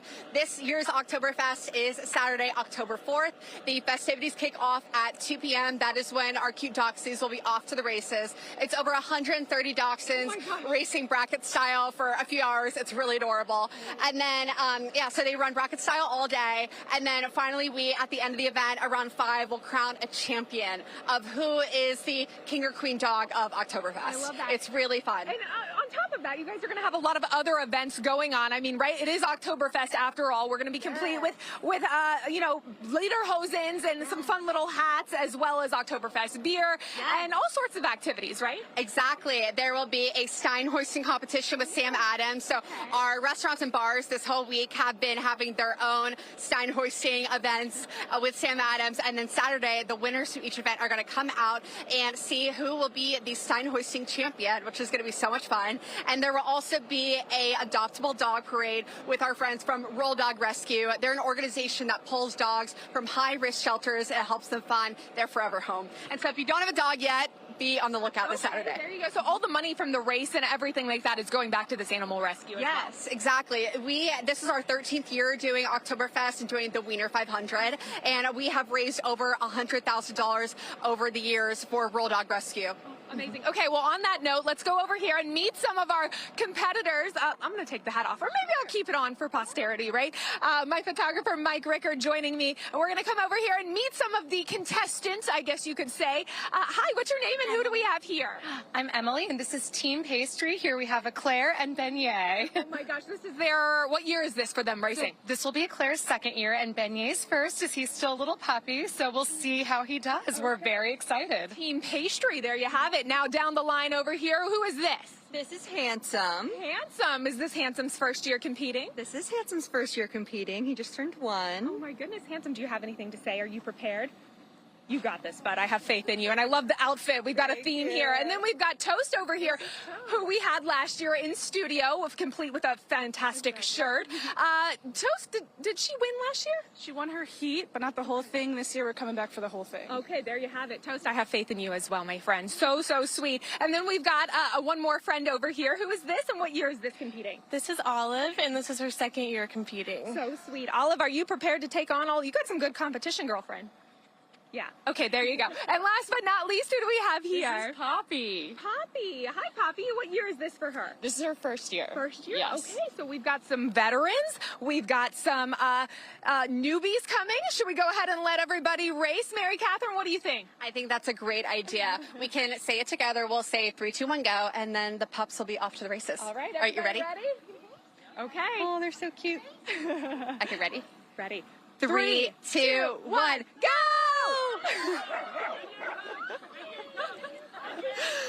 Oh, who won? Who won? Did you see who won? Oh my gosh, I think Toast won. The way we measure it is whoever's tail crosses the finish line all the way first is the winner. Okay, so Toast, I mean, she said she was coming back, ready for it. But I mean, guys, this is just so cute, Mary Catherine. I absolutely love this. You know, I'm a dachshund mom at heart. Yes. And so if people want to come out for the event, where can they go for tickets? Do they need anything like that, or is it just to show up and show out here? This is a free community event, so no tickets are needed for this event. Just come on out. The festivities will start at 2 p.m. and you'll, have the opportunity to Steinhoist Sam Adams beer and, of course, watch the adorable, cute little dachshund races. Do you guys still have the availability for people to enter their dogs, or are you closed for that? The registration for this event went really fast this year. Some might say lightning fast, just like these little dachshunds. And so, yeah, It was a quick registration this year, but it's fun to see all the dogs come out. Oh, absolutely. And guys, coming up in our 11 o'clock hour on Lion Lunch Hour, we're going to give that Stein hoisting competition a run for its money as well. We're going to see how that goes. Check in with Whitlow's, look at what they've got coming up for Oktoberfest out here at the Wharf. In the meantime, I'll send it back into you guys. All right. Thanks, Jacqueline. Looks like a load of fun. Oh, look at that. That is so cute. October is kicking off fall vibes with sun, refreshing, breezy, and low humidity. We're going to check in with Tucker to see what else is in store for the coming week. That's up next.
Your time. It's time to say, what's up weather? We're taking a live look across the DMV, and maybe there's a tip in it for a special someone today. Oh, you are so right. Probably not, but if maybe. I look a little sweaty, it's because I've been out on the streets. Showing my tip jar to everybody. Yeah. Pointing up to the Did sky. you get anything good? Not yet, but some good things are going to happen. I can feel it. A tissue. I just haven't hit the right place yet, but once I do, it's going to be. Once you do, money's going to be pouring in. Yeah. And just remember, if you see me out there with my tip jar, it's, you know, the more the merrier. Please donate. I got to make people happy in life, and will I do that through lavish gifts? And hilarity. That's a limited supply. Unlimited every morning. It's 67 in Washington. Okay, beautiful, beautiful day. The wind is out of the north and east, and that is drying things out. Literally getting rid of the cloud cover and literally reducing the humidity around here. And it's going to be a wonderful afternoon. Low 70s with just cool conditions expected tonight. Tomorrow looks fabulous, Annie Mae. The next day looks fabulous. The next day looks fabulous. He says as he shows sort of like your life, year face. after year, one perfection after another. Oh, God. Me, on the other hand. Okay, there you go. 73, 70, 72. Even better for the weekend, 75 to 80. Yeah. Marissa's not buying what I'm selling. I never ain't buying. None of us are buying what I'm selling. My tip back. Taking it back. You can't take your tip I never back. gave it, so I don't need to take it back. Marissa gave me unwrapped candy for a tip. That is not wrapped. It was already eaten. It was a wrapped mint, for the record. Okay. Thank you. Thank you for that.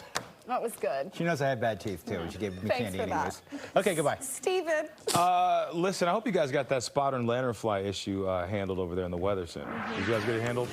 Yeah, you know what? We've got the keys to reducing their population back. That's over here, right. Steven. Yeah. Deleting those birds of heaven trees, or tree of heaven.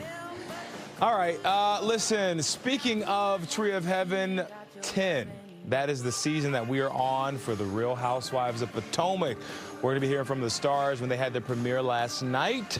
All that coming up on Celebrity Dish. I'll send it to you, Marissa. All right, Stephen, from the red carpet to the pink carpet. We have the pink carpet event coming up in honor of Breast Cancer Awareness Month. I have the organizer, founder of it all, and a pageant winner. We're going to speak with both of these ladies about this incredible mission on the other side of the break. Thanks for coming.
What's poppin'? Coming up on 10:30, that means it's time for Celebrity Dish, and I'm super excited because a good friend of our show, a good friend in our lives, is here today. Yes, her name is Taylor. How you doing?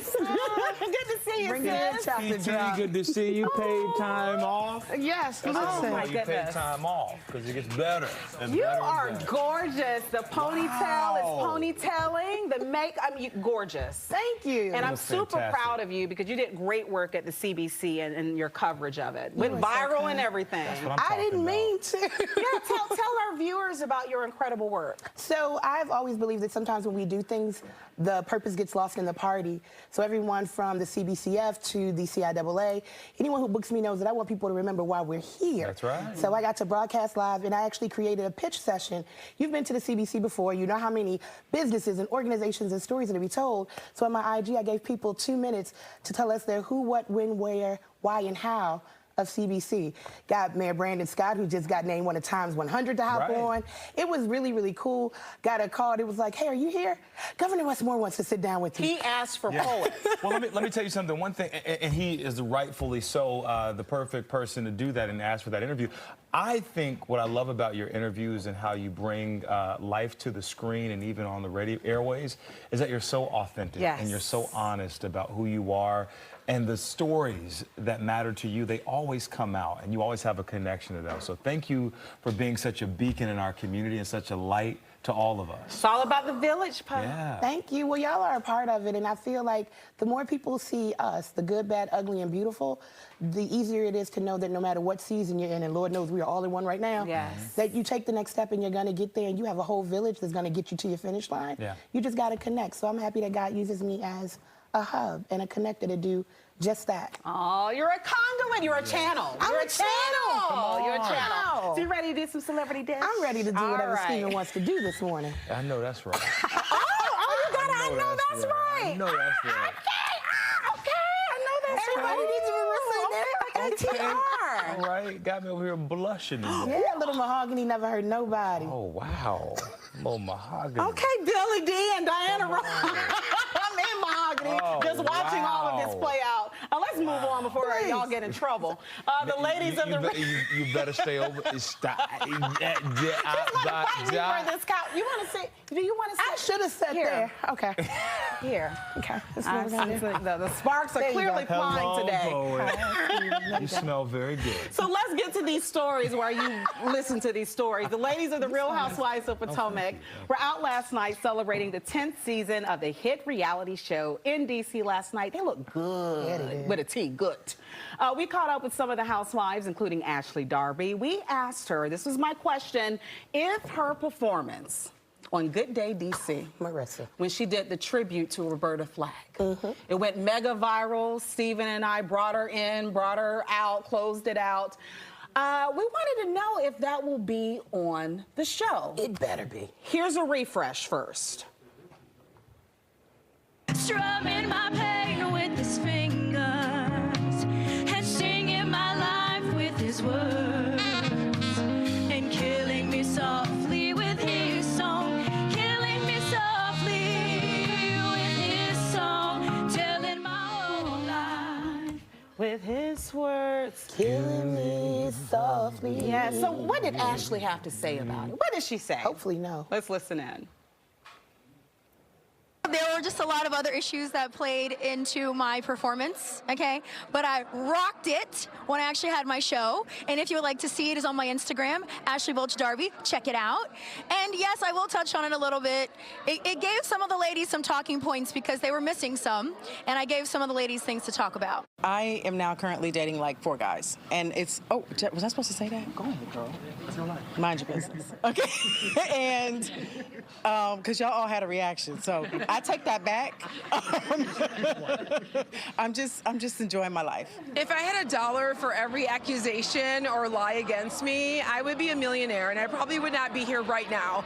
I don't talk about lies or accusations. I talk about truth, and I'm really happy with my family, and that's what matters to me. Okay, if you're wondering what Stacey was referring to, we asked her in the trailer, if you've seen it, for this upcoming season premiere this Sunday. She was accused of maybe talking to or being involved with Monique Samuel's ex-husband, Chris. That's one of the storylines. So accusations, and that's what she was speaking to. So back to Ashley, though. What did you make of her? Now we got company. We have people watching. What did you make of her response? First, I want to say that it takes a lot of courage to get up and perform on Fox 5 DC and to do a live set. And sometimes your vocals don't be vocaling. I feel like I've seen her perform in other places, and she can carry a note and a tune. If I were her, because of how it went, I would add it because that's only some extra views for you, honey. So I'm not mad.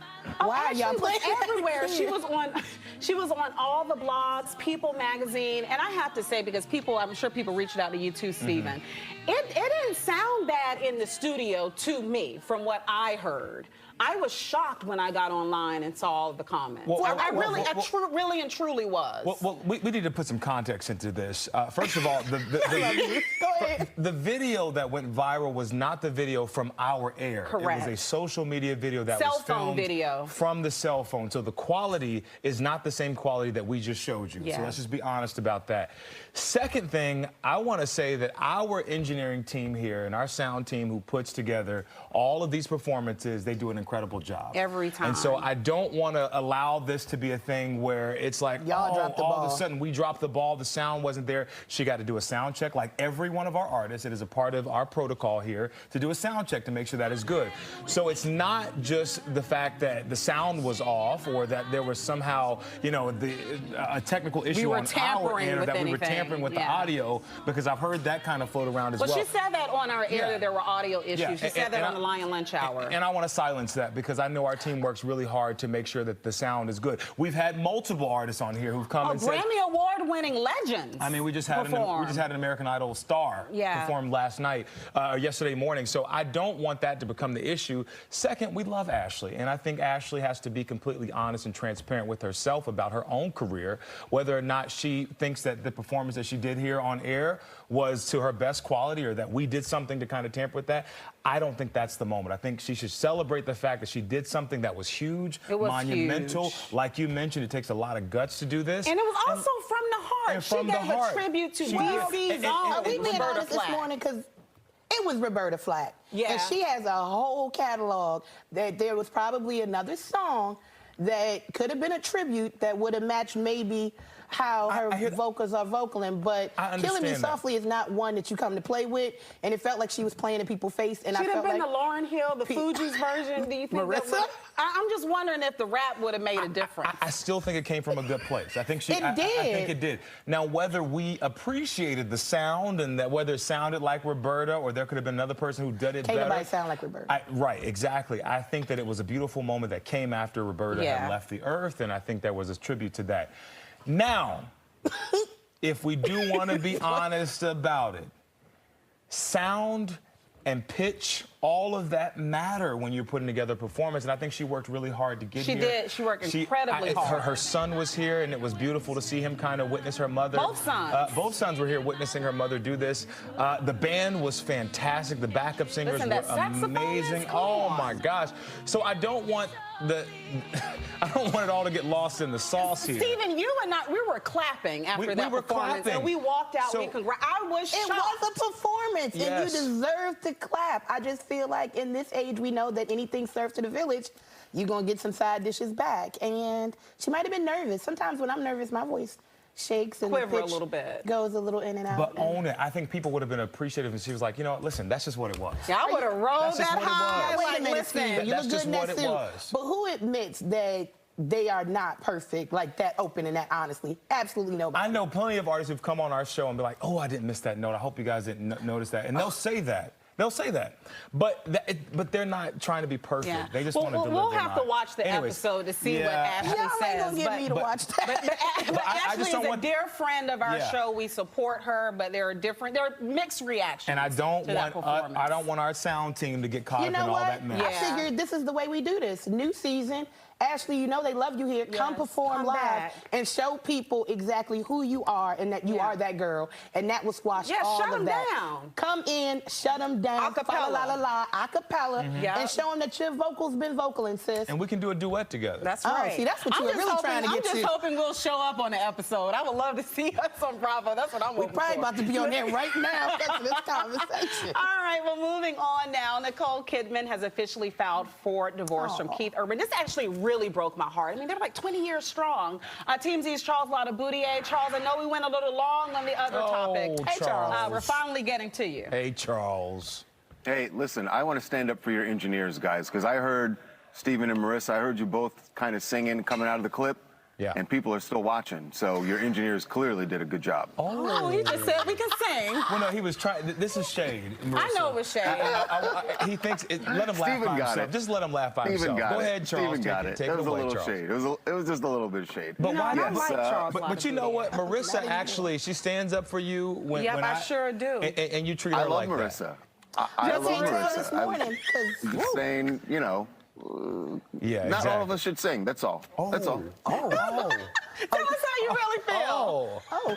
Oh, Everybody you woke were up. ready. I don't know what's going on. Hey, Charles, It's something I know in the you tea were this logged morning. I don't in. know what Did it you see is. the sparks flying earlier to the point I had to just move? I did. I was blushing. I was like, well, they're not going to get to me. I started taking my mic off. I was like, they got stuff to do. But we certainly do. Yeah. Speaking of stuff to do, a lot of chocolate over Yes. here. What you got? The opposite.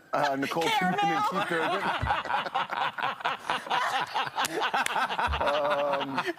Just another white. version of chocolate. White chocolate. White yes. chocolate. That's Maybe more fine like too. macadamia. I don't know. Yes, they are. I know. Look, a lot of people shocked by this. They did not. I know, Marissa, you said 20 years, almost 20 years that they got to a marriage, 19. This divorce was really surprising because we'd broken the story 2 days ago that they were separated and that they had been separated since early summer, since June. And then yesterday, everything happened very quickly. She ran to court and filed divorce papers. What we were surprised about when we got the documents were that they clearly had been working on this divorce for a couple of months because it's all hammered out already. What they turned into court yesterday, he had signed it on August 29th. She signed it on September 6th.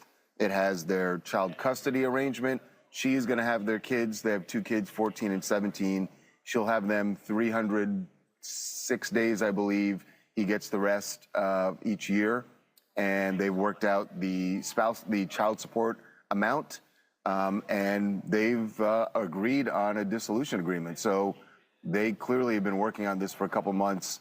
And it also shows what we knew when we broke the story that they were separated, that Keith was done. He wanted out of this, and that's why their attorneys clearly were working on this for a couple of months. But Nicole signed it on September 6th, and it seems like she was sitting on it because what we had heard is that she was desperate to try and work this out. And something changed yesterday morning when she just decided, all right, I'm going to file it. But she had signed it already on September 6th. Well, Charles, I just have one question when it comes to the divorce. Why? It's human nature. It really is. It's human nature. We're going to do some more singing? He is All about to cook morning you. long. See, this is why you keep. This is my problem. Why do you keep allowing him I'm so sorry. to play us like this? I know. No, listen, you guys have great voices. You have tremendous voices. And I'm sure your engineer. Listen, Stephen, I heard you say that you wanted to do a duet. I'm sure your engineer's like, let's do it. Bring it on. I'm here for this. Well, first of all, this is why I sound like Barry White every day. You'll never find. That's Lou Rawls, by the way. That is Lou As long Rawls. as you live, someone to live. Wow. I'm not getting fired on y'all day off. That you can't replicate, Charles. I'm telling you. You're Invite right. me out to You're your right. house, and I'll sing for your Listen, your birthday party. I've heard enough. You got the gig. Yeah, I've heard enough. he can You got the actually gig. sing. Charles, thank you so much. Yeah. Thank you, you're guys. the best. Good to And see Paula, you, you're going to Charles. stick around for Lion Lunch Hour as well. Yeah, Stephen will stick around with me. Oh, Let's see. Charles, see what's It happening? is 10:42. See, Charles. They're giving me a wrap. Coming up, we're getting a preview of this weekend's Pink Carpet Fashion Show in honor of Breast Cancer Awareness Month. We're going to show you what happens when fashion meets purpose. Stay with us.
Welcome back. This weekend, Style meets Purpose on the pink carpet. Models, survivors, and supporters are all coming together for a powerful cause and a special charity fashion show, all in honor of Breast Cancer Awareness Month. It starts today. Founder Ann Singleton and Miss Virginia 2025, Madison Whitbeck, they're both here joining us now with more.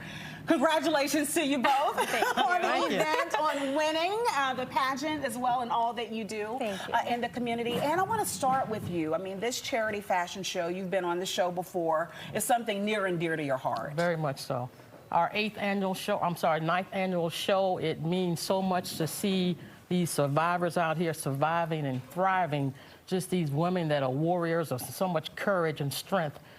It just very, very much, so much near and dear to my heart for that. Yeah. And I wanted to celebrate them by doing a pink carpet event charity fashion show to give them an opportunity to have the community come out and celebrate them and to know that they're such warriors, and we really appreciate them, and just celebrate and educate others about breast cancer awareness. Yeah, that the support is there. Yes. Madison, tell me what it means to you to be a part. I understand you're going to host the VIP portion of it. Yes, I am so excited to be attending. You know, the Miss America organization is all about female empowerment. Yes. We are there and exist to empower the women around us. And this event is just another celebration of the strength of women and the celebration of their life. So I cannot wait to be a part of it this weekend. Ooh, well, let's see some of the fashions that we can expect one at a time. Let's bring out our first model. Crystal.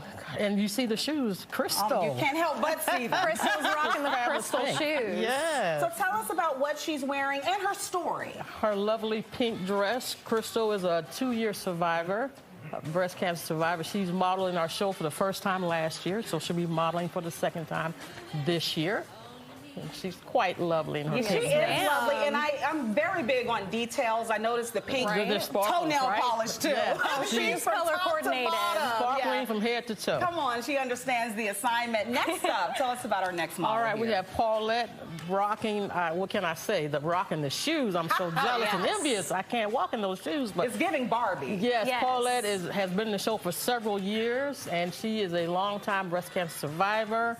And she is actually the lead for the breast cancer survivors this year. Oh, so can we get a time of her earrings? I mean, those are money. I love them. Make sure you understand what this is all about. Yes. Oh, and the nails. I'm like, did you all go to the same salon? And if so, why was I not invited? I need some information up in here, We'll see what shoes she's going to be rocking on Saturday. Listen, last but certainly not least. All right, we have Rachel. She's actually Rachel Campbell, one of our board of directors members, and she's one of our very first models, breast cancer survivor models. She has modeled on every show since we started, and we just appreciate her so much. Oh, wow. And she is rocking her pink dress. See, she's a warrior. She had surgery on her foot, but it's not stopping her from getting on that runway. Okay. That's a true warrior. Look, Naomi Campbell better be very nervous. Yes. Very nervous right now. Yes. And I also love how she paired the white blazer. I love blazers with the pink dress. This is A1. So I know we talked a lot about women, but it's open for men too. You're going to have male models. Talk about the importance of that. Yes, we need our support from our men, and don't forget, men can have breast cancer too. Last year we had a male model in our show. He's a breast cancer survivor. And men come out and support the women, okay? It's a great time for everyone. There'll be a lot of male fashions. We have designers from Baltimore, D.C., and this year a designer from North Carolina will be joining us. So please come out, men. There's something for everyone. So please come out. Everyone's invited. It's not too late to get your tickets. And it's this Saturday. What are some of the other deets for people who want to come? So Saturday, October the 4th, the VIP experience starts at 4:30. It's going to be at the Falls Church Marriott Hotel in Falls Church, Virginia. It's going to be a live band, a live artist. Leroy Brown will be painting as we celebrate, and we'll auction that off to a survivor. We're going to have wonderful door prizes, food, fun, DJ, dancing. Where are those fans? Where are the fans? You got a pink fan. I got 7 fans. You have a new one now because I just launched. Woo, okay. Where the well, fans for at? one last time, since we have our survivors here, can you all take another walk down our runway here? Because this is about surviving breast cancer at the end of the day and raising awareness and funding. And these are queens Yes, they that are. we're looking at. So I want to make sure you all recognize that and get out and show the your show support. is for the survivors. This is the reason why we do it. Absolutely. Well, thank you Couldn't so do it much for without 'em. coming. Thank Madison, you too. I know you're going to do an Thank you for incredible having job me. hosting. I think she was a great selection Yes, as absolutely, well. absolutely. Real quick, tell us about your platform in the pageant, what you're doing all over the state of Virginia. So as Miss Virginia, I work very heavily, not only with the Virginia Alcoholic Beverage Control Authority, on my Miss Virginia 72 ABC school tour. And among that, I get to talk about my community service initiative, Arts for All, which is all about celebrating the fact that creativity brings community and connection. So not only advocating for arts education in our schools, but the way that it builds teamwork and character. I see why you won. I see why you won. It's in motion here. Thank you, ladies, and thanks again for doing this. Your 9th year at it. We appreciate 10 years you so next year. much. That's right. It's going to be A whole big. decade. Oh, yeah. That's a big milestone. All right, Makia, over to you. All right, I love it. Well, still to come this morning, Chef Jen Cravato is joining us in the kitchen this morning. She's at 1310 Kitchen and Bar. And we are getting ready for the Lion Lunch Hour with a Swiftie-themed menu. So she's got a lot of cool things cooking up over here. We're going to get right into it when we come back. Stay with us.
We're here with Makia for a look at what's coming up on the Lion Lunch Hour. All right, guys, you are in for a treat this morning. We have Jen Cravato of 1310 Kitchen and Bar in the kitchen with us. We love Jen. Thanks for having me.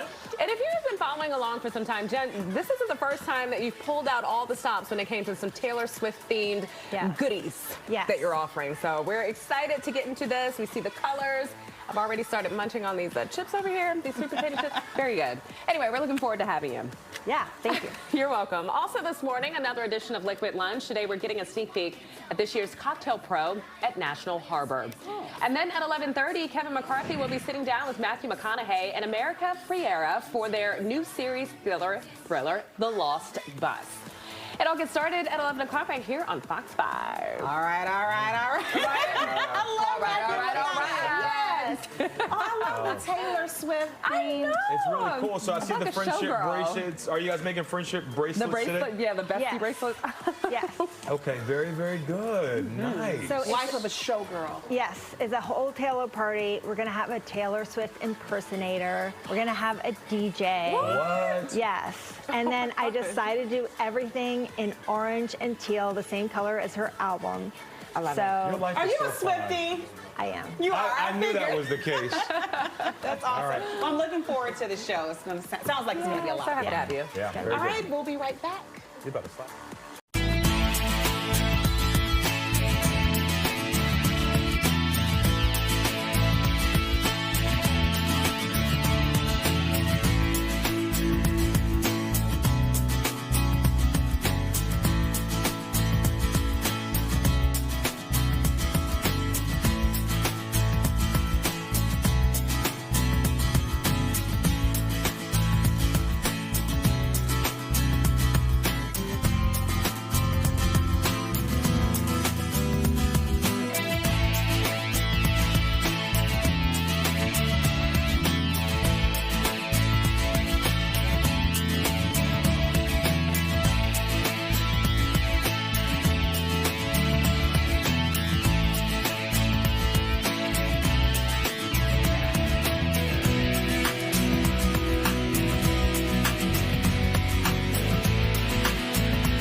That means it's time to check the Good Day guest list. The Washington Spirit just launched their fall and winter capsule led by creative director. Yes, I know you love fashion. Good fashion moment. Domo Wells will be here live in studio with a look at the inspiration behind it and its impact. Then, are you ready for it, Swifties?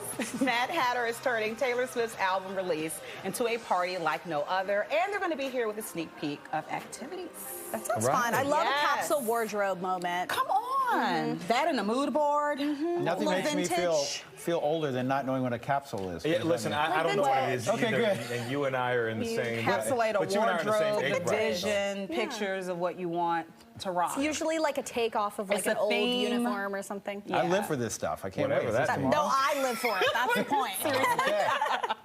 All right, and Taylor Swift in the same show? How are we going to breathe? I promise I'll be here tomorrow.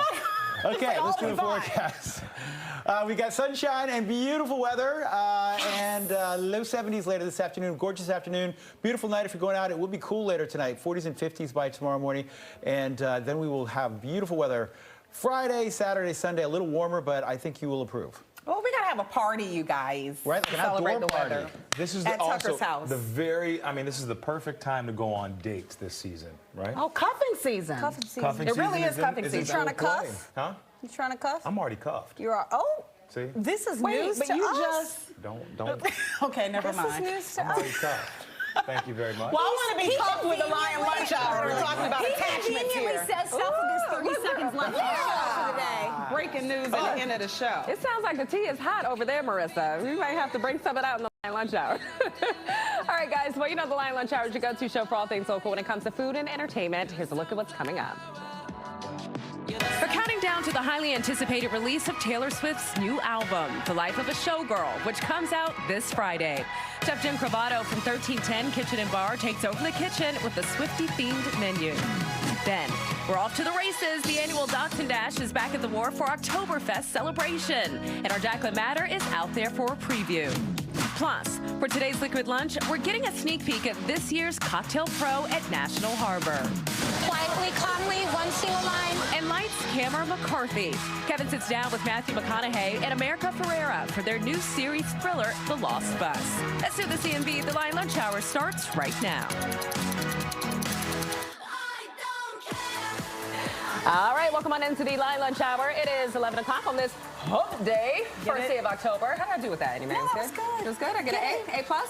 Well, Hump day! I feel like I get the only A in the kitchen for that. But I'll give you an A minus. Okay, well, you know what? I'll just take an A, period. She goes, A's good. I'll just take Go the with A. me. I'm Akia Turner, your host, Eddie Mae, your co-host, and our good friend, Poet Taylor, in the kitchen with us this morning. Poet, always good to have you, girl. It's such a blessing to be seen and be here, and I'm with two of my favorite people, and we got snacks. What have you been up to lately? Oh, just a little bit of everything. Counting down to Trunk and Treat.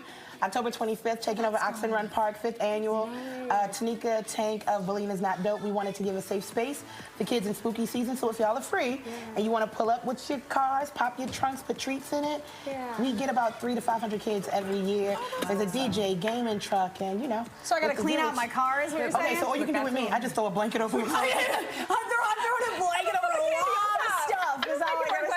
Oh my God. Poet, I love it. I mean, you always do so much for our community and for the kiddos. You're just a beacon of just sunshine and just goodness, You're girl. so kind. I grew up in foster care here, and my days were made because people donated things to the Iona Whipper Home, which is on Channing Street in Northeast, or on Euclid Street.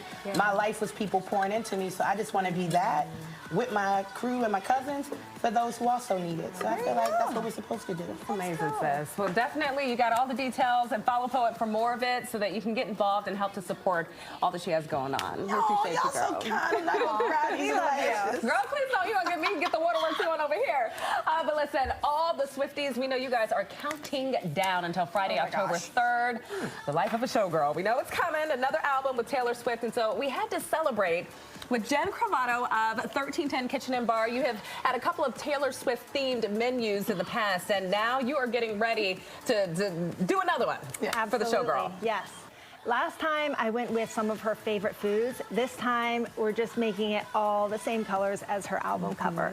Oh, that's so cute. that's the theme behind it. Yes. And we decided we're going to start with Easter eggs. Of course. These will be available. Tickets are on Eventbrite. The event starts at 9 p.m., goes until 12:30. We're going to have a DJ. We're going to have a Taylor Swift impersonator. Shake it off. We're going to have a Bake It Off station. It's going to be a lot of fun. Wow. For sure. Oh my gosh. So what's coming up on the menu? We see all sorts of goodies here. We see of course, we have the deviled eggs here. The deviled eggs, the Taylor Swift Easter eggs, as you know, she drops her little, yes, exactly. So this is actually made with purple cabbage. So all you do is bring some water to a boil, you add some purple cabbage to it. It doesn't have to be that much.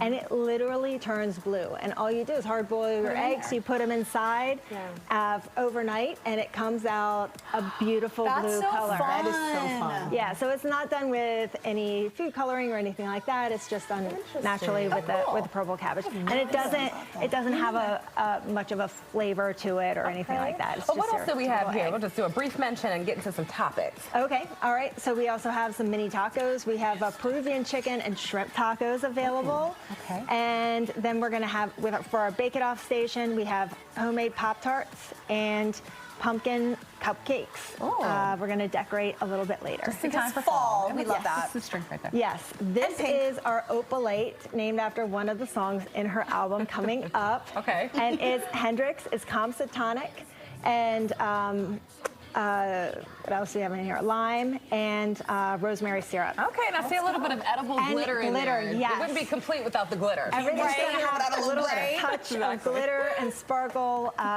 for the evening, for sure. All right, I love it. Looking forward to it. Yes. All right, let's get into what's sizzling this morning. And apparently some singles are reportedly giving up on dating. Girl, we were just talking about this. And then that's when I literally found my husband. I feel like give up on dating. I'm trying to tell y'all. Okay, let's get into this, and then we got something to say. Okay. According to a new study, 43% of young adults in the U.S. are going on fewer dates. Researchers found that money is the reason, with over a third of singles blaming the economy for their hesitation around romance. So that's certainly one of many factors, I'm sure, and that is understandable in this climate. But yeah, what do you guys make of this? A study that says people are just trying to save some coins, and in lieu of that, they're like, well, hey, I'm not going to date. Although there's so many things you can do to connect with someone without spending money. Go for a walk in a park, or just go grab some coffee. Or There are things. I just don't want to do those things, but there Aw. are things that you can do. I want to go out to dinner if I'm going out. First of all, I have a boyfriend, so obviously I'm off the table. But I want to go to a nice dinner if we're going to go do something. One thing that actually is really fun that I've done before is like go to a museum. The Smithsonian's, obviously government shutdown aside, go to the museums. Those are really fun, free things to do. And they're cool. I don't like the idea of me not dating because of somebody's pockets. I feel like people concentrate on that and then they lose out on love. And I'm gonna take you on some free dates here in the city, so you know. I went on a free hot air balloon ride. I've gone on a free horseback ride. There's a whole free in DC activity page. Okay. I've done a scavenger hunt at the monuments as a date, a bike ride and seen murals. So dating amazing dates. Oh yeah, I'm looking for some brother husbands. Dating is what you make it, and I think a lot of times we put our own insecurities and thoughts on the people that we're dating, how much they make, what they're doing. In reality, you're supposed to date to get to know. It's like Baskin Robbins. Try the flavors with a little tiny spoon, and then see what flavors you like, and then move those closer to the finish line of cuffing season. See, I'm trying to help you help yourself. All right, I'm sold. Like the methodology there. Okay. No, I'm with you, and also to just the thought that goes into the dates, right? It just goes back. If you don't have the money to take someone to a fancy restaurant, is what Annie Mae would want on the first date. You don't need to take me to a fancy restaurant, but I don't know how I feel about not spending any money on a first date. Well, what if we did a first what date I'm saying. and I picked a rooftop and we got to watch the sunset with a playlist, and I went and I curated like a charcuterie board and maybe some cocktails, and we sat and had conversation. And we're social in real life. I remember the last time I went on a first date, what, 2 years ago? Like, I don't remember the last time I went on a first God, date. I've seen what you've done for others again. I love it. Listen, I'm telling, and also too on the first dates when you are, you know, back when I was doing that. Like back in the day when I was dating. I didn't necessarily care about having a dinner on the first date because honestly, if I didn't like you like that, I want to have to. That's so true, and then you have to a sit few hours through it. Right. I've sat through a lunch before that I did not want to be a part of. That's what I'm saying. I love the whole. Take a bike ride, a mural walk, and bike away if you don't like him. You can. You can go to. I'll be like, woo! Hi. Up if you need some ideas. I'm loving your ideas, Okay, I'm here for it. Listen, I just might have started a new business. Okay. All right, let's get to Pamela Anderson now, who's traded her signature blonde locks for a shade of red. Ooh, spicy. The actress was recently spotted with a copper shaggy cut during Paris Fashion Week. Here's a look at it right there. The look comes after Anderson debuted a bob cut earlier this year. Pam is preparing for her upcoming movie, which starts filming in Paris, and she says that she wanted her look to emulate French actresses like Bibi Anderson. So are we here for this? Do we like it? If she loves it, who are we to say that we don't like it, sis? If we love it, we love it. I feel like she saw me getting this ponytail, this little pony. She got inspired. And was like, I'm inspired by this beautiful girl on social. Do what brings you joy. Life is short, and you might as well do what's going to bring you some kind of smile or joy while you can. And if that is that red? Or maybe it's just not a little orange, a little. It looks like burnt orange, dirty blonde. I think blonde is her color. That's my problem. Like, blonde is totally her color. And I feel like some people can pull off a whole bunch of different colors. I'm a one color kind of lady. I did a little bit too blonde when I was in college, and I was like, I need to go back to a little bit more brunette. I feel like people have their color. Some people can pull off a bunch. I think blonde's hers. I'd like to see that in a darker, richer red, maybe. I feel like that is kind of blanding her out. I don't know what it is. It's not my favorite, I guess. Yeah.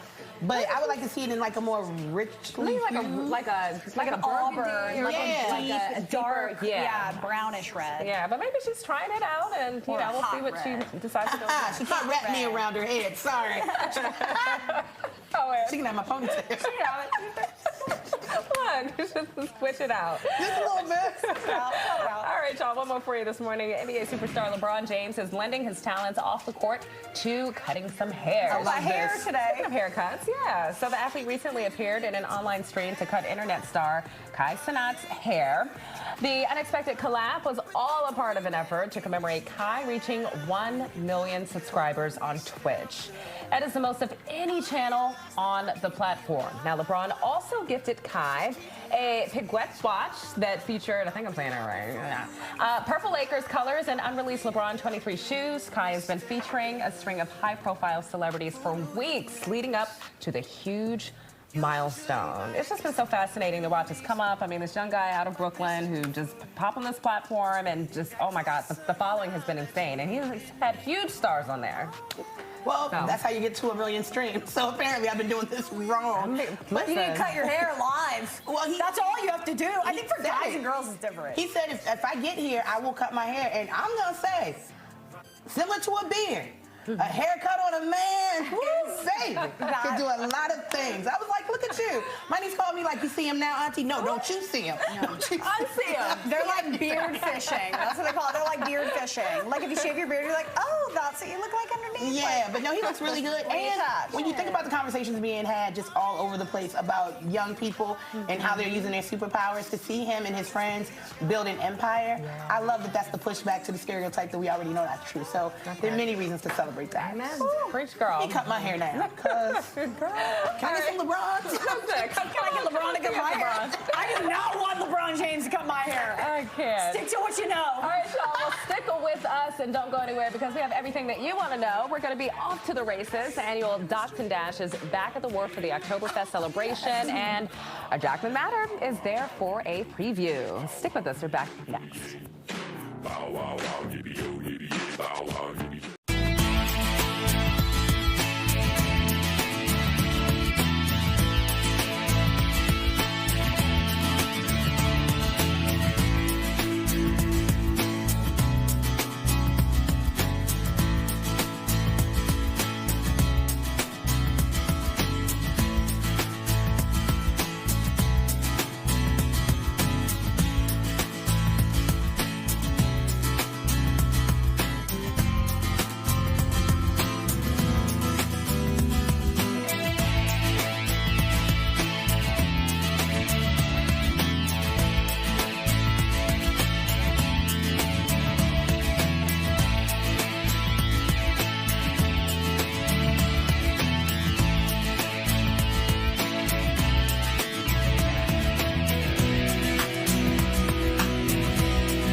All right, welcome back into the live lunch hour. We are in the kitchen getting ready as showgirls this morning. Taylor Swift's new album is dropping on Friday, and 1310 Kitchen and Bar, you guys are ready to celebrate, Jen. Absolutely.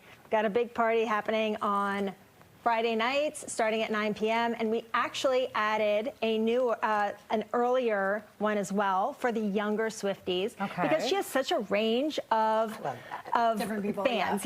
Literally 3 years old to 80. I mean, such a range. So we have an elementary school that's 2 blocks away from us, and one of the parents reached out and said, hey, can you do something earlier? So we are doing a Swiftie supper earlier, but everything is going to be themed in orange and teal for the evening, which is kind of makes it fun. Complete opposite of the tortured poets department. I'm, like, I'm really glad that she's adding some more life and just flavor and zest to this. I think she's in a better, she's in a better space in her life. Is that the thought process when you're making the tacos? You were like, you know what, I'm just going to do a little orange moment? Yeah, I think last year when I did this, I did her favorite foods, and then this year I decided to go themed, and it was actually, once I decided that, it really was easy to put it together, and then of course her Easter eggs, but these are mini tacos. We also have tacos on the regular menu as well, but we're doing mini orange ones for Taylor Swift. Are they a flavor like sweet potato or? No, they don't really have a flavor to them. But we're going to have, so you can order them as an appetizer that evening. Some of them, you can order the shrimp or Peruvian chicken tacos. They just have a little cabbage on the bottom, some sauteed shrimp, and then we have a little bit of, it's a jalapeno cilantro avocado sauce to put on top, which is nice. Gives a little heat. I just want to serve people things like this at my house. Listen, it won't be this neat though. It won't be. Yeah, but you can order. Nearly as good. We make our taco shells in house, but you can order mini taco shells on minitacoshells.com. Oh, learn something. These are things we need to know. Thank you so much, Chef. Where can we find more information if we want to get linked up and do a little Taylor Swift experience? On our website, 1310kitchendc.com. And there's an Eventbrite link. If you look under events, you have an Eventbrite link, and it'll link to tickets for Friday night. Thank you. Exactly. That sounds really fun. Of course, everybody's getting geared up. One of those people getting geared up is Jack O'Matter. Oh, you know this. For Taylor Swift. And actually, she's at the Wharf. The annual Induction Dash is back at the Wharf during their Oktoberfest celebration this weekend. And our very own Jacqueline Matter is out there with a new hat. Please let us know what you're doing. With the new hat. This is my costume before October 3rd, because I apologize in advance for who I will be on Friday when Taylor Swift comes out with her new album. But in the meantime, I am out here because Oktoberfest is happening here down at the Wharf in D.C. We've got some great bars here we're going to talk to in just a minute, but I want to introduce you to Mary Catherine, who's with the Wharf D.C. out here, and she's going to tell us a little bit about what you all have for Oktoberfest this year. Sounds like a great time. Yeah, so first, Jacqueline, thank you so much for coming out today to the Wharf. We are celebrating Oktoberfest at the Wharf this Saturday, October 4th, and the festivities will kick off at 2 p.m. And in addition to, of course, the adorable Wiener 500 dachshund race all afternoon, which I know you and I are looking forward to. Very much so. We also have so many of our restaurants and bars are participating by offering their own twist on Oktoberfest cuisine, as well as plenty of Sam Adams beer. And so I was thinking we could do a little like mock stein hoisting together. Okay. What do you think? Sounds good. Are you guys up for a stein hoisting competition? Let's do it. Let's do it. Okay, we're going to do this while we're interviewing everybody as well. So here you go. I'll give you that, Ayana, with the boardwalk. And then I'll give you, there you go. Okay, so we're going to try to do this while we're talking for the rest of the show. I've never actually done oh man, can we like prep? That doesn't count, right? Okay, there we go. So what are the rules of the stein hoisting? Arm is just out straight. Oh God, and I know I am too. And the way that this works is that our restaurants and bars all week, okay, it's starting to feel a little heavy, y'all, have been offering their own stein hoisting with Sam Adams Oktoberfest beer. And then the winners of those stein hoist competitions will be invited to the championship on Saturday. I'm trying to make this casual, y'all. It's casual for live TV. Oh my goodness. And then we've got the championship on Saturday, and that will be in between the dachshund races, where you'll just see a lineup of people doing exactly what we're doing here and just trying to hold their stein the longest. Oh my God. This is a lot more difficult. I think I'm failing. I don't know. I got to get this out of the way because you can't bend elbows, I'm pretty sure. You look like a seasoned pro over here. This is not my first stein holding. Okay. So you've been training. You've been training for this. Every year we try it for a few minutes. I mean, the lederhosen really just pulls it all together, my friend. You know, at Whitlow's, we really love our shenanigans, which this Saturday, the German word for it is Spierlein. So you can come by Whitlow's. We'll be selling bratwurst and pitchers of St. Madam Oktoberfest for $24. Oh my gosh, okay, I'm really struggling over here. Okay, I'm giving up.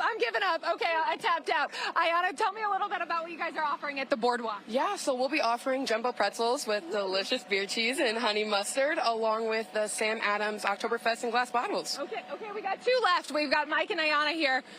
This is rough, but I think he's a pro. You're like holding your own over here. Yeah, I know. My mom used to make me hold cans when I got in trouble, so I'm kind of prepared for this. She's been preparing for this for her whole life. Yeah, Who knew? yeah. Okay, so let me come back over here to you, Mary Catherine. So this is a really an all-day event. Well, it starts at 2 o'clock, but you guys really have all sorts of things that people can come and really just, weather's supposed to be nice and really just enjoy their time down here at the wharf. Exactly. The festivities kick off at 2 p.m. That's when the dachshund races will begin, and it's bracket style all day. And so we will have over 130 dachshunds all afternoon that are helping to raise money for Roll Dog Rescue. They're an organization that helps pull dogs from high-risk shelters. And you are so close. You're so close, Mike. It's all you. Prost, my friend. Awesome. Okay, well, I guess this makes you the Fox 5 Stein holding competition winner, right? Love it. Can we Yes, go with that? congratulations. What do you have to say for yourself, my friend? That was a lot of fun. Can't wait to see everybody on Saturday. Awesome, guys. Thank you so much. Again, you can find everything on, what's the website again? Yes, WorkDC.com, and this is also the actual trophy that the dachshund will win Saturday. The thing I love about dachshunds is that they will probably fit in the trophy, whoever wins, which is pretty adorable. So cute, so cute. Well, this is so fun. Thank you guys so much. Like they said, some great options out here. All the restaurants out here will have some great bar options, food options as well. So definitely come out here and check it out, guys. I'll send it back into you. I'm really kind of disappointed, by the way, in my Stein holding. I think you did great. I thought it was good. I mean, let's be real. All right, Jacqueline, thanks so much, guys. Well, boy, the weather looks nice out there right now. It's a perfect fall day. Tucker's going to be joining us in just a couple of minutes to tell you how the rest of your forecast is shaping up. Stay with us.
All right, welcome back into the Lion Lunch Hour. We are coming up on 11:25 right now. Live look at the U.S. Capitol this morning. It's been a very busy day across the region as that federal government shutdown took effect at 12:01 this morning. Of course, we're staying on that for you. But Tucker is staying on top of the forecast. It's beautiful out. Gorgeous. I'm loving the blue skies, the sun. It came out like you promised. Yes. All right, got to find that tip jar. You've earned some coins. Okay, I have a quick question. I've been watching this show carefully, and the presentation is beautiful, but what's going on in that jar over there?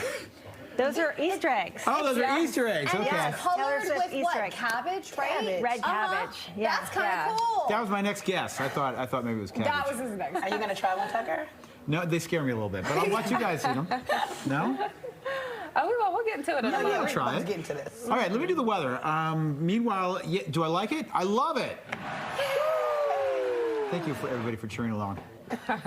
Just in case you guys aren't ready, I have my canned cheering. 72 this afternoon, drying out, more sunshine, beautiful afternoon, beautiful evening if you're headed out, and a beautiful couple days in front of us. And you'll need the sunglasses as we'll have more sun today than we've seen in several days. So it should be a beautiful afternoon. 68 degrees at 11 a.m. And I know what you're thinking, Makia. That dew point 49 feels good. Ooh, yeah. I mean, That's what she was thinking. I guess. Yeah, you're spot on, Tuck. Yep. That means drier air has moved in. Oh, okay. That's what Okay. It also means I'm going to have a good hair day. I finally You're got it already done. having a great hair day, I can tell you. I want to keep it that way, Tuck. Yep, you're having a fabulous hair day, and you will continue to have fabulous hair days. Yay! Because the humidity is long gone. The clouds you see offshore, 2 hurricanes, not 1, but 2. And we can kiss them goodbye, and we can say, let's good times roll here through the weekend. So today, 73, tomorrow, 70. I do want to mention, you know, for the first time, you may really need some fall gear because those overnight lows are going to be chilly, lots of 40s tomorrow morning. Oh, wow. And daytime highs right around 70 to 75, and then we'll warm it up this weekend, but I know we got the Wiener Run or whatever out at the wharf. And we've got all kinds of events. Breezy Bow. It's perfect. Okay, so it'll be perfect for it. I needed that Sunday to be, yes. Spot on. Yeah. Sunday's going to be great. Good. Looking good. All right. Well, thank you so much, Tuck. Appreciate it. Now you've earned a cupcake. I can't wait. Yes, I'm going to have 3. Okay. All right, guys, don't go anywhere because coming up next, Lights, Camera, McCarthy. Kevin sitting down with Matthew McConaughey and America Ferrera for their new series thriller, The Lost Bus. Stay with us. We'll have that and more when we come back.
The Taylor Swift music has been cued. We're back in the kitchen with a chef from 1310.